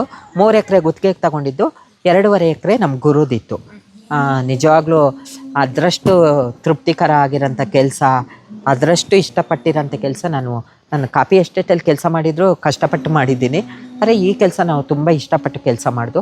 ಅದರಲ್ಲಿ ಬರೋಂಥ ಆದಾಯದಲ್ಲೇ ನಾವು ಈ ಸಂಸ್ಥೆನ ನಡ್ಸೋಕ್ಕೆ ಸ್ಟಾರ್ಟ್ ಆಯಿತು. ಏನೆಲ್ಲ ಬೆಳೆ ಬೆಳೆಯಿದ್ರೆ? ಆಲೂಗೆಡ್ಡೆ, ಜಾಸ್ತಿ ಆಲೂಗೆಡ್ಡೆ, ಬಟಾಣಿ, ಮುಳ್ಗಾಯಿ ಎಲ್ಲ ಲಾಭಕ್ಕೆ. ಆ ಟೈಮ್ನಲ್ಲಿ ತುಂಬ ಮಳೆನೂ ಇತ್ತು, ಹೆಂಗೋ ಒಂದು ಮ್ಯಾನೇಜ್ ಮಾಡ್ತಾಯಿದ್ದು. ನಮಗೆ ಆವಾಗ ನಾವು ಕಲಿತು ಸುಮಾರು ಜನ ನಮ್ಮಲ್ಲಿ ಕೆಲವು ನಮ್ಮ ಇವಾಗ ಚಿಕ್ಕಮಂಗ್ಳೂರಲ್ಲಿರೋ ಕೆಲವು ಟ್ರಾನ್ಸ್ಜೆಂಡರ್ ಕಮ್ಯುನಿಟಿ ಕೃಷಿ ಮಾಡ್ತಾ ಇದ್ದಾರೆ. ಏನಕ್ಕಂದರೆ ಇದೇ ನಮ್ಮ ಮೋಟಿವೇಶನ್ನು. ಕೃಷಿ ಮಾಡೋಕ್ಕೆ ಸ್ಟಾರ್ಟ್ ಮಾಡಿದ್ದಾರೆ. ಕೃಷಿನೂ ಚೆನ್ನಾಗಿ ಮಾಡಿಕೊಂಡು ನಾವು ಅದರಲ್ಲಿ ಬರೋಂಥ ಆದಾಯದಲ್ಲೇ ನಮ್ಮ ಸಂಸ್ಥೆನ ನಡೆಸ್ತಾ ಇದ್ದಿದ್ದು. ತುಂಬ ಹೆಮ್ಮೆ ಅನಿಸುತ್ತೆ ನಮಗೆ. ಯಾಕಂತ ಹೇಳಿದರೆ ನೋಡಿ, ಕಲೆಕ್ಷನ್ ಮಾಡಿ ದುಡ್ಡು ತಿನ್ನೋದು ನಮಗೆ ಅನಿವಾರ್ಯ ಕಾರಣ. ನಮ್ಮ ಸಮುದಾಯದವ್ರಿಗೆ ಎಲ್ಲೂ ಕೆಲಸ ಇರಲ್ಲ, ಏನೂ ಕೆಲಸ ಮಾಡೋಕ್ಕಾಗಲ್ಲ. ಹೊಟ್ಟೆ ಪಾಡಿಗೋಸ್ಕರ ನಾವು ಈ ಕೆಲಸನ ಆಯ್ಕೆ ಮಾಡ್ಕೊಳ್ಳೇಬೇಕು. ಅದಾದ್ಬಿಟ್ಟು ನಾವು ಕಷ್ಟಪಟ್ಟು ದುಡ್ದು ತಿಂತೀವಿ ನೋಡಿ, ಅದು ಒಂಥರ ತುಂಬ ಖುಷಿ ಕೊಡ್ತು. ಸುಮಾರು ಎಷ್ಟು ವರ್ಷ ಮಾಡಿದ್ರಿ? ಒಂದು 3 ವರ್ಷ ಮಾಡ್ದು. ಕಲೆಕ್ಷನ್ ಎಲ್ಲ ಬಿಟ್ಬಿಟ್ರಿ? ಕಲೆಕ್ಷನ್ ಇಲ್ಲ, ಅವಾಗ ಆಫೀಸು ನಮ್ದು ಈ ಲೋಕಲ್ CBO ಕಟ್ಟಿದ್ವಲ್ಲ, CBO ಚಿಕ್ಕಮಂಗ್ಳೂರಲ್ಲೇ. CBO ಬಗ್ಗೆನೇ ಕೆಲವರು ಅಧಿಕಾರಿಗಳ ಜೊತೆಗೆ ಹೋಗಿ ಮಾತಾಡೋಂಥದ್ದು. ನಮ್ದು ಈ ಥರ CBO ಇದೆ, ನಾವು ಕಮ್ಯುನಿಟಿ ಪರ ಕೆಲಸ ಮಾಡ್ತಾಯಿದ್ದೀವಿ, ಈ ಥರ ಗೌರ್ಮೆಂಟ್ ಡಿಪಾರ್ಟ್ಮೆಂಟ್ಗಳ ಜೊತೆಗೆಲ್ಲ ಮಾತಾಡೋಂಥದ್ದು. ಇದನ್ನು ಮಾಡಿಕೊಂಡು ಅದರಲ್ಲಿ ಬರೋಂಥ ಆದಾಯದಲ್ಲೇ ನಾವು ನಮ್ಮ ಸಂಸ್ಥೆನ ನಡೆಸಿದ್ದು. ನಾವೊಂದು 3 ಜನ ಕೆಲಸ ಮಾಡಿ ನಮಗೆ ಯಾವುದೇ ರೀತಿ ಸ್ಯಾಲ್ರಿ ಇರಲಿಲ್ಲ, ಏನೂ ಇಲ್ಲ. ಹೊಟ್ಟೆ ಪಡಿಗೋಸ್ಕರ ಏನು ಮಾಡ್ತಾಯಿದ್ದು, ಕೆಲವು ಟೈಮು ನಮಗೆ ರಜೆ ಇರುವಾಗ ಕಲೆಕ್ಷನಿಗೆ ಹೋಗಲೇಬೇಕು. ಯಾಕಂದರೆ ನಮ್ಮ ಮನೆ ಬಾಡಿಗೆ ಕಟ್ಟಬೇಕು, ನಮ್ಮ ದಿನನಿತ್ಯ ಜೀವನ ನಡಿಬೇಕು ಅನ್ನೋದಕ್ಕೋಸ್ಕರ ಒಂದು 10 ದಿನ ಕಲೆಕ್ಷನಿಗೆ ಹೋಗ್ತಾಯಿದ್ದು. ಅದರಿಂದ ನಮ್ಮ ಮನೆ ಬಾಡಿಗೆ ಕಟ್ಟೋಕ್ಕೆ ನಮ್ಮ ಹೊಟ್ಟೆ ಪಾಡಿಗೆ ಸರಿ ಆಗ್ತಾಯಿದ್ದು. ನಿಜ CBOನ ಕಟ್ಟಿದಾಗ ತುಂಬ ಸವಾಲು ಇತ್ತು ನಮಗೆ. ಯಾಕಂತ ಹೇಳಿದರೆ ಯಾವುದೇ ಫಂಡಿಂಗ್ ಇಲ್ದಲೇ ನಾವು ಒಂದು CBOನ ನಡೆಸ್ತೀವಿ ಅಂದರೆ CBO ಏನು, ಅದು ಇಂಟೆನ್ಷನ್ ಏನಿತ್ತು? ಕಮ್ಯುನಿಟಿ ಏನಂತ ಹೇಳಿದರೆ ಒಂದೊಂದು CBO ಒಂದೊಂದು ಥರ ಇರುತ್ತೆ. ಇವಾಗ ನಮ್ಮ CBOದಲ್ಲಿ ಕಮ್ಯುನಿಟಿ ಬೇಸ್ಡ್ ಆರ್ಗನೈಜೇಷನ್ ಅಂತ, ಕಮ್ಯುನಿಟಿ ಅವರಿಗೋಸ್ಕರನೇ ಸರ್ಕಾರದಿಂದ ಸಿಗುವಂಥ ಸೌಲಭ್ಯಗಳಾಗಲಿ, ಕಮ್ಯುನಿಟಿಗೆ ಏನಾರ ಕ್ರೈಸಿಸ್ ಆದಾಗಲಿ, ಅಲ್ಲ ಕಮ್ಯುನಿಟಿಗೆ ಏನಾರು ಕೌನ್ಸಿಲಿಂಗ್ ಬೇಕಾದಾಗಲಿ, ಕಮ್ಯುನಿಟಿಗೆ ಹೆಲ್ತಿಗೆ ಸಂಬಂಧಪಟ್ಟಂಗಾಗಲಿ ನಾವು ಅದನ್ನು ಕೆಲಸ ಮಾಡ್ಕೊಂಡು ಬಂದು ಸುಮಾರು ಜನ ಕಮ್ಯುನಿಟಿಗೆ ಗೌರ್ಮೆಂಟಿಂದ ಲೋನ್ ಕೊಡೋಂಥದ್ದು, ಆ ಲೋನ್ ತಗೊಂಡು ಅವರು ಮುಂದೆ ಏನು ಬಿಸ್ನೆಸ್ ಮಾಡ್ತಾರೆ ಇದ್ರ ಬಗ್ಗೆ ಎಲ್ಲ ನಾವು ಆ ಸಂಸ್ಥೆಯಿಂದ ಕೆಲಸ ಮಾಡ್ಕೊಂಡು ಬಂದು. ಕೃಷಿ ಜೊತೆನೂ ಲವ್ ಇತ್ತಾ? ಇಲ್ಲ, ಅಷ್ಟೇ ಲವ್ ಮುಗ್ದೋಗಿತ್ತು. ಇತ್ತು ಸ್ವಲ್ಪ. ಏನಕ್ಕೆ ಬ್ರೇಕಪ್ ಆಯ್ತು? ಅಂದ್ರೆ ದುಡ್ಡೇನಾರು ಕಳ್ಕೊಂಡ್ರ? ಇವಾಗ ನಿಮ್ಮ ಕಮ್ಯುನಿಟಿನ ಸಾಕಷ್ಟು ಜನ ಮಾತಾಡ್ಸ್ಬೇಕಾರೆ ಪಾರ್ಟ್ನರ್ ಬರ್ತಾರೆ, ನಿಮ್ಮ ಹತ್ರ ದುಡ್ಡು ಕಿತ್ಕೊಂಡು ಹೋಗ್ತಾರೆ, ಆ ಥರ ಏನಾರು ಆಯ್ತಾ? ಇಲ್ಲ, ಅದಕ್ಕೆ ನಾನು ಅವನ ಬಗ್ಗೆ ತುಂಬ ಹೆಮ್ಮೆಯಿಂದ ಹೇಳ್ಕೊಳ್ತೀನಿ ಅಂದಿದ್ದೆ ವಿಷಯಕ್ಕೆ. ಇಲ್ಲ, ಯಾವತ್ತೂ ನನ್ನ ಹತ್ರ ನೀನು ನನಗೆ ಇಷ್ಟು ದುಡ್ಡು ಕೊಡು, ನಾನು ನಿನ್ನ ಹಿಂಗೆ ನೋಡ್ಕೊಳ್ತೀನಿ ಅಂತ ಅಂದಿರೋ ವ್ಯಕ್ತಿನೇ ಅಲ್ಲ. ಇವತ್ತು ಎಲ್ಲೋ ಇದ್ದಾರೆ, ಚೆನ್ನಾಗಿರಲಿ, ಇವಾಗಲೂ ಕಾಂಟ್ಯಾಕ್ಟ್ನಲ್ಲಿದ್ದೀವಿ, ಫೋನಲ್ಲಿ ಮಾತಾಡ್ತೀವಿ ಅಂತ ಕೆಲವ್ರು ತಿಳ್ಕೊಂಡಿದ್ದಾರೆ. ಅರೆ ಒನ್ ಟೈಮ್ ನನಗೆ ಕಾಂಟ್ಯಾಕ್ಟ್ ಆದ, ಯಾವಾಗಾದಂತೆ ಅವ್ನ ಮದುವೆಗೆ ನನ್ನ ಇನ್ವೈಟ್ ಮಾಡೋಕ್ಕೆ ಫೋನ್ ಮಾಡಿದ್ದ. ನನ್ನ ಮದುವೆ ಇದೆ ಬಾ ಅಂತ ಹೇಳ್ದೆ. ಇಲ್ಲ ಚೆನ್ನಾಗಿರು ಅಂತಲೇ ಹೇಳಿದ್ದು. ಅದೇ ನನ್ನ ಹತ್ರ ದುಡ್ಡು ಕಿತ್ಕೊಂಡು ತಿಂದಿದ್ದರೆ ನಾನು ಇವತ್ತು ಅವನಿಗೆ ಒಳ್ಳೇದು ಬಯಸ್ತಾ ಇರಲಿಲ್ಲ. ಹೌದು. ಏನಕ್ಕೆ ಬ್ರೇಕಪ್? ಏನಕ್ಕೆ ಬ್ರೇಕಪ್ಪು? ಅನಿವಾರ್ಯ ಕಾರಣ. ಕೆಲವು ಅವ್ನ ಫ್ರೆಂಡ್ ಸರ್ಕಲ್ಲು, ಅದಕ್ಕಿಂತ ಮೊದಲು ಅವ್ನ ಫ್ರೆಂಡಿಗೆ ಒಬ್ಬನಿಗೆ ನನ್ನ ಮೇಲೆ ಕ್ರಶ್ ಇತ್ತು, ನನಗೆ ಗೊತ್ತಿರಲಿಲ್ಲ. ಹೋಗ್ತಾ ಅದು ಜಿದ್ದು ಬೆಳೆಯೋಕ್ಕೆ ಸ್ಟಾರ್ಟ್ ಆಯಿತು. ಅದಾದಮೇಲೆ ಅವನು ಹೇಳೋಕ್ಕೆ ಸ್ಟಾರ್ಟ್ ಮಾಡಿದೆ. ಯಾಕಂತ ಹೇಳಿದ್ರೆ ನಾನು ಅವ್ರ ಫ್ಯಾಮಿಲಿ ತಿಳಿಸ್ತೀನಿ ಅಂದ. ನನ್ನಿಂದ ಇನ್ನೊಬ್ಬರು ಲೈಫ್ ಹಾಳಾಗಬಾರ್ದು ಅನ್ನೋ ಒಂದು ಉದ್ದೇಶಕ್ಕೆ ನಾನೇ ಬ್ರೇಕಪ್ ಮಾಡ್ಕೊಂಡ್ಬಿಟ್ಟೆ. ಅಷ್ಟು ಗಟ್ಟಿ ಮನ್ಸು ಮಾಡಿದ್ರೆ? ಇಲ್ಲ, ಸತತ ನಾನು ಒಂದು 6-7 ಮಂತು ತುಂಬ ಮೆಂಟಲಿ ಫಿಸಿಕಲಿ ನಲ್ಲೂ ಫುಲ್ಲು ಕುಗ್ಗೋಗ್ಬಿಟ್ಟಿದ್ದೆ.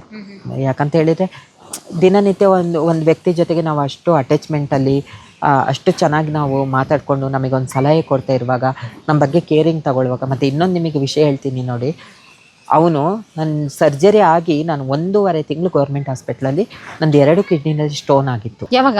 ನನ್ನ ಸರ್ಜರಿಗೆ 1.5 ತಿಂಗಳಿಗೆ. ಒಂದು ಕಿಡ್ನಿನಲ್ಲಿ 4% ಇತ್ತು, ಒಂದು ಕಿಡ್ನಿನಲ್ಲಿ 7% ಇತ್ತು. 1 ತಿಂಗಳು ಅವನಿಗೆ ಅವಾಗ ಎಕ್ಸಾಮು, ME ಎಕ್ಸಾಮು. ಆಯಿತಾ? ನನ್ನ ಬಲವನು ನೈಟೆಲ್ಲ ನನ್ನ ಜೊತೆಗೆ ಇರೋನು. ಬೆಳಿಗ್ಗೆ ರೂಮಿಗೆ ಹೋಗಿ ನಮ್ಮ ರೂಮಿಗೆ ಹೋಗ್ಬಿಟ್ಟು ಸ್ನಾನ ಮಾಡಿಕೊಂಡು ಅಲ್ಲಿ ನಮ್ಮ ಓನರ್ ಏನಾದ್ರು ತಿಂಡಿ ಮಾಡಿಡೋರು ತಗೊಂಬಂದು ನನಗೆ ಕೊಟ್ಟು ಕಾಲೇಜಿಗೆ ಹೋಗೋರು. ಅಷ್ಟು ಕೇರ್ ಮಾಡಿದ್ದಾರೆ ನನಗೆ. ಹಾಗಾಗಿ ನನಗೆ ಅವನ ಬಗ್ಗೆ ಒಂದು ಒಳ್ಳೆ ಅಭಿಪ್ರಾಯ ಇದೆ, ಒಂದು ಒಳ್ಳೆ ಒಪಿನಿಯನ್ ಇದೆ. ಇವಾಗಲೂ ನಾನು ಹಾರೈಸ್ತೀನಿ, ಹೆಂಡತಿ ಮಕ್ಕಳು ತಂದೆ ತಾಯಿ ಜೊತೆಗೆ 100 ವರ್ಷ ಚೆನ್ನಾಗಿರು ಅಂತಾನೆ ಹಾರೈಸ್ತೀನಿ. ಅದಾದ ನಂತರ ಬ್ರೇಕಪ್ ಆದ್ಮೇಲೆ ಮತ್ತೆ ಲವ್ ಸವಾಸಕ್ಕೆ ಹೋಗ್ನಿಲ್ವಾ? ಮತ್ತೆ ಪಾರ್ಟ್ನರ್ ಬೇಕಂತ ಇಲ್ಲ, ಇವಾಗಲೂ ಕೆಲವೊಂದು ಟೈಮು ಏನಂತ ಹೇಳಿದ್ರೆ ಎಲ್ಲ ವಿಷಯನೂ ಎಲ್ಲರ ಹತ್ರನೂ ಶೇರ್ ಮಾಡ್ಬೋದು. ಕೆಲವೊಂದು ವಿಷಯನ ನಾವು ಶೇರ್ ಮಾಡೋಕ್ಕಾಗೋದೇ ಇಲ್ಲ. ಬೇಕು ಅನಿಸುತ್ತೆ, ಆದರೂ ಒಂದೊಂದ್ಸಲ ಹೆದರಿಕೆ ಆಗುತ್ತೆ. ಯಾರನ್ನ ನಂಬಕ್ಕೂ ಆಗಲ್ಲ, ಯಾರನ್ನ ನಮ್ದಲ್ಲೇ ಇರೋಕ್ಕೂ ಆಗಲ್ಲ. ಹಾಗಾಗಿ ಸ್ವಲ್ಪ ಏನು ಬೇಡ ಇವಾಗ ಸದ್ಯದ ಮಟ್ಟಿಗೆ ಅಂತ ಲೈಫನ್ನ ಮುಂದೂಡ್ಕೊಂಡು ಹೋಗ್ತಾ ಇದ್ದೀನಿ. ಓಕೆ, ಕೃಷಿ ಎಲ್ಲ ಚೆನ್ನಾಗಿ ಆಗ್ತಾ ಇತ್ತು. ಅಲ್ಲಿಂದ ಬೆಂಗಳೂರಿಗೆ ಹೇಗೆ ಶಿಫ್ಟ್ ಆಗಿದ್ದು? ಬೆಂಗಳೂರು ಕತೆ ಏನು? ಅಲ್ಲಿ ಚಿಕ್ಕಮಂಗ್ಳೂರಲ್ಲಿ ಮಲೆನಾಡಲ್ಲಿ ಆರಾಮಾಗಿ ಕೃಷಿ ಎಲ್ಲ ಮಾಡ್ಕೊಂಡು ಕಲೆಕ್ಷನ್ ಮಾಡ್ಕೊಂಡು ಹ್ಯಾಪಿ ಲೈಫ್ನ ಲೀಡ್ ಮಾಡ್ತಾ ಇದ್ರಿ. ಅರೆ ಕೃಷಿದ್ರಲ್ಲಿ ನಾನು ಒಂದು ಅಚೀವ್ ಮಾಡಿದ್ದೀನಿ, ಅದು ನಿಮಗೆ ಹೇಳ್ತೀನಿ. ಕೃಷಿ ನಾವು ಮಾಡಿದಾಗ ನಮ್ಮ ಮಂಡ್ಯದಲ್ಲಿ ಒಂದು ಸಂಸ್ಥೆಯವರು ನಮ್ಮ ಇಡೀ ಟೀಮಿಗೆ ಉತ್ತಮ ಕೃಷಿ ಸಮಾಜ ಸೇವಕಿಯನ್ನು ಅವಾರ್ಡ್ ಕೊಟ್ಟರು. ನಿಜವಾಗ್ಲೂ ಖುಷಿ ಆಗುತ್ತೆ. ಯಾಕಂದರೆ ದೊಡ್ಡ ರಾಜಕೀಯದವರೆಲ್ಲ ಬಂದಿದ್ರು, ಅದರಲ್ಲಿ ನಾವು ಅವಾರ್ಡ್ ತಗೊಳ್ತಾ ಇದ್ದೀವಿ. ಒಂದು ಟ್ರಾನ್ಸ್ಜೆಂಡರ್ ಕಮ್ಯುನಿಟಿ ಕೃಷಿ ಮಾಡಿ ಒಂದು ಚಾಲೆಂಜ್ ಮಾಡಿ ಒಂದು ಅವಾರ್ಡ್ ತಗೊಂಡಿದ್ದಾರೆ ಅಂದರೆ ಹೆಮ್ಮೆ ಆಗುತ್ತೆ. ಅವಾರ್ಡ್ ತಗೊಂಡಾದ್ಮೇಲೆ ಎಲ್ಲೂ ಕೆಲಸ ಇರಲಿಲ್ಲ. ಅಷ್ಟೊತ್ತಿ ಲಾಕ್ಡೌನ್ ಸ್ಟಾರ್ಟ್ ಆಗಿಬಿಡ್ತು 2019ರಲ್ಲಿ. ನಮಗೆ 2018ರಲ್ಲಿ ಇದು ಅವಾರ್ಡ್ ಸಿಕ್ತು. 2019ರಲ್ಲಿ ಲಾಕ್ಡೌನ್ ಸ್ಟಾರ್ಟ್ ಆಯಿತು. ಲಾಕ್ಡೌನ್ ಸ್ಟಾರ್ಟ್ ಆದಾಗ ನಾನು ನಿಜವಾಗ್ಲೂ ಅದಕ್ಕಿಂತ ಮೊದಲು ನಾನು 2016-17ನೇ ಸಾಲಿನಲ್ಲಿ ಸಂಗಮ ಸಂಸ್ಥೆನಲ್ಲಿ ನಾನು ಸೆಕೆಂಡ್ ಲೀಡರ್ಶಿಪ್ ಟ್ರೈನಿಂಗು ಏನಂತ ಹೇಳಿದರೆ ಪ್ರತಿ ತಿಂಗಳು ಬೇರೆ ಬೇರೆ ಜಿಲ್ಲೆಯಿಂದ ಇಷ್ಟು ಜನನ ಆಯ್ಕೆ ಮಾಡೋರು ನಮಗೆ ಸತತ ಒಂದು 3-3.5 ವರ್ಷ ಟ್ರೈನಿಂಗ್ ಮಾಡಿದರು. ನಾವು ಸಮಾಜದಲ್ಲಿ ಯಾವ ರೀತಿ ಬದುಕಬೇಕು, ಸಮಾಜದಲ್ಲಿ ನಾವು ಏನೇನು ಬದಲಾವಣೆ ತರಬೇಕು, ಗೌರ್ಮೆಂಟ್ ಡಿಪಾರ್ಟ್ಮೆಂಟ್ ಅವ್ರ ಜೊತೆಗೆ ಯಾವ ರೀತಿ ಇರಬೇಕು, ವಕಾಲತ್ತು ಮಾಡಬೇಕು ಅನ್ನೋದು. ಆ ಟ್ರೈನಿಂಗ್ ತಗೊಂಡು ನನಗೆ ಸ್ವಲ್ಪ ನಾವೊಂದು ಬೆಳೀತಿದ್ದೀವಿ ಒಂದು ಸ್ಟೆಪ್ಪು ಅಂತ ಅನ್ನಿಸ್ತು. ನನಗೆ ಅರ್ಥ ಆಗ್ತಾಯಿತ್ತು. ನಾನು ನಿಜವಾಗ್ಲೂ ಯಾರ ಹತ್ರನೂ ಮಾತಾಡ್ತಾ ಇರಲಿಲ್ಲ. ದಿಗ್ವಿಜಯ ನ್ಯೂಸ್ ಚಾನಲಿಗೆ ಒಂದು ಸಲ ನಾವು ಇಂಟರ್ವ್ಯೂಗೆ ಹೋದಾಗ ಕೃಷಿ ಮಾಡಿರೋ ಟೈಮ್ನಲ್ಲೂ ಜಾಸ್ತಿ ಮಾತಾಡ್ತಾನೆ ಇರಲಿಲ್ಲ, ಅಳ್ತಾ ಇದ್ದೆ ನಾನು ಇಡೀ ಫ್ಯಾಮಿಲಿ ಬಗ್ಗೆ ಎಲ್ಲ ಮಾತಾಡಿದಾಗ. ಅದಾದಮೇಲೆ ನನಗೆ ಒಂದು ಮೋಟಿವೇಶನ್ ಸಂಗಮ, ಈ ಥರ ಇರಬೇಕು, ಸಮಾಜನ ನಾವು ಈ ಥರ ಬದಲಾವಣೆ ಮಾಡಬೇಕು ಅಂತ ಸುಮಾರು ಟ್ರೈನಿಂಗ್ ತಗೊಂಡಾದ್ಮೇಲೆ ಎಲ್ಲೂ ಕೆಲಸ ಇರಲಿಲ್ಲ ನನಗೆ. ಆದಮೇಲೆ 2019ರಲ್ಲಿ ಲಾಕ್ಡೌನ್ ಆದಾಗ ಸಂಗಮ ಚಿಕ್ಕಮಂಗ್ಳೂರಲ್ಲಿ ಕೆಲಸ ಮಾಡೋಕ್ಕೆ ಸ್ಟಾರ್ಟ್ ಆಯಿತು. ಸ್ಟಾರ್ಟ್ ಆದಾಗ ಏನು ಅಂತ ಹೇಳಿದರೆ, ಒಬ್ಬರು ನನ್ನ ಕೊಲಿಗಲ್ಲಿ ಇವಾಗ ಕೆಲಸ ಮಾಡ್ತಾಯಿದ್ದಾರೆ, ರೇಷನ್ ಕಿಟ್ ಡಿಸ್ಟ್ರಿಬ್ಯೂಟ್ ಮಾಡೋಂಥದ್ದು. ಅಂದರೆ ಇಲ್ಲಿಂದ ರೇಷನ್ ಕೊಟ್ಟು ಕಳ್ಸೋರು, ನಾವು ಕಮ್ಯುನಿಟಿ ಅವರಿಗೆಲ್ಲ ರೇಷನ್ ಡಿಸ್ಟ್ರಿಬ್ಯೂಟ್ ಮಾಡಬೇಕು. ಸಂಗಮದಲ್ಲಿ ಟ್ರೈನಿಂಗ್ ಎಲ್ಲ ತಗೊಂಡಾದ್ಮೇಲೆ ನಾನು ಲಾಕ್ಡೌನಲ್ಲಿ ತುಂಬ ಯೋಚನೆ ಮಾಡ್ತಾಯಿದ್ದೆ, ನಾವು ಯಾಕೆ ಏನಾದರೂ ಸ್ಫೂರ್ತಿ ಅಕೌಂಟಲ್ಲಿ ದುಡ್ಡು ಇಟ್ಕೊಂಡಿಲ್ಲ, ಸೇವ್ ಮಾಡಿ? ಇಲ್ಲ, ಜೀರೋ ಬ್ಯಾಲೆನ್ಸ್. ಸ್ಫೂರ್ತಿ ಇವಾಗಲೂ ಜೀರೋ ಬ್ಯಾಲೆನ್ಸೇ. ಅದಾದಮೇಲೆ ಸಂಗಮದಲ್ಲಿ ನನ್ನ ಕೆಲಸಕ್ಕೆ ತಗೊಂಡ್ರು ಲಾಕ್ಡೌನಲ್ಲೇ. ಮತ್ತೆ ಒಬ್ಬರು ಕೆಲಸಕ್ಕೆ ಬೇಕು ಅಂತ ಹೇಳ್ಬಿಟ್ಟು ಕಮ್ಯುನಿಟಿ ಆರ್ಗನೈಸರ್ ಆಗಿ, ಅಂದರೆ ಕಮ್ಯುನಿಟಿನ ಆರ್ಗನೈಸಿಂಗ್ ಮಾಡೋಂಥದ್ದು ಕೆಲಸಕ್ಕೆ ತಗೊಂಡ್ರು.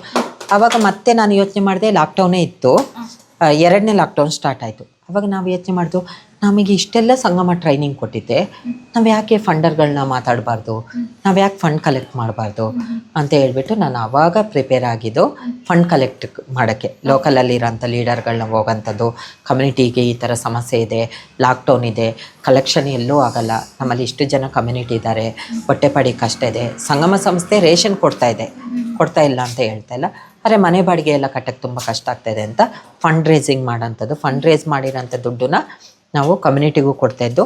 ಅದ್ರ ಜೊತೆಗೆ ನಾವು ಮಡಿಲು ಅವ್ರು ಏನು ಡಿಸೈಡ್ ಮಾಡಿದ್ರು, ಖಾಲಿ ಕಮ್ಯುನಿಟಿ ಅವ್ರನ್ನ ನೋಡಿದರೆ ಎಷ್ಟೋ ಜನ ಬಡವರು ಇದ್ದಾರೆ, ಅವ್ರು ಹೆಂಗೆ ಅಂತ ಹೇಳ್ಬಿಟ್ಟು ಬಡವರಿಗೂ ರೇಷನ್ ಕಿಟ್ನ ನಾವು ಡಿಸ್ಟ್ರಿಬ್ಯೂಟ್ ಮಾಡೋಕ್ಕೆ ಸ್ಟಾರ್ಟ್ ಮಾಡಿದ್ವು. ಅದೇ ದುಡ್ಡಲ್ಲಿ ನಾವು ಫಂಡ್ ರೇಸ್ ಮಾಡಿರೋ ದುಡ್ಡಲ್ಲಿ. ಅದಕ್ಕಿಂತ ಇನ್ನೊಂದು, ನಾವು ಮಡಿಕೇರಿನಲ್ಲಿ ಭೂ ಕುಸಿತ ಆಯಿತು ನೋಡಿ, ಆವಾಗ ಇಡೀ ನಮ್ಮ ಸಂಸ್ಥೆಯಿಂದ ನಾವೆಲ್ಲರೂ ಬಿಡ್ದಲೇ ಕಲೆಕ್ಷನ್ ಮಾಡಿರೋ 3 ದಿನ ಬಿಡ್ದಲೇ ಕಲೆಕ್ಷನ್ ಮಾಡಿರೋ ದುಡ್ಡನ್ನ ಕಲೆಕ್ಟ್ ಮಾಡಿಕೊಂಡು ಮಡಿಕೇರಿಗೆ ಹೋಗಿ ಸಂಚಾರಿ ವಿಜಯ್ ಅವ್ರನ್ನ ಮೀಟ್ ಆಗಿ ನಾವು 2 ದಿನ ಅಲ್ಲೇ ಗಂಜಿ ಕೇಂದ್ರದಲ್ಲಿದ್ದು ಕಲೆಕ್ಟ್ ಮಾಡಿ ನಾವು ಅಲ್ಲಿನೂ 2 ದಿನ ಕೆಲಸ ಮಾಡಿ ಬಂದಿದ್ದೀವಿ. ಗಂಜಿ ಕೇಂದ್ರಗಳನ್ನ ವಿಸಿಟ್ ಮಾಡೋಂಥದ್ದು, ಅಲ್ಲಿರೋರಿಗೆ ಬಟ್ಟೆ ತೊಗೊಂಡೋಗಿದ್ದು, ಸ್ವಲ್ಪ ಅಮೌಂಟ್ ಎಲ್ಲ ಕೊಟ್ಟು ಬಂದಿದ್ದೀವಿ. ಅದಾದಮೇಲೆ ಸಂಗಮದಲ್ಲಿ ನನಗೆ ಒಂದು ಪ್ಲಾಟ್ಫಾರಮ್ ಸಿಕ್ತು, ಕೆಲಸ ಅಂತ ಒಂದು ಸಿಕ್ತು, ಖುಷಿ ಆಯಿತು ನನಗೆ ಆವಾಗ. ಸ್ಟಾರ್ಟಿಂಗ್ ಸ್ವಲ್ಪ ಎಲ್ಲದರಲ್ಲೂ ಸ್ಟ್ರಗಲ್ ಇದ್ದಿದೆ. ಹಾಗೆ ಅಂದರೆ ನನಗೆ ಸ್ಟಾರ್ಟಿಂಗಿಂದನೂ ಚಿಕ್ಕಮಂಗ್ಳೂರೇ ಆಗಿರೋದ್ರಿಂದ ಅಷ್ಟೇನೂ ಅನ್ನಿಸ್ತಾ ಇರಲಿಲ್ಲ. ಕೆಲ್ಸಕ್ಕೆ ಹೋಗ್ತಾ ಇದ್ದೆ. ಕೆಲ್ಸಕ್ಕೆ ಹೋಗಿ 2021-22 ಲಾಸ್ಟಲ್ಲಿ ನನಗೆ ಸಂಗಮದಿಂದ ಆಫರ್ ಬಂತು. ಏನಂತ ಬಂತು ಅಂತ ಹೇಳಿದ್ರೆ, ಹೆಡ್ ಆಫೀಸು ಬೆಂಗಳೂರಿಗೆ ನೀವು ಪ್ರಮೋಷನ್ ಆಗೋಕ್ಕಾಗುತ್ತಾ, ಈ ಥರ ಒಂದು ಪೋಸ್ಟ್ ಇದೆ ಅಂತ ಹೇಳ್ಬಿಟ್ಟು.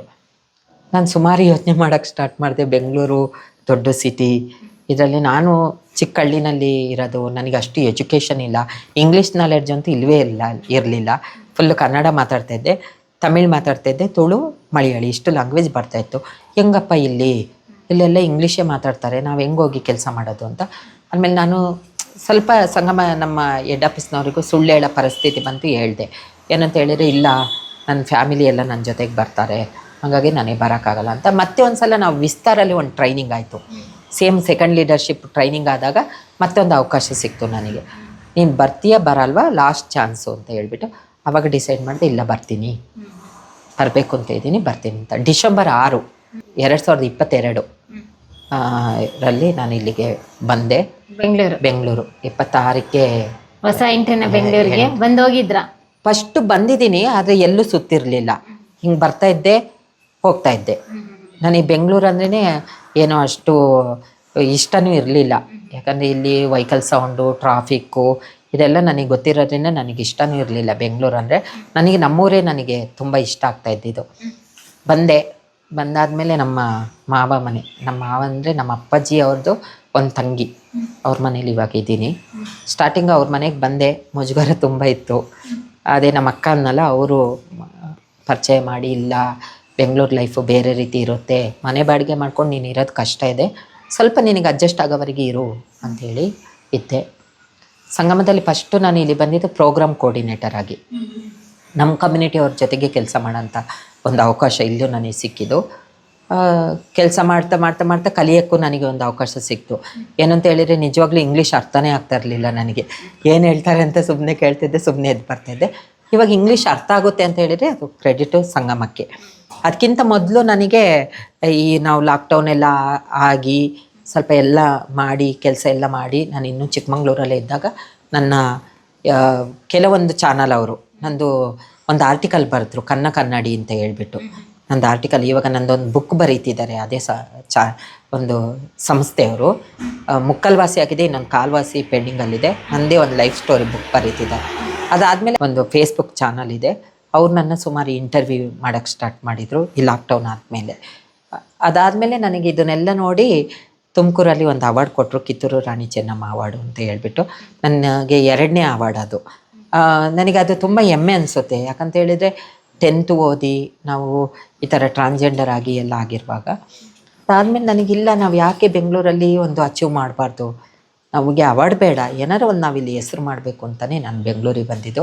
ಸ್ಟಾರ್ಟಿಂಗು ಒಂದು 3 ಮಂತು ನನಗೆ ಅಳು ಬರೋದು, ಯಾಕಂದರೆ ಬಸ್ ಯಾವ್ದು ಹತ್ತಬೇಕು, ಯಾವುದಕ್ಕೆ ಹೋಗಬೇಕು ಅಂತ ನನಗೆ ನಿಜವಾಗ್ಲೂ ಗೊತ್ತಿರಲಿಲ್ಲ.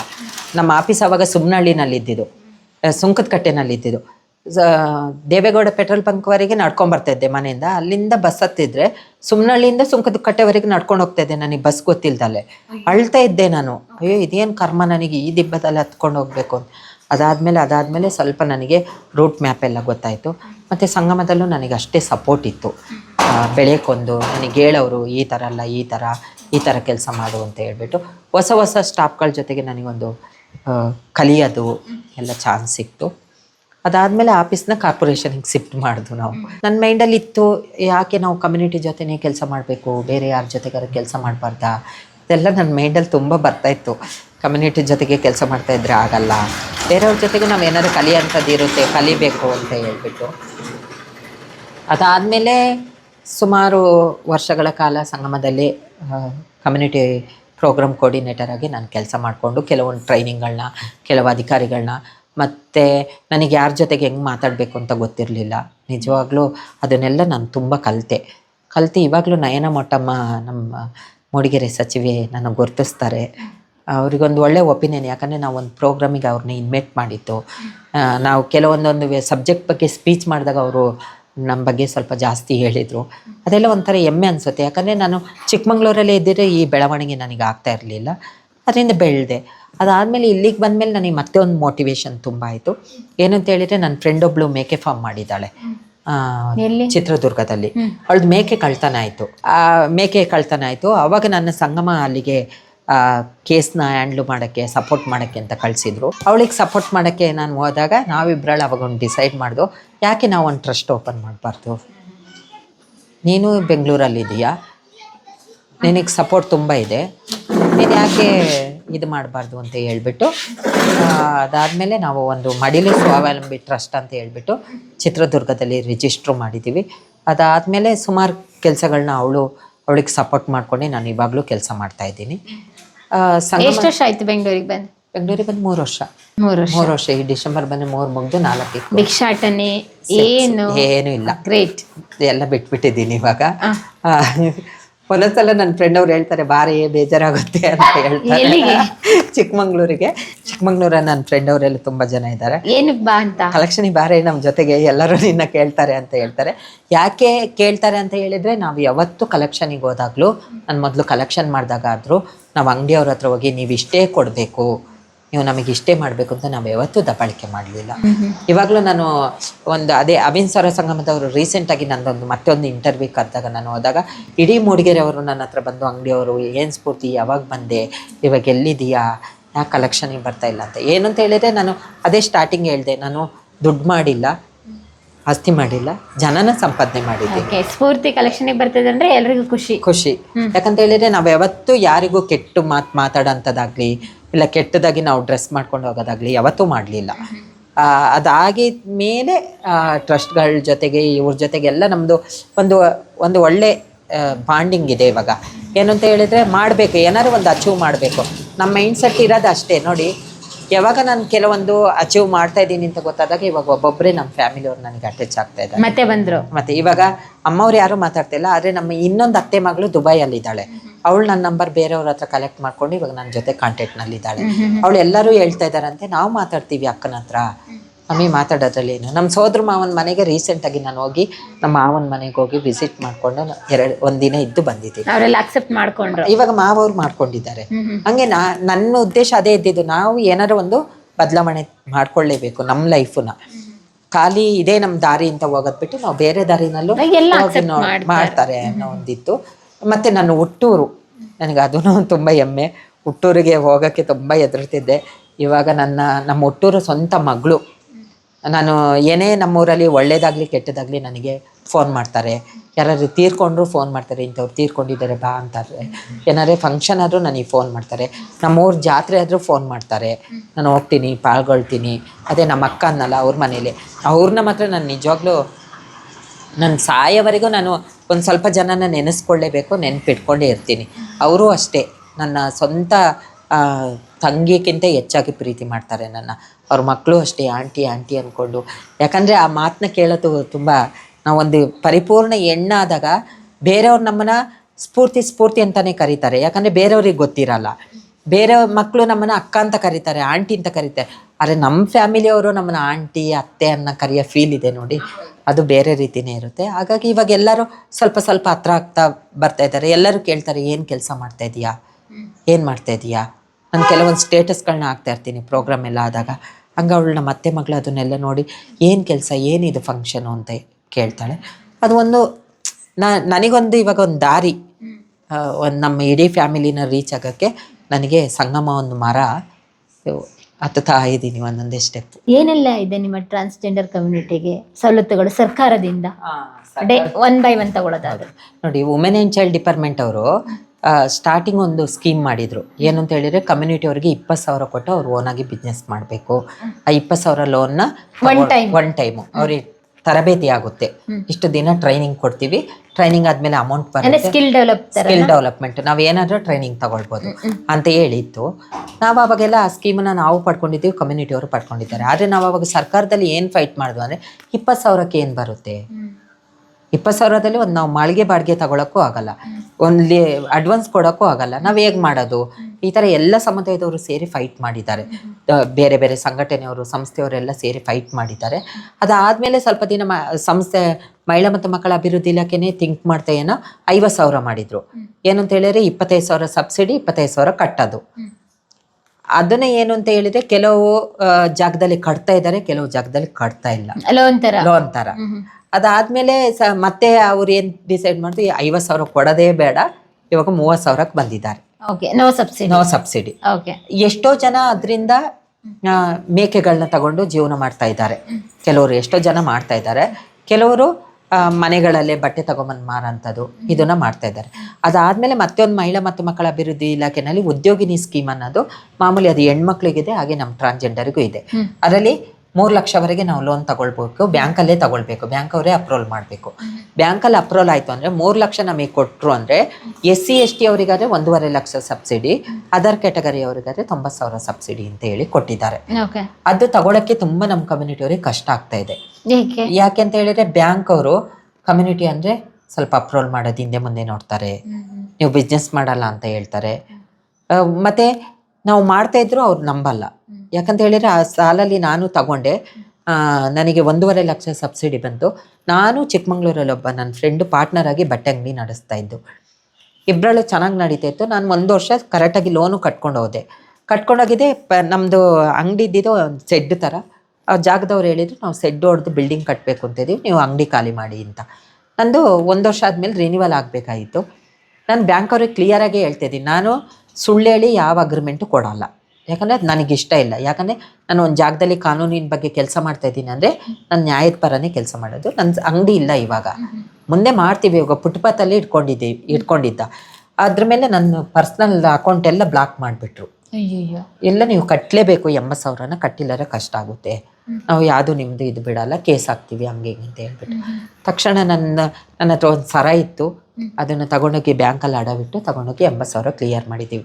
ಈ ಥರ ಸಮಸ್ಯೆ ಆದಾಗ ಕಮ್ಯುನಿಟಿ ಅವ್ರಿಗೆ ಏನು ಅನಿಸುತ್ತೆ, ನಾವು ಏನೋ ಸ್ಟ್ರಗಲ್ ಮಾಡಿ ಮಾಡಬೇಕು ಅಂತ ಮುಂದೆ ಬಂದಿರ್ತೀವಿ, ಆದರೆ ಸರ್ಕಾರ ಈ ಥರ ಎಲ್ಲ ಮಾಡುತ್ತೆ, ಬ್ಯಾಂಕ್ ಅವ್ರು ಈ ಥರ ಮಾಡ್ತಾರೆ. ಮತ್ತೆ ಬ್ಯಾಂಕ್ ಅಂತ ಡಾಕ್ಯುಮೆಂಟ್ ಪಕ್ಕ ಇರಬೇಕು, ಹೌದು, ಸ್ವಂತದ್ದೇನಾದ್ರು ಇದೆಲ್ಲ ಇರಬೇಕು ಅಂದಾಗ ನಾವು ಹೇಗೆ ಮಾಡೋದು ಅಂತ ಹೇಳ್ಬಿಟ್ಟು ಇದೊಂದು 2 ಸ್ಕೀಮ್ ಇದೆ. ಇದು ಬಿಟ್ಟರೆ ಸರ್ಕಾರದಿಂದ ಯಾವ ಸ್ಕೀಮು ಇಲ್ಲ. ಯಾವ ಸ್ಕೀಮೂ ಸರ್ಕಾರದಿಂದ ನಮ್ಮ ಕಮ್ಯುನಿಟಿಯವ್ರಿಗೆ ಕೊಡ್ತಾ ಇಲ್ಲ. ಅದು ಬಿಟ್ಟು ಮೈತ್ರಿ ಪೆನ್ಷನ್ ಅಂತ ಹೇಳಿ ಕೊಡ್ತಾ ಇದ್ದಾರೆ. ಅದೇನಾದ್ರೂ ಏಜ್ ಲಿಮಿಟ್ ಇದೆಯಾ? 25 ವರ್ಷದ ಮೇಲ್ಪಟ್ಟವರು ಯಾರು ಬೇಕಾದ್ರೆ ಅಪ್ಲೈ ಮಾಡ್ಬೋದು. ಅದರಲ್ಲಿ ಏನಿದೆ ಅಂತ ಹೇಳಿದ್ರೆ, ಫಸ್ಟ್ 600 ಬರ್ತಾ ಇತ್ತು, 800 ಬಂತು, ಇವಾಗ 1,200 ರೂಪಾಯಿ ಮಾಡಿದ್ದಾರೆ. ಅದು ಕೆಲವರಿಗೆ ಒಂದೊಂದ್ಸಲ ಕರೆಕ್ಟ್ ಬರುತ್ತೆ, ಪೆನ್ಷನ್ ತರ ತಿಂಗಳು ಕೆಲವರಿಗೆ ಕರೆಕ್ಟ್ ಆಗಿ ಬರ್ತಾ ಇಲ್ಲ. ಅದಾದ್ಮೇಲೆ ಇವಾಗ ಇದು ಸರ್ಕಾರದಲ್ಲಿ ಗ್ಯಾರಂಟಿ ಸ್ಕೀಮಲ್ಲಿ ಕೆಲವೊಂದು ಸ್ಕೀಮ್ಗಳು ನಮಗೂ ಬರ್ತಾ ಇಲ್ಲ.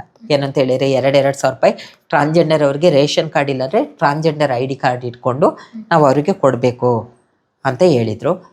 ಎಲ್ಲರಿಗೂ ಒಂದು ಬಂದಿದ್ರೇ ಒಂದು 4 ತಿಂಗಳು ಹಾಕಿದ್ದಾರೆ. ID card, transgender ID card ಅಂತ ಹೇಳ್ಬಿಟ್ಟು ಸೆಂಟ್ರಲ್ ಗೌರ್ಮೆಂಟಿಂದನೇ ID ಕಾರ್ಡ್ ಮಾಡಿಕೊಡ್ತಾ ಇದ್ದೀವಿ. ಆ ಕಾರ್ಡ್ ಇಟ್ಕೊಂಡು ನಾವು ಇದಕ್ಕೆ ಅಪ್ಲೈ ಮಾಡ್ಬೋದು. ಗೃಹಲಕ್ಷ್ಮಿಗೆ ಅಪ್ಲೈ ಮಾಡಬೇಕು, 2,000 ಬರುತ್ತೆ ಅಂತ ಹೇಳಿದರು. ಅಮ್ಮಮ್ಮ ಅಂತ ಹೇಳಿದ್ರೆ ನಮ್ಮ ಕಮ್ಯುನಿಟಿ ಅವರಿಗೆ ಬಂದಿದ್ರೆ, ಕೆಲವರಿಗೆ 6 ತಿಂಗಳು ಬಂದಿದೆ, ಕೆಲವರಿಗೆ 4 ತಿಂಗಳು ಬಂದಿದೆ, ಬರ್ತಾ ಇಲ್ಲ. ಈ ಥರ ಎಲ್ಲ ಸರ್ಕಾರದಲ್ಲಿ ಸಿಗುವಂಥ ಸೌಲಭ್ಯದಿಂದ ನಾವು ವಂಚಿತರಾಗಿದ್ದೀವಿ. ಅದಾದಮೇಲೆ ವಸತಿಗೆ ಸಂಬಂಧಪಟ್ಟಂಗೆ ಕಮ್ಯುನಿಟಿಯವರಿಗೆ ವಸತಿ ಕೊಡಬೇಕು ಅಂತ ಹೇಳ್ತಾರೆ. ಎಲ್ಲಿಗೆ ಹೋದಾಗಲೂ ವಸತಿ ಕಮ್ಯುನಿಟಿಯವರಿಗೆ ಸಿಗ್ತಾ ಇಲ್ಲ, ಕರೆಕ್ಟಾಗಿ ಸಿಗ್ತಾ ಇಲ್ಲ. ಇದು ತುಂಬ ನಮ್ಮ ಕಮ್ಯುನಿಟಿಯವರು ಈ ಸಮಸ್ಯೆನ ತುಂಬ ಬಗೆಹರ್ಸಕ್ಕೂ ಆಗ್ತಾ ಇಲ್ಲ, ಸಮಸ್ಯೆಯಲ್ಲೇ ಇದ್ದಾರೆ. ಮತ್ತೆ ನೀವು ಈ ಸಂಘ ಸಂಸ್ಥೆಗಳಿದೆಯಲ್ಲ ನಿಮ್ಮ ಕಮ್ಯುನಿಟಿ ಪರ, ಫಾರ್ ಎಕ್ಸಾಂಪಲ್ ಸಂಗಮದಂತದ್ದು, ಅವ್ರ ಕಮ್ಯುನಿಟಿ ಪರವಾಗಿ ಏನ್ ಸವಲತ್ತುಗಳನ್ನ ಕೊಡ್ತೀರಾ? ಸರ್ಕಾರದಿಂದ ಇದೆ ಅಂತ ತಲುಪಿಸುವಂತ ಕಾರ್ಯಗಳನ್ನ ಮಾಡ್ತೀರಾ? ಹೌದು. ನೀವು ಲೋನು ದುಡ್ಡು ಅದೇ ಸಂಗಮ ಬೇರೆ ಬೇರೆ ಜಿಲ್ಲೆನಲ್ಲಿ ಕೆಲವರಿಗೆ ಈ ಸ್ವಸಹಾಯ ಸಂಘಗಳನ್ನ ಮಾಡಿ ಟ್ರೈನಿಂಗ್ ಕೊಟ್ಟಿದೆ. ಟ್ರೈನಿಂಗ್ ಕೊಟ್ಟು ಕೌಶಲ್ಯಾಭಿವೃದ್ಧಿ ಟ್ರೈನಿಂಗ್ ಕೊಟ್ಟು ಇವಾಗ ಒಂದು 20 ಜನ ಸಮುದಾಯದವರು ಓನ್ ಆಗಿ ಬಿಸ್ನೆಸ್ ಮಾಡ್ತಾ ಇದ್ದಾರೆ. ಎಜುಕೇಶನ್ಗೆ ಜಾಸ್ತಿ ಇದು ಕೊಡ್ತಾ ಇದೆ. ಏನಂತ ಹೇಳಿದ್ರೆ ಟ್ರಾನ್ಸ್ಜೆಂಡರ್ ಕಮ್ಯುನಿಟಿ ಮೊದಲು ಏನಂತ ಹೇಳಿದ್ರೆ ಫಿಮೇಲ್ ಸೆಕ್ಸ್ ವರ್ಕರ್ಸ್ ಅವ್ರ ಮಕ್ಕಳಿಗೆ ಸಂಗಮ ಎಜುಕೇಶನ್ಗೆ ಸಪೋರ್ಟ್ ಮಾಡ್ತಾ ಇತ್ತು. ಇವಾಗ ಟ್ರಾನ್ಸ್ಜೆಂಡರ್ ಅವರಿಗೂ ಇವಾಗ ನಾನೇನಾದ್ರೆ 10th ಪಾಸ್ ಆಗಿ ಮುಂದೆ ಏನಾದ್ರು 2nd PU ಇಲ್ಲ ಬೇರೆ ಏನಾದ್ರು ಎಜುಕೇಶನ್ ಮಾಡ್ತೀನಿ ಅಂದ್ರೆ ಸಂಗಮ ನನಗೆ ದುಡ್ಡು ಕೊಟ್ಟು ಸಪೋರ್ಟ್ ಮಾಡ್ತೀನಿ. ಇದು ಬೇಕಿತ್ತು, ಇದು ಅವಶ್ಯಕತೆ ಇದೆ. ಯಾಕೆಂದ್ರೆ ಟೀನೇಜ್ ಎಲ್ಲ ಮನೆ ಬಿಟ್ಟು ಬಂದಿರ್ತಾರೆ, ಒಂದ್ ಅಮ್ಮ ಜೊತೆ ಇರ್ತಾರೆ, ಆಮೇಲೆ ಅವ್ರ ಬದುಕು ಹೆಂಗಾಗುತ್ತೆ ಏನು ಹೇಳಕ್ಕಾಗಲ್ಲ. ಅವ್ರಿಗೆ ಮೆಚುರಿಟಿ ಆಗೋಷ್ಟು ಏಜ್ ಬಾರ್ ಆಗಿರುತ್ತೆ. ಬಟ್ ಓದೋ ಏಜ್ ಅಲ್ಲಿ ಮನೆ ಬಿಟ್ಟು ಬಂದಾಗ ಸರ್ಟಿಫಿಕೇಟ್ ಎಲ್ಲ ಏನಿರಲ್ಲ, ಇದನ್ನೆಲ್ಲ ಹೊಂದಾಣಿಸ್ಕೊಂಡು ಮಾಡುವಂತ ಒಂದು ಕೆಲಸ ಮಾಡುವಂತದ್ದು ಬೇಕಿತ್ತು. ಆಗ್ತಾ ಇದೆ. ಅದಾದ್ಮೇಲೆ ಏನು ಅಂತ ಹೇಳಿದ್ರೆ ಬೇರೆ ಸಂಸ್ಥೆ ಜೊತೆಗೆ ಸಂಗಮ ಟೈಅಪ್ ಆಗಿ ನಮ್ಮಲ್ಲಿ ಸಿಗುವಂತ ಸೌಲಭ್ಯ ಬಿಟ್ಟು ಬೇರೆ ಏನಾದ್ರು ಸೌಲಭ್ಯ ಸಮುದಾಯದವ್ರಿಗೆ ಕೊಡ್ತಾ ಇದ್ದಾರೆ ಅಂದ್ರೆ ಅಲ್ಲಿಗೆ ರೆಫರ್ ಮಾಡೋಂಥದ್ದಾಗ್ಲಿ, ಆ ಸೌಲಭ್ಯನ ಸಮುದಾಯದವ್ರಿಗೆ ಕೊಡ್ಸೋಂಥದ್ದಾಗ್ಲಿ ಕೆಲಸ ಮಾಡ್ತಾರೆ. ಕೌನ್ಸಿಲಿಂಗ್ ಆಗಿ ಮಾಡ್ತಾ ಇದೆ ಅಂತ ಏನದು ಏನ್ ಜಾಬ್ ರೋಲ್? ಏನು ಅಂತ ಹೇಳಿದ್ರೆ ಇವಾಗ ಕಮ್ಯುನಿಟಿ ಅವ್ರು ಬರ್ತಾರೆ, ಅವ್ರ ಫೀಲಿಂಗ್ ಟ್ರಾನ್ಸ್ಜೆಂಡರ್ ಅವ್ರ ಫೀಲಿಂಗ್ ನ ಎಲ್ಲೂ ಶೇರ್ ಮಾಡ್ಕೊಳಕ್ ಆಗಲ್ಲ. ಬೇರೆ ಏನಾದ್ರು ಒಂದು ಸಮಸ್ಯೆ ಇರುತ್ತೆ, ಅವಾಗ ಬಂದು ನಮ್ಮ ಹತ್ರ ಶೇರ್ ಮಾಡ್ಕೊಂಡಾಗ ನಾವು ಅದನ್ನ ಯಾವ ರೀತಿ ಸಾಲ್ವ್ ಮಾಡ್ಬೋದು, ಯಾವ ರೀತಿ ಆ ಸಮಸ್ಯೆಯಿಂದ ನಾವು ಹೊರಗಡೆ ಬರ್ಬೋದು ಅನ್ನೋದು ಕೌನ್ಸಿಲಿಂಗ್ ಮಾಡೋಂಥದ್ದು. ಫಾರ್ ಎಕ್ಸಾಂಪಲ್ ಯಾವ ತರ ಮೈಂಡ್ ಸೆಟ್ ಇಟ್ಕೊಂಡು ಬಂದವ್ರು ಉಂಟು? ಎಷ್ಟು ಜನ ಕೌನ್ಸಿಲಿಂಗ್ ಮಾಡಿದ್ದೀರಾ? ನಾನು ತಿಂಗಳಿಗೆ ಒಂದು 50 ಜನ, ಅಂದ್ರೆ ತುಂಬ ಡೀಪಾಗಿ ಅಷ್ಟು ಕೌನ್ಸಿಲಿಂಗ್ ಅಲ್ಲ, ಸ್ವಲ್ಪ ಇದಂದರೆ ಡೀಪಾಗಿ ಕೌನ್ಸಿಲಿಂಗ್ ಮಾಡ್ತೀವಿ ಅಂದರೆ ಅವಾಗ ಸ್ವಲ್ಪ ಕಡಿಮೆನೇ ಕೌನ್ಸಿಲಿಂಗ್ ಮಾಡ್ತಾಯಿದ್ದು. ಕೆಲವರು ಫ್ಯಾಮಿಲಿನಲ್ಲಿ ಆಗ್ತಾ ಇರೋಂಥ ಸಮಸ್ಯೆಗಳು, ಕೆಲವು ನಮ್ಮ ಟ್ರಾನ್ಸ್ಜೆಂಡರ್ ಪ್ಯಾಂಟು ಶರ್ಟಲ್ಲಿರೋರಿಗೆ ಗೊತ್ತು ನಿಮಗೆ, ಫೋರ್ಸಬಲ್ ಆಗಿ ಮದುವೆ ಮಾಡಿರ್ತಾರೆ, ಆ ಸಮಸ್ಯೆಗಳ ಬಗ್ಗೆ ಮಾತಾಡೋಂಥದ್ದು. ಅದನ್ನು ನಾವು ಕೂತು ಏನಂತ ಹೇಳಿದರೆ ಫಸ್ಟ್ ಅವ್ರು ಏನು ಹೇಳ್ತಾರೆ ಅಂತ ಅರ್ಥ ಮಾಡ್ಕೊಳ್ತಾ ಇದ್ದು, ಅರ್ಥ ಮಾಡಿಕೊಂಡು ನಾವು ಮುಂದೆ ಅದನ್ನು ಯಾವ ರೀತಿ ನಾವು ತಗೊಂಡೋಗ್ಬೇಕು, ಯಾವ ರೀತಿ ಸಪೋರ್ಟ್ ಬೇಕು ಅನ್ನೋದ್ರ ಬಗ್ಗೆ ಅವರಿಗೆ ತಿಳಿಸ್ತಾ ಇದ್ದು. ಒಂದೊಂದ್ಸಲ ನಾವು ಲೀಗಲ್ ಸಪೋರ್ಟ್ ತಗೊಳ್ಳೇಬೇಕಾಗಿರುತ್ತೆ, ಅವಾಗ ಕಾನೂನು ಸೇವಾ ಪ್ರಾಧಿಕಾರಕ್ಕೆ ಹೋಗಿ ಅಲ್ಲಿ ಸಲಹೆ ಕೇಳ್ತಾ ಇದ್ದು, ಈ ತರ ಸಮಸ್ಯೆ ಇದೆ, ನಾವು ಇದನ್ನ ಯಾವ ರೀತಿ ಬಗೆಹರಿಸ್ಕೊಳ್ಬೋದು. ತುಂಬಾ ಸಮಸ್ಯೆ ಬಂದಾಗ ನಾವು ಗೌರ್ಮೆಂಟ್ ಹಾಸ್ಪಿಟಲ್ಗಳಿಗೆ ರೆಫರ್ ಮಾಡ್ತೀವಿ. ನೀವು ಕೊನೆಗೆ ಚಪ್ಪಳೆ ಹೊಡೆಯೋದು ಕಲ್ತ್ರ? ಫಸ್ಟ್ ಬರ್ತಾ ಇರ್ಲಿಲ್ಲ ಅಂತ ಕಲ್ತೆ. ಯಾಕಂತ ಹೇಳಿದ್ರೆ ಅದು ತುಂಬಾ ಕಷ್ಟ ಇತ್ತು. ಆದ್ಮೇಲೆ ನನ್ನ ಫ್ರೆಂಡ್ ಅವರೆಲ್ಲ ಸೇರಿ ಕಲ್ಸಿ ಕಲ್ತಿದ್ದೀನಿ. ಕಮ್ಯುನಿಟಿ ಅಂತ ಬಂದಾಗ ನಿಮ್ಮಲ್ಲಿ ಕೆಲವೊಂದು ಸರ್ಕಾರದಿಂದಲೇ ಕಾಂಡಮ್ ಡಿಸ್ಟ್ರಿಬ್ಯೂಷನ್ ಕೊಡ್ತಾರೆ, ಅದ್ರ ಜೊತೆಗೆ ಏಡ್ಸ್ ಬಗ್ಗೆನೂ ಕೂಡ ಜಾಗೃತಿ ಮೂಡಿಸ್ತೀರಾ. ನಿಮ್ಮಲ್ಲಿ ಆ ಥರ ಏನು ಟ್ಯಾಬ್ಲೆಟ್ ಅಥವಾ ತಗೊಳ್ದಲೆ ಅಥವಾ ಆ ಥರ ಏನಾದರೂ ಒಂದು ಸಫರಿಂಗ್ ಆದರೂ ಉಂಟಾ? ಏಡ್ಸ್, HIV ಕಮ್ಯುನಿಟಿಲಿ ಇದ್ದಾರೆ. ಏನಕ್ಕೆ ನಿಮಗೆ ನೀವು ನೋಡ್ದಂಗೆ? ನಾನು ನೋಡಿರೋ ಥರನೇ, ನಾನು ಚಿಕ್ಕಮಂಗ್ಳೂರಲ್ಲಿ ಕೆಲಸ ಮಾಡ್ತಾ ಇರುವಾಗ ನನ್ನ ಫ್ರೆಂಡೇ ನಾವೆಲ್ಲ ಪ್ಯಾಂಟ್ ಶರ್ಟಲ್ಲಿ ಫ್ರೆಂಡ್ ಆಗಿರೋರು, ತುಂಬ ಅಟ್ಯಾಚ್ಮೆಂಟು ನಮಗೆ. ನಾವೆಲ್ಲರೂ ಫ್ರೆಂಡ್ ಆಗಿ ಒಂದು 6 ಜನ ನಮ್ದೊಂದು ಗ್ರೂಪು. ನಮಗೆ ಯಾವಾಗಲೂ ಜನ ಚುಡಾಯಿಸೋರು. ಏನು ಚುಡಾಯಿಸೋರು ಅಂದರೆ ದಿನಕ ರಾಜ ರಾತ್ರಕ ರಾಣಿ ಅನ್ನೋರು. ಅದ್ರ ಬಗ್ಗೆ ತಲೆನೇ ಕೆಡಿಸ್ಕೊಳ್ತಾ ಇರಲಿಲ್ಲ. ಏನಾರ ಅನ್ಕೊಂಡು ಹೋಗ್ತಾರೆ, ಹೋಗ್ಲಿ ಬಿಡು ಅಂತ ಹೇಳ್ಬಿಟ್ಟು ನಮ್ದೊಂದು ಗ್ರೂಪು. ನಾವು ಸಂಜೆ ಟೈಮು ಎಲ್ಲರೂ ಕೆಲ್ಸಕ್ಕೆ ಹೋದವರು ಬಂದು ಬಸ್ ಸ್ಟ್ಯಾಂಡಲ್ಲಿ ಒಂದು ಜಾಗ ಇತ್ತು, ಅಲ್ಲ ಈನಿಗೆ ಕುತ್ಕೊಂಡು ಮಾತಾಡೋದು ಏನಾರ ಇದ್ರೆ ಅಲ್ಲಿ ಮಾಡ್ತಾ ಇದ್ವಿ ನಾವು. ಅದರಲ್ಲಿ ಒಬ್ಬರಿಗೆ ಪಾಸಿಟಿವ್ ಬಂದ್ಬಿಡ್ತು. ಸೆಕ್ಸ್ ವರ್ಕ್ ಮಾಡ್ತಾ ಇದ್ರು, ಪಾಸಿಟಿವ್ ಬಂದ್ಬಿಡ್ತು. ಅದು ನನ್ನ ಪೀರಿಯಡ್ನಲ್ಲಿ ನಾನು ಅಲ್ಲಿ ಕೆಲಸ ಮಾಡ್ತಾ ಇರೋ ಟೈಮ್ನಲ್ಲಿ. ಆಮೇಲೆ ಹೋದೆ, ಅವ್ರು ಅಳ್ತಾ ಇಲ್ಲ, ನಾನು ಅಳ್ತಾ ಇದ್ದೀನಿ. ಅವ್ರು ಅಳ್ತಾನೆ ಇಲ್ಲ, ಅವ್ರು ಧೈರ್ಯವಾಗಿ ಕೌನ್ಸಿಲರ್ ಹತ್ರ ICTC ಕೌನ್ಸಿಲರ್ ಜೊತೆಗೆ ಮಾತಾಡ್ತಾ ಇದ್ದಾರೆ. ನಾನು ಜೋರಾಗಿ ಅಳ್ತಾ ಇದ್ದೀನಿ. ಅಯ್ಯೋ ಈ ಥರ ಆಯ್ತಲ್ಲ, ನಾವು ಇಷ್ಟು ಜನದಲ್ಲಿ ಇವ್ರಿಗೆ ಈ ಥರ ಪರಿಸ್ಥಿತಿ ಬಂತಲ್ಲ ಅಂತ ಹೇಳ್ಬಿಟ್ಟು. ಅದ್ಮೇಲೆ ನಾನು ಯಾರಿಗೂ ಪಬ್ಲಿಕ್ ಮಾಡಿಲ್ಲ. ಅವ್ರ ಹತ್ರ ಕೂತ್ಕೊಂಡು ನನಗೆ ಕೌನ್ಸಿಲರೇ ಒಂದು ಅರ್ಧ ಗಂಟೆ ಸಮಾಧಾನ ಮಾಡಿದ್ರು. ನೀನೇ ಹಿಂಗಾದ್ರೆ ಹೆಂಗೆ, ಇನ್ನೊಂದು ಸಂಸ್ಥೆನಲ್ಲಿ ಕೆಲಸ ಮಾಡ್ತಾ ಇದ್ದೀರ, ನೀನು ಅವರಿಗೆ ಧೈರ್ಯ ತುಂಬಬೇಕು ಅಂತ ಎಲ್ಲ ಹೇಳಿದರು. ಅವರು ಒಂದೇ ಮಾತು ಹೇಳಿದ್ದು, ನಾನು ಚಿಕ್ಕಮಂಗ್ಳೂರಲ್ಲಿ ಮೆಡಿಷನ್ ತಗೊಳ್ಳಲ್ಲ, ನನಗೆ ಬೇರೆ ಎಲ್ಲಾದ್ರೆ ಟ್ರಾನ್ಸ್ಫರ್ ಮಾಡಿಕೊಡಿ ಅಂತ. ಅವಾಗ ಮೈಸೂರಲ್ಲಿ ಹೋಗಿ ನಾವು ರೂಮ್ ಮಾಡಿಕೊಂಡು ಗೊತ್ತಾಗುತ್ತೆ ಅಂತ ಮೈಸೂರಲ್ಲಿ ಹೋಗಿ ರೋಮ್ ಮಾಡಿಕೊಂಡು ಮೈಸೂರು ART ಸೆಂಟರ್ಗಳನ್ನೆಲ್ಲ ವಿಸಿಟ್ ಮಾಡಿ ಅಲ್ಲೇ ಅವ್ರ ಹತ್ರ ಮಾತಾಡಿ ಅಲ್ಲಿ ರಿಜಿಸ್ಟ್ರೇಷನ್ ಮಾಡಿ ಬಂದಾದಮೇಲೆ ಸತತ ಅವರು ಒಂದು 7-8 ವರ್ಷ ಮಾತ್ರನೇ ತಗೊಂಡಿಲ್ಲ. ನಮ್ಮ ಕೈಗೂ ಸಿಗ್ತಾ ಇರಲಿಲ್ಲ. ನಾವೇನಾರು ಹೇಳ್ತೀವಿ ಅಂದಾಗ ಇಲ್ಲಿ ನಮ್ಮ ಮುಂದೆ ಏನಾರು ಬಂದರೆ ನಮ್ಮನ್ನು ನೋಡಿದ್ರೆ ಓಡೋಗ್ಬಿಡೋರು. ಓಕೆ, ಯಾಕೆ ಮಾತ್ರೆ ತಗೊಂಡಿಲ್ಲ ಅವರು? ಅವರಿಗೆ ನೀವು ಯಾಕೆ ತಗೊಳ್ಬೇಕು, ನಾನು ಚೆನ್ನಾಗೇ ಇದ್ದೀನಿ ಅಂತ ಹೇಳ್ಬಿಟ್ಟು ಅವ್ರ ಫ್ಯಾಮಿಲಿಯವ್ರಿಗೂ ಗೊತ್ತಿರಲಿಲ್ಲ. ರೀಸೆಂಟಾಗಿ ಅದಾದ್ಮೇಲೆ ಏಡ್ಸ್ ಬಂದ್ಮೇಲೆ ಸೆಕ್ಸ್ ವರ್ಕ್ ನಿಲ್ಸಿದ್ರ? ಇಲ್ಲ, ಒಂದು ಪಾರ್ಟ್ನರ್ ಜೊತೆಗೆ ಇದ್ರು ಅಂತ ಗೊತ್ತು, ಆದರೆ ಇದಾರೆ ಇಲ್ವ ಅಂತ ನಮಗೆ ಗೊತ್ತಿರಲಿಲ್ಲ. ಅದಾದಮೇಲೆ ಅವರಿಗೆ ಸ್ವಲ್ಪ ಹೆಲ್ತ್ ಪ್ರಾಬ್ಲಮ್ ಎಲ್ಲ ಆಗಿ ತುಂಬ ಸಣ್ಣ ಆದರು. ಅವಾಗ ಅವ್ರ ಫ್ಯಾಮಿಲಿಯವರು ಅವ್ರನ್ನ ಅಡ್ಮಿಟ್ ಮಾಡಿದಾಗ ಕೆಲವು ಟೆಸ್ಟ್ ಮಾಡಿದಾಗ ಫ್ಯಾಮಿಲಿಯವ್ರಿಗೆ ಗೊತ್ತಾಗ್ಬಿಡ್ತು ಪಾಸಿಟಿವ್ ಅಂತ. ನಿಜಾಗ್ಲೂ ಅವ್ರ ಫ್ಯಾಮಿಲಿ ಬಗ್ಗೆ ಖುಷಿ ಪಡಬೇಕು ನಾವು. ಯಾಕಂತ ಹೇಳಿದರೆ ಅವ್ರ ತಾಯಿ, ಅವ್ರ ತಂಗಿ ಎಲ್ಲರೂ ನಾನು ಹೋಗಿ ಮಾತಾಡಿದಾಗ ಮೆಡಿಷನ್ ಕೊಟ್ಟು ಕಂಟಿನ್ಯೂ ಟ್ಯಾಬ್ಲೆಟ್ ತಗೊಂಡು ತುಂಬ ಚೆನ್ನಾಗಿದ್ದಾರೆ. ಇವಾಗ ಚೆನ್ನಾಗಿದ್ದಾರೆ. ಈ ಥರ ಎಲ್ಲ ಕಮ್ಯುನಿಟಿಗೆ ಏನು ಅನಿಸುತ್ತೆ ಅಂತ ಹೇಳಿದರೆ, ಸಮಾಜ ನಾನೊಬ್ಬ ಕಮ್ಯುನಿಟಿ ಅಂದ್ರೇ ನನ್ನ ನೋಡೋ ದೃಷ್ಟಿ ಬೇರೆ ಇರುತ್ತೆ. ಅದರಲ್ಲಿ ನಾನು ಪಾಸಿಟಿವ್ ಅಂದರೆ ಸಮಾಜ ನನ್ನ ಯಾವ ರೀತಿ ನೋಡುತ್ತೆ ಅನ್ನೋ ಮೈಂಡ್ ಸೆಟ್ಟಿಂದ ಕೆಲವರು ಮಾತ್ರೆನೂ ಬೇಡ, ಕೌನ್ಸಿಲಿಂಗು ಬೇಡ, ಏನೂ ಬೇಡ ಅಂತ ಇರ್ತಾರೆ. ಆದರೆ ಅವರಿಗೆ ನಾವು ಅರ್ಥ ಮಾಡಿಸಿದ್ರೆ, ಈ ಮಾತ್ರೆ ತಗೊಂಡ್ರೆ 10 ವರ್ಷ ಬದುಕೊಂಡು ಒಂದು 20 ವರ್ಷ ಬದುಕ್ತೀಯ, ಚೆನ್ನಾಗಿ ನ್ಯೂಟ್ರಿಷನ್ ತಗೊಂಡು ಅಂತ. ಅದನ್ನು ಒಂದು ಇವಾಗ ನಾವು ಕೆಲವರಿಗೆ ಇವಾಗ ಏನು ಹೇಳ್ತೀವಿ ಅಂತ ಹೇಳಿದರೆ, ನೋಡು HIV ಬಂತು ಅಂತ ತಲೆ ಕೆಡಿಸ್ಕೊಳ್ಬೇಡ, ನೀನೆಲ್ಲ ಊಟ ಮಾಡ್ಬೋದು.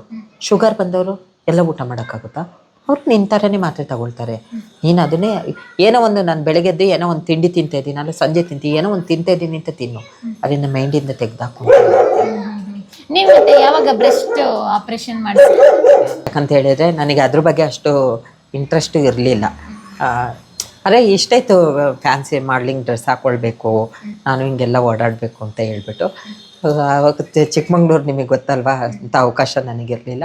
ಅದಾದಮೇಲೆ ಬೆಂಗಳೂರಿಗೆ ಬಂದಾದಮೇಲೆ ನಾನು ಡಿಸೈಡ್ ಯಾವಾಗ ಮಾಡಿದೆ ಅಂತ ಹೇಳಿದರೆ, ನಾನು ಹೆಣ್ಣು ಅಂತ ಆಗಿದ್ದೀನಿ, ಯಾಕೆ ಫುಲ್ಲು ಆಗಬಾರ್ದು, ಯಾಕೆ ನಾನು ಬ್ರೆಸ್ಟ್ ಸರ್ಜರಿ ಮಾಡ್ಕೊಳ್ಬಾರ್ದು ಅಂತ ಹೇಳ್ಬಿಟ್ಟು ನಾನು ಬೆಂಗಳೂರಿಗೆ ಬಂದಾದಮೇಲೆ ಬ್ರೆಸ್ಟ್ ಸರ್ಜರಿನ ಮಾಡಿ. ಎಷ್ಟಾಯಿತು ಬ್ರೆಸ್ಟ್ ಸರ್ಜರಿ? ನಂದೆಲ್ಲ ಆಸ್ಪತ್ರೆಯಿಂದ ಮನೆಗೆ ಬಂದು ನಾನೆಲ್ಲ ರಿಕವರಿ ಆಗುವವರೆಗೂ 2 ಲಕ್ಷ ಆಯಿತು.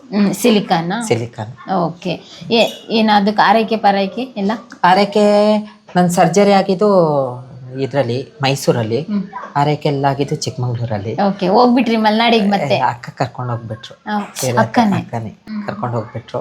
ಕರ್ಕೊಂಡೋಗಿ ತುಂಬ, ಯಾಕಂತ ಹೇಳಿದರೆ ನಮಗೆ ಬ್ರೆಸ್ಟ್ ಸರ್ಜರಿ ಆದಾಗ ತುಂಬ ಕೇರ್ ಮಾಡಬೇಕು. ಸ್ಟ್ರೈಟಾಗೇ ಮಲ್ಕೊಳ್ಬೇಕು, ಒಬ್ಬರು ಎಬ್ರಿಸ್ಬೇಕು, ಕೂರಿಸ್ಬೇಕು, ನಾವೇನು ಬಾರದು ಎತ್ತಂಗಿಲ್ಲ, ಏನು ಮುಟ್ಟಂಗಿಲ್ಲ. ಹಾಗಾಗಿ ಅಕ್ಕ ನಾವು ನೋಡ್ಕೊಳ್ತೀವಿ ಅಂತ ನೋಡಿಕೊಂಡು ಅವರೇ ನನ್ನ ಚೆನ್ನಾಗಿ ಆರೈಕೆ ಮಾಡಿ ಕಳಿಸ್ಕೊಟ್ರು. ಇವಾಗ ಹೇಗಿದೆ ಲೈಫ್ ಸ್ಫೂರ್ತಿ? ಇದು ಲೈಫ್ ಚೆನ್ನಾಗಿದೆ, ನನಗೆ ಇಷ್ಟ ಬಂದಂಗೆ ನಾನು ಇದ್ದೀನಿ. ಏನು ಅಂತ ಹೇಳಿದರೆ, ನನಗೆ ಇಷ್ಟ ಬಂದಿರೋ ಥರ ಡ್ರೆಸ್ ಮಾಡ್ಕೊಳ್ತೀನಿ, ನನಗೆ ಇಷ್ಟ ಬಂದಂಗೆ ನಾನು ಇವಾಗ ಇದೆ ಖುಷಿಯಾಗಿದ್ದೀನಿ, ಖುಷಿಯಾಗೇ ಇದ್ದೀನಿ. ನನ್ನ ಲೈಫ್ನ ನಾನು ಖುಷಿಯಾಗೇ ಲೀಡ್ ಮಾಡ್ತಾಯಿದ್ದೀನಿ. ಆದರೆ ಕೆಲವು ಟೈಮು ಒಬ್ಬೊಬ್ಬರು ನನ್ನ ಫ್ರೆಂಡ್ ಅವರೇ ಅಂತಾರೆ, ಇವಾಗ ನಿನಗೆ ಏಜ್ ಇದೆ, ನೀನು ಇವಾಗ ಚೆನ್ನಾಗಿದೀಯಾ, ಏನೋ ದುಡಿಯೋ ಇದಿದೆ, ಮುಂದೆ ನಿನ್ನ ಲೈಫಿಗೆ ಅಂತ ನೀನೇನು ಮಾಡ್ಕೊಳ್ತೀಯಾ, ಏನಾದ್ರೆ ಸೇವಿಂಗ್ಸ್ ಮಾಡು ಅಂತ ಹೇಳುವಾಗ ಒಂದೊಂದ್ಸಲ ಅದು ಮೈಂಡಲ್ಲಿ ಬಂದುಬಿಡುತ್ತೆ. ಹೌದಲ್ವಾ, ಅವ್ರು ಹೇಳ್ತಿರೋದು ಕರೆಕ್ಟೇ ಅಲ್ವಾ ಅಂತ ಅನಿಸುತ್ತೆ. ಆದರೆ ಒಂದೊಂದ್ಸಲ ಏನು ಯೋಚನೆ ಮಾಡ್ತೀನಿ, ಸಾವು ಯಾವಾಗ ಯಾರಿಗೆ ಬರುತ್ತೋ ಗೊತ್ತಿಲ್ಲ, ಇವತ್ತಿದ್ದವ್ರು ನಾಳೆ ಇರ್ತೀವ ಗೊತ್ತಿಲ್ಲ. ಇರೋಷ್ಟು ದಿನ ಖುಷಿಯಾಗಿರಬೇಕು, ನಮಗೆ ಇಷ್ಟ ಬಂದಂಗೆ ನಾವು ಇರಬೇಕು.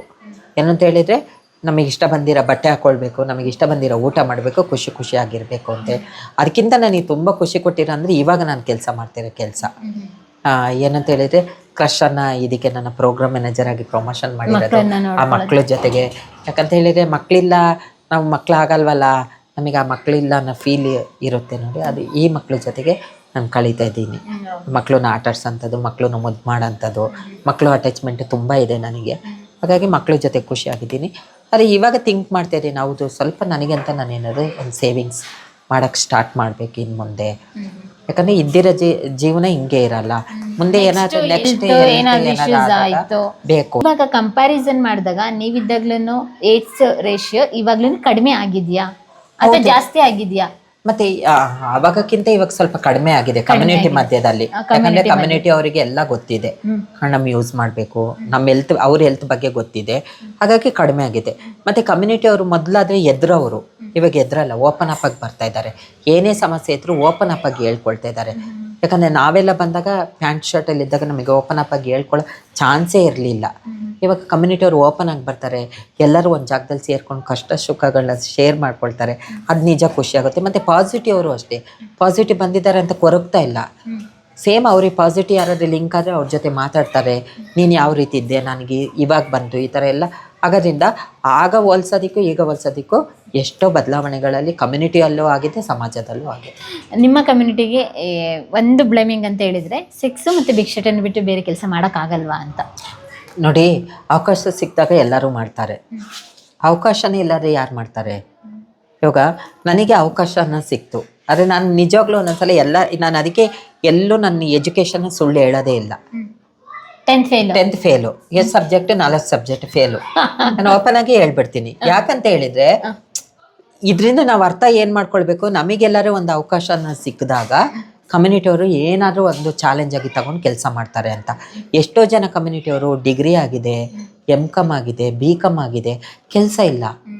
ಅನಿವಾರ್ಯ ಕಾರಣ ಸೆಕ್ಸ್ ವರ್ಕ್ ಮಾಡಬೇಕು, ಇಲ್ಲ ಭಿಕ್ಷಾಟನೆ ಮಾಡಲೇಬೇಕು. ಅದೆರಡು ಬಿಟ್ಟು ಏನೂ ಮಾಡೋಕ್ಕೂ ಆಗಲ್ಲ. ಅದೇ ಲೋನ್ ಹೇಳಿದ್ನಲ್ಲ ನಿಮಗೆ, ಲೋನ್ ಬಂದು ಈ ಥರ ಎಲ್ಲ ಕೊಟ್ಟಾಗ ಲೋನಿನ ಸಮಸ್ಯೆಗಳು ತುಂಬ ಇದ್ದಾವೆ. ಇವಾಗ ಎಷ್ಟೋ ಜನ ನೀವು ನೋಡಿದ್ದೀರಾ, ಎಷ್ಟೋ ಜನ ಆಶ್ರಮ ನಡೆಸ್ತಾ ಇದ್ದಾರೆ, ಎಷ್ಟೋ ಜನ ಕೆಲ್ಸಕ್ಕೆ ಸೇರ್ಕೊಂಡಿದ್ದಾರೆ. ಇವಾಗ ನೋಡಿ 1% ರಿಸರ್ವೇಷನಲ್ಲಿ ಕೆಲಸ ತಗೊಳ್ತಾ ಇದ್ದಾರೆ. ಇದೆಲ್ಲ ಇದ್ದಾಗ, ಅವಕಾಶಗಳು ಸಿಕ್ಕಿದಾಗ ಯಾಕೆ ನಾವು ಉಪಯೋಗಿಸಲ್ಲ? ನಾವೆಲ್ಲದನ್ನೂ ಮಾಡ್ತೀವಿ, ಅವಕಾಶಗಳು ನಮಗೆ ಸಿಗ್ತಾ ಇಲ್ಲ. ಒಂದು ಎಜುಕೇಷನಲ್ಲೂ ಅಷ್ಟೇ, ಎಜುಕೇಷನ್ ಡ್ರಾಬ್ಯಾಕ್ ಅಂತೂ ಸಿಕ್ಕಾಬಟ್ಟೆ. ನಾವು ಏನು ಹೇಳ್ತೀವಿ ಅಂತ ಹೇಳಿದ್ರೆ, ಸಣ್ಣ ಏಜ್ ಮಕ್ಕಳಿಗೆ ಜೆಂಡರ್ ಬಗ್ಗೆ ನೀವು ಕ್ಲಾಸ್ ಮಾಡಬೇಡಿ. ಸ್ವಲ್ಪ ಒಂದು 10th ಬರ್ತಾ ಇದ್ದಂಗೆ ಜೆಂಡರ್ ಬಗ್ಗೆ ಕ್ಲಾಸ್ ಮಾಡಿ, ಕಮ್ಯುನಿಟಿ ಬಗ್ಗೆ ಒಂದು ಏನಾರು ಬುಕ್ ಮಾಡಿ, ಅದನ್ನು ಓದಿ ನಮ್ಮ ಸಿಲೆಬಸ್ ಅಲ್ಲಿ ಅದಿಲ್ವೇ. ಹೌದು, ಏನಾರು ಓದ್ತಾ ಮಕ್ಕಳಿಗೆ ಅರ್ಥ ಆಗುತ್ತೆ. ಕಮ್ಯುನಿಟಿ ಯಾಕೆ ಹೇಳ್ತೀವಿ ಅಂದರೆ, ನೋಡಿ ಇವಾಗ 10th ಅಲ್ಲಿ ಯಾವುದೋ ಒಂದು ಕಮ್ಯುನಿಟಿ ಇರ್ತಾರೆ ಅಂತೇಳಿ ಅವ್ರು ಆ ಭಾಗಗಳನ್ನ ನೋಡಿ ಇವರು ಚುಡಾಯಿಸಕ್ಕೆ ಸ್ಟಾರ್ಟ್ ಮಾಡ್ತಾರೆ. ಎಣಗನ್ ಥರ ಆಡ್ತಾ ಇದೆಯಾ, ನಿಮಗೆ ಪದ ಎಲ್ಲ ಬಿದ್ದಿದೆ, ಚಕ್ಕನ್ ಥರ ಆಡ್ತಾ ಇದೆಯಾ, ಈ ಥರ ಎಲ್ಲ ಮಾಡಿದಾಗ ಅವರು ಮಾನಸಿಕವಾಗಿ ಏನನ್ಸುತ್ತೆ, ನಾನು ಯಾಕೆ ಓದಬೇಕು, ಇದರಿಂದ ಹೊರಗಡೆ ಬಂದ್ಬಿಡೋಣ ಅನ್ನೋ ಥರನೂ ಇರ್ತಾರೆ ಕೆಲವರು. ಯಾಕಂದರೆ ಎಲ್ಲರೂ ಸ್ಟ್ರಾಂಗ್ ಆಗೇ ಇರಲ್ಲ. ಇವಾಗ ಹೆಣ್ಮಕ್ಳಲ್ಲೂ ನಾವು ನೋಡಿದಾಗ ಗಂಡು ಬೀರಿ ಅಂದಾಗ ಅವರಿಗೆ ಅಯ್ಯೋ ಏನಕ್ಕೆ ಹಿಂಗೆ ಅಂತಾರೆ. ಈ ಥರ ಎಲ್ಲ ಹೆಣ್ಮಕ್ಳು ಫೇಸ್ ಮಾಡಿದಾಗ ಅದನ್ನು ಅವ್ರಿಗೆ ಅವಾಗ ಓದೋದು ಬೇಡ, ಏನು ಬೇಡ ಅನ್ನೋ ಇದಕ್ಕೆ ಬಂದುಬಿಡ್ತಾರೆ. ಅದಕ್ಕೆ ಸರ್ಕಾರನೇ ಒಂದು ಒಳ್ಳೆ ಎಜುಕೇಷನ್ ಕೊಡೋಂಥದ್ದಾಗಲಿ, ಜಾಸ್ತಿ ಅವರಿಗೆ ಸರ್ಕಾರದ ಕಾಲೇಜುಗಳಲ್ಲೇ ರಿಸರ್ವೇಷನ್ ಥರ ಏನಾದ್ರು ಒಂದು ಮಾಡಿದರೆ ಚೆನ್ನಾಗಿರುತ್ತೆ. ಥ್ಯಾಂಕ್ ಯು ಸ್ಫೂರ್ತಿಮಾ, ತುಂಬ ವಿಷಯಗಳನ್ನ ಮಾತಾಡಿದೆ, ಖುಷಿ ಆಯಿತು. ಒಬ್ಬ ಪಾಸಿಟಿವ್ ಪರ್ಸನಾಲಿಟಿ ಜೊತೆ ಇವತ್ತು ಮಾತಾಡಿದ್ದೀನಿ. ಯಾಕೆಂತ ಹೇಳಿದರೆ ತುಂಬ ಕಥೆಗಳನ್ನ ಕೇಳಿದ್ದೀನಿ. ನಿಮ್ಮ ಕಮ್ಯುನಿಟಿಯವರು ಎಲ್ಲರೂ ಸೆಕ್ಸು ಮತ್ತು ಭಿಕ್ಷಾಟನೆ ಬರೀ ಇದು ಹೊರತುಪಡಿಸಿ ಹೊರಗಡೆ ಬಂದು ಪಾಪ ಅವ್ರದ್ದು ಫಾಸ್ಟು ಪ್ರೆಸೆಂಟು ಮತ್ತು ಇವಾಗಿರೋದು ಎಲ್ಲ ಮುಕ್ತವಾಗೆಲ್ಲ ಹೇಳ್ಕೊಡ್ತಾ ಇದ್ರು. ಬಟ್ ನೀವು ನಿಮ್ಮ ಕಮ್ಯುನಿಟಿಗೋಸ್ಕರನೇ ಕೆಲಸ ಮಾಡ್ತಾಯಿದ್ದೀರಾ, ನಿಮ್ಮ ಹೆಸರಲ್ಲೇ ಸ್ಫೂರ್ತಿಯಾಗಿದೆ. ಅದನ್ನು ತಗೊಂಡು ಇನ್ನು ನಿಮ್ಮ ಕಮ್ಯುನಿಟಿಯಲ್ಲಿರುವಂಥ ಟ್ರಾನ್ಸ್ಜೆಂಡರು, ಟ್ರಾನ್ಸ್ ಮೇಲೆ ಇರ್ಬೋದು, ಫಿಮೇಲ್ ಇರ್ಬೋದು, ಎಲ್ರಿಗೂ ಕೂಡ ಸ್ಫೂರ್ತಿದಾಯಕ ಕೆಲಸಗಳನ್ನ ಹೀಗೆ ನಿರಂತರವಾಗಿ ಮಾಡ್ತಾರೆ ಅಂತ ಹೇಳಕ್ಕೆ ಇಷ್ಟಪಡ್ತೀನಿ.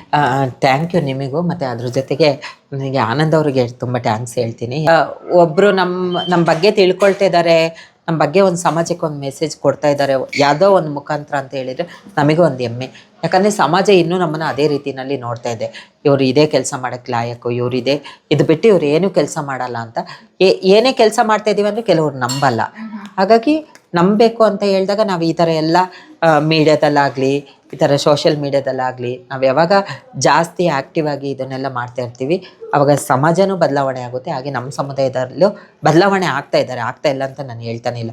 ಎಷ್ಟೋ ಜನ ಇವಾಗ ಎಜುಕೇಷನು ಮಾಡ್ತಾ ಇದ್ದಾರೆ. ಹಾಗಾಗಿ ನಿಮಗೂ ತುಂಬ ಹೃದಯದ ಧನ್ಯವಾದಗಳನ್ನ ಹೇಳ್ತೀನಿ. ಓಕೆ, ನಿಮ್ಗೆ ಈ ಥರ ಅನುಭವ ಆಗಿದೆಯಲ್ಲ, ನೀವು ಚೆನ್ನಾಗಿ ರೆಡಿ ಆಗೋದ್ರೆ ಎಲ್ಲಿಗೋ ಹೋಗ್ತಾ ಇದ್ದಾರೆ ಅಂತ ಇಂಡೈರೆಕ್ಟಾಗಿ ಮಾತಾಡೋದು ಇಲ್ಲ. ಯಾಕಂತ ಹೇಳಿದ್ರೆ ನಾನು ಆತರ ಏನು ಟೀಸ್ ಮಾಡಿಲ್ಲ.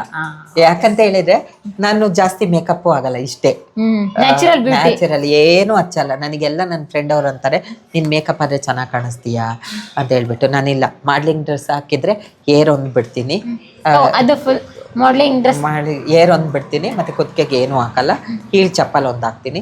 ಸ್ಯಾರಿ ವೇರ್ ಮಾಡಿದಾಗ ಹೇಗಿರ್ಬೇಕು ಆಗಿರ್ತೀನಿ. ಆಲ್ಮೋಸ್ಟ್ ನನಗೆ ಫಸ್ಟಿಂದಲೂ ಸ್ಯಾರಿ ಮೇಲೆ ತುಂಬ ಇಷ್ಟ, ಸ್ಯಾರಿನೇ ತುಂಬ ಗೌರವ ಕೊಡೋದು. ನನ್ನ ಸ್ಯಾರಿ ಅಂದರೆ ಪರ್ಚೇಸ್ ಮಾಡ್ತಾನೆ ಇರ್ತೀನಿ. ಇವಾಗ ಈ ವೀಕಲ್ಲೇ ಒಂದು 8 ಸ್ಯಾರಿನ ಪರ್ಚೇಸ್ ಮಾಡಿಬಿಟ್ಟಿದ್ದೀನಿ. ಯಾಕಂದರೆ ಸ್ಯಾರಿ ಮೇಲೆ ನನಗೆ ಓಡಲ್ಲ, ಆದರೆ ನನ್ನ ಮನೇಲಿ ಸ್ಯಾರಿ ನಂದು ಅಂತ ಇರಬೇಕು ಅಂತ ಹೇಳ್ಬಿಟ್ಟು ಹಾಗೆ ಮಾಡ್ಲಿಂಗ್ ಡ್ರೆಸ್ ಹಾಕ್ತೀನಿ. ಆದರೆ ಎಲ್ಲಿ ಯಾವ ರೀತಿ ನಾವು ಡ್ರೆಸ್ ಆಗಿರಬೇಕು ಆ ರೀತಿ ನಾನು ಇರ್ತೀನಿ. ಆಫೀಸಿಗೆ ಬಂದಾಗ ಯಾವ ರೀತಿ ಇರಬೇಕು, ಹೊರಗಡೆ ಹೋದಾಗ ಯಾವ ರೀತಿ ಇರಬೇಕು ಅನ್ನೋದನ್ನ ತಿಳ್ಕೊಂಡು ಆ ರೀತಿ ನಾನು ಡ್ರೆಸ್ ಮಾಡ್ಕೊಡ್ತೀನಿ. Thank you. ಪ್ರಿಯ ವೀಕ್ಷಕರೇ, ನಾವು ತೋರಿಸುತ್ತಿರುವ ಇತಿಹಾಸದ ಕಥೆಗಳು ಕನ್ನಡದ ಕಲೆ, ಸಾಹಿತ್ಯ, ಸಂಸ್ಕೃತಿ, ಜನಜೀವನ, ಇತಿಹಾಸ ಸೃಷ್ಟಿಸಿದ ಜನಸಾಮಾನ್ಯರ ಅಸಾಮಾನ್ಯ ಕಥೆಗಳು ನಿಮಗೆ ಇಷ್ಟ ಆಗಿದ್ಯಾ? ಹಾಗಿದ್ರೆ ವಿಡಿಯೋ ನೋಡಿ ಸುಮ್ಮನಾಗ್ಬೇಡಿ, ಶೇರ್ ಮಾಡಿ, ಸಪೋರ್ಟ್ ಮಾಡಿ, ನಮ್ಮೊಂದಿಗೆ ಜೊತೆಯಾಗಿ. ಇದು ನೀವೇ ಬೆಳೆಸಿದ ನಿಮ್ಮ ನೆಚ್ಚಿನ ಡಿಜಿಟಲ್ ಮಾಧ್ಯಮ. ಇನ್ಮುಂದೆ ನಿಮಗಾಗಿ ಇನ್ನಷ್ಟು ವಿನೂತನ ಶೈಲಿಯಲ್ಲಿ ಬರಲಿದೆ. ನಿಮ್ಮ ಬೆಂಬಲದೊಂದಿಗೆ ನಮ್ಮ ಪಯಣ ಮುಂದುವರಿಯುತ್ತಿದೆ. ಸಾಮಾಜಿಕ ಬದಲಾವಣೆಗೆ ಜೊತೆಯಾಗಿ ನಮ್ಮ ಮುಂದಿನ ಪೀಳಿಗೆಗೆ ಕರ್ನಾಟಕದ ಇತಿಹಾಸ ಉಳಿಸೋಣ.